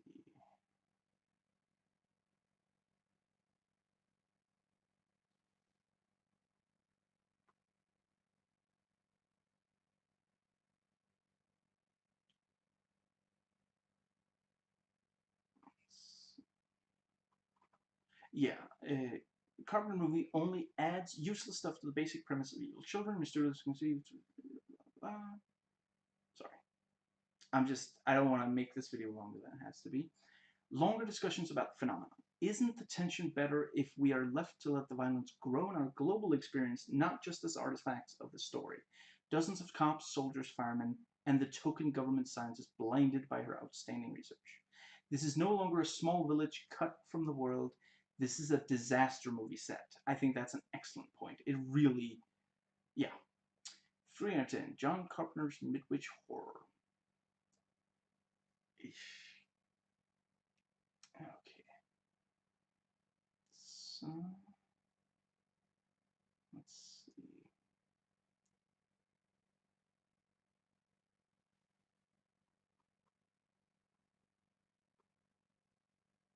About the only thing that works is some added characterization for David, Tom Stecker, and the feminization given Mara, Lindsay Hahn. So, feminization, yeah. I don't know if that person is saying it as a good thing or a bad thing, but the and now I regret I read it out loud without knowing for sure. Hopefully, they don't think of it as a. Let's see, 5 out of 10. Quick review: Village of the Damned.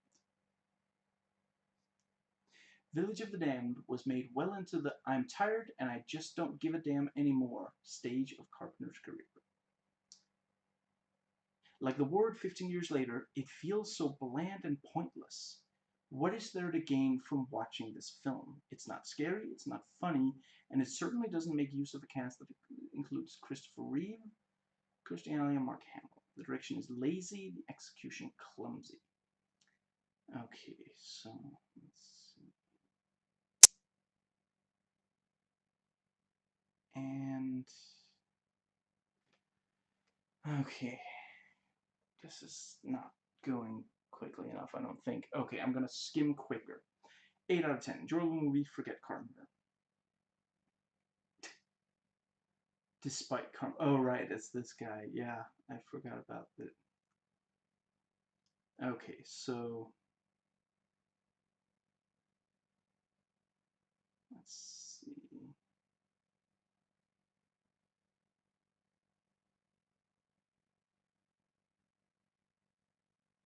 Six out of 10. Where did the budget go? And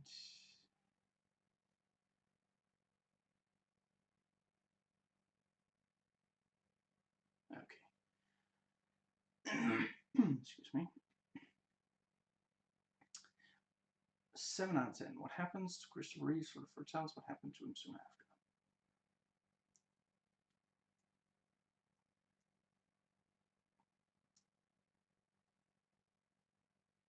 Okay.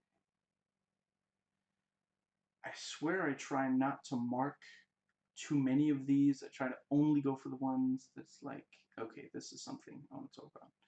Okay, Oh, How the Mighty Have Fallen. Let's see.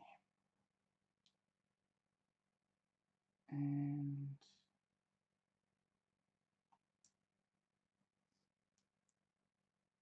this is a very snarky review. It's an enjoyable read. A pointless remake of a far superior British horror. Okay. Where Nobody Knows. Okay, so let's see. And okay. 6 out of 10. Not Carpenter's best, but somehow appealing.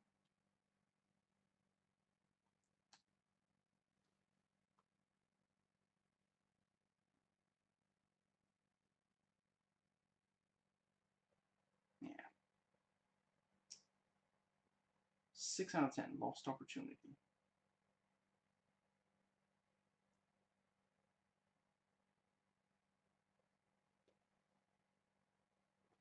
Okay. 6 out of 10. Carpenter fans, but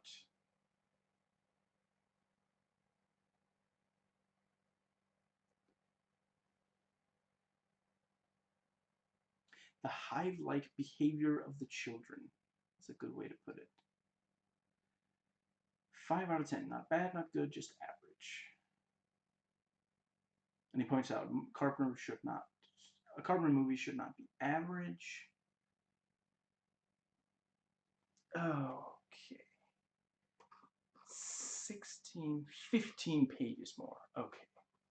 An intriguing failure. Excuse me.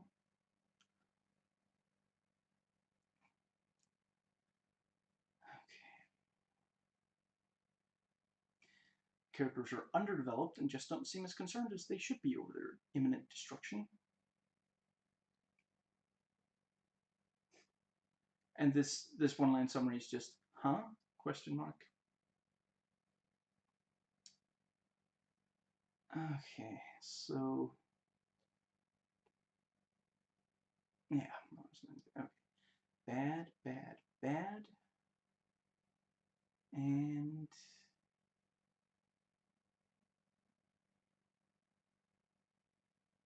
a period piece that should not have been remade.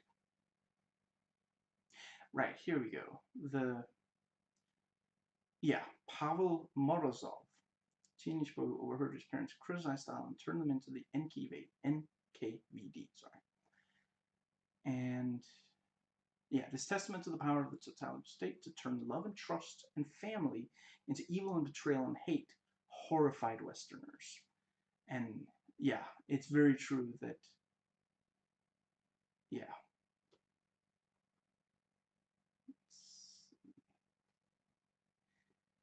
Spoilers ahead.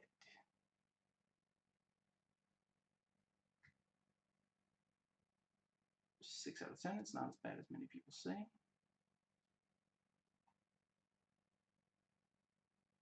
Okay, 5/10. Carpenter's weakest film. This says arguably his only truly weak film. I think I could maybe agree with that, but yeah.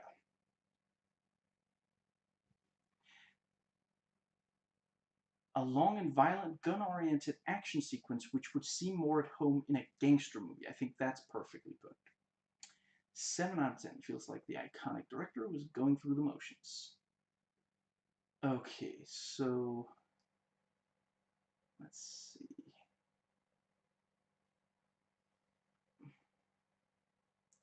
5 out of 10. The children saved this movie from obscurity. Okay.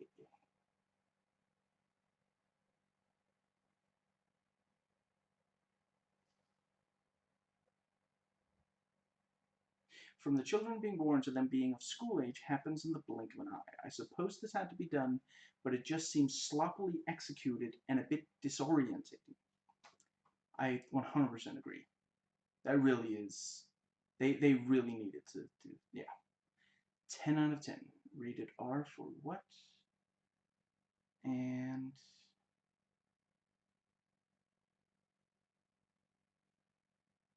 I mean, I guess I can kind of. Oh, right. This person is saying PG-13 means it's not horror, and this movie should be PG-13, basically.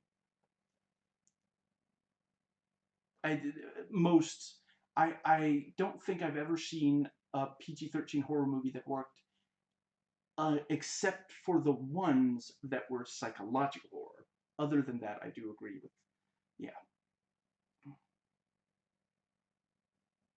Where's a flamethrower when you need one? Or an Uzi, or a shotgun, or a good old-fashioned Gatling gun?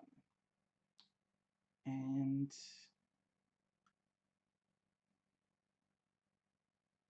yeah, and there's, don't shoot, don't bash their brains in, just wait there a good long time until their eyes start glowing. This idiotic direction is emblematic of the entire film. It just sits there, doing almost nothing. Could have been directed by a sleepwalker. And that's with all due respect to Mr. Carpenter. Okay, 5 out of 10. A few good scenes and an otherwise lousy entry from Carpenter. Let's see. A creepy story, but one that is quite devoid of life. Clumsy, what? Clumsy narrative.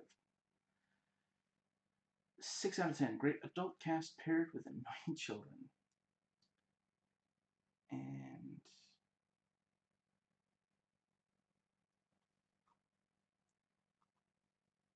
yeah, and this person says, maybe it shouldn't really be called a horror movie. It's an intelligent science fiction film. Okay. Yeah, I think that might be one of the best ways to get enjoyment out of the film, is to simply see it as, well, it's not scary and it's not meant to be. It's science fiction, not horror. Yeah. 5 out of 10. Beware the children.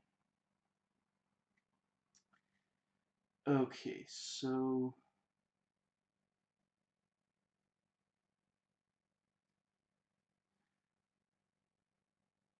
and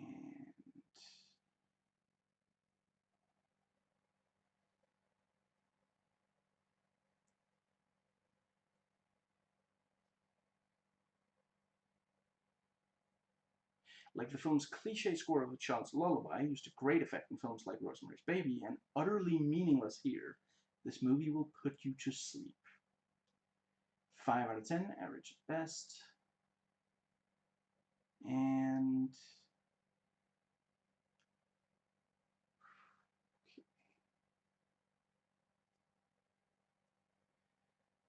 laughed all the way through the film. Our kids share the same names. Yeah, that's. I think that. Yeah, so they have. Yeah, my husband and I took our oldest son to see this remake of a film we loved. We laughed all the way through the film, but our son David was terrified, and he was 16. His sister Mara bought us the movie in VHS for Christmas. Is there a child named James in the movie as well? That would be our youngest child's name. We thought Kirstie Alley's performance was the best, but then again, we literally laughed through the whole movie. Let's see. Okay, it stinks, but let's see. Excuse me.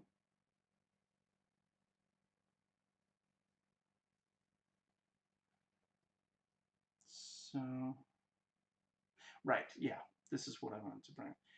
I do have one thing to point out in Village's defense, though. March of the Children. I don't know if Carpenter composed it or if it was collaborator, but in any case, it was worth for me to sit through the whole mediocre film just to hear the march play out over the end credits. I agree. The end credits bit is great. It's a great song.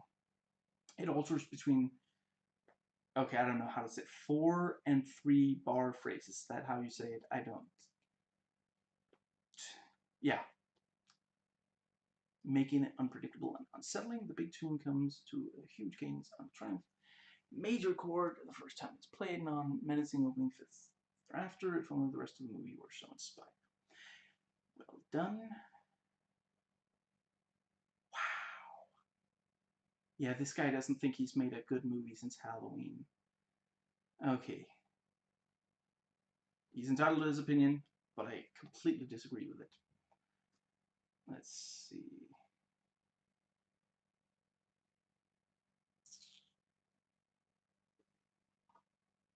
Linda Kozlowski is sympathetic. Okay. A tribute to B actors. 6 out of 10. Remake of a 60s thriller. At least the effects were good. And we are done. That is all of the notes that I had prepared. So, I think I've pretty much said the whole... Yeah, I don't have anything more to say about the whole Demon Child subgenre thing. I don't have more. Let's see, I talked about the violence, the acting, the filming, the music, the atmosphere, the child acting. I think I covered absolutely everything. So, this is probably the last John Carpenter for a little while. More than a little while. It's going to be, currently the plan is for it to be a while. Now, where was I going? That's right. The next one is, the final VHS one is a Danish movie. I forget, I don't think it's next week. I think next week, yeah, next week must be season 2 of Prison Break, I believe. And let's see. Yeah, I think the week after that is maybe the VHS. And then Bloodshot. And I'm not gonna, I'm not gonna talk about that in this video, because I try to only talk about that in the specific video. Yeah, so I hope you enjoyed watching, as I enjoyed watching, and definitely enjoyed recording, and I'll catch you next time. That's couch leather. That wasn't like a fart or something.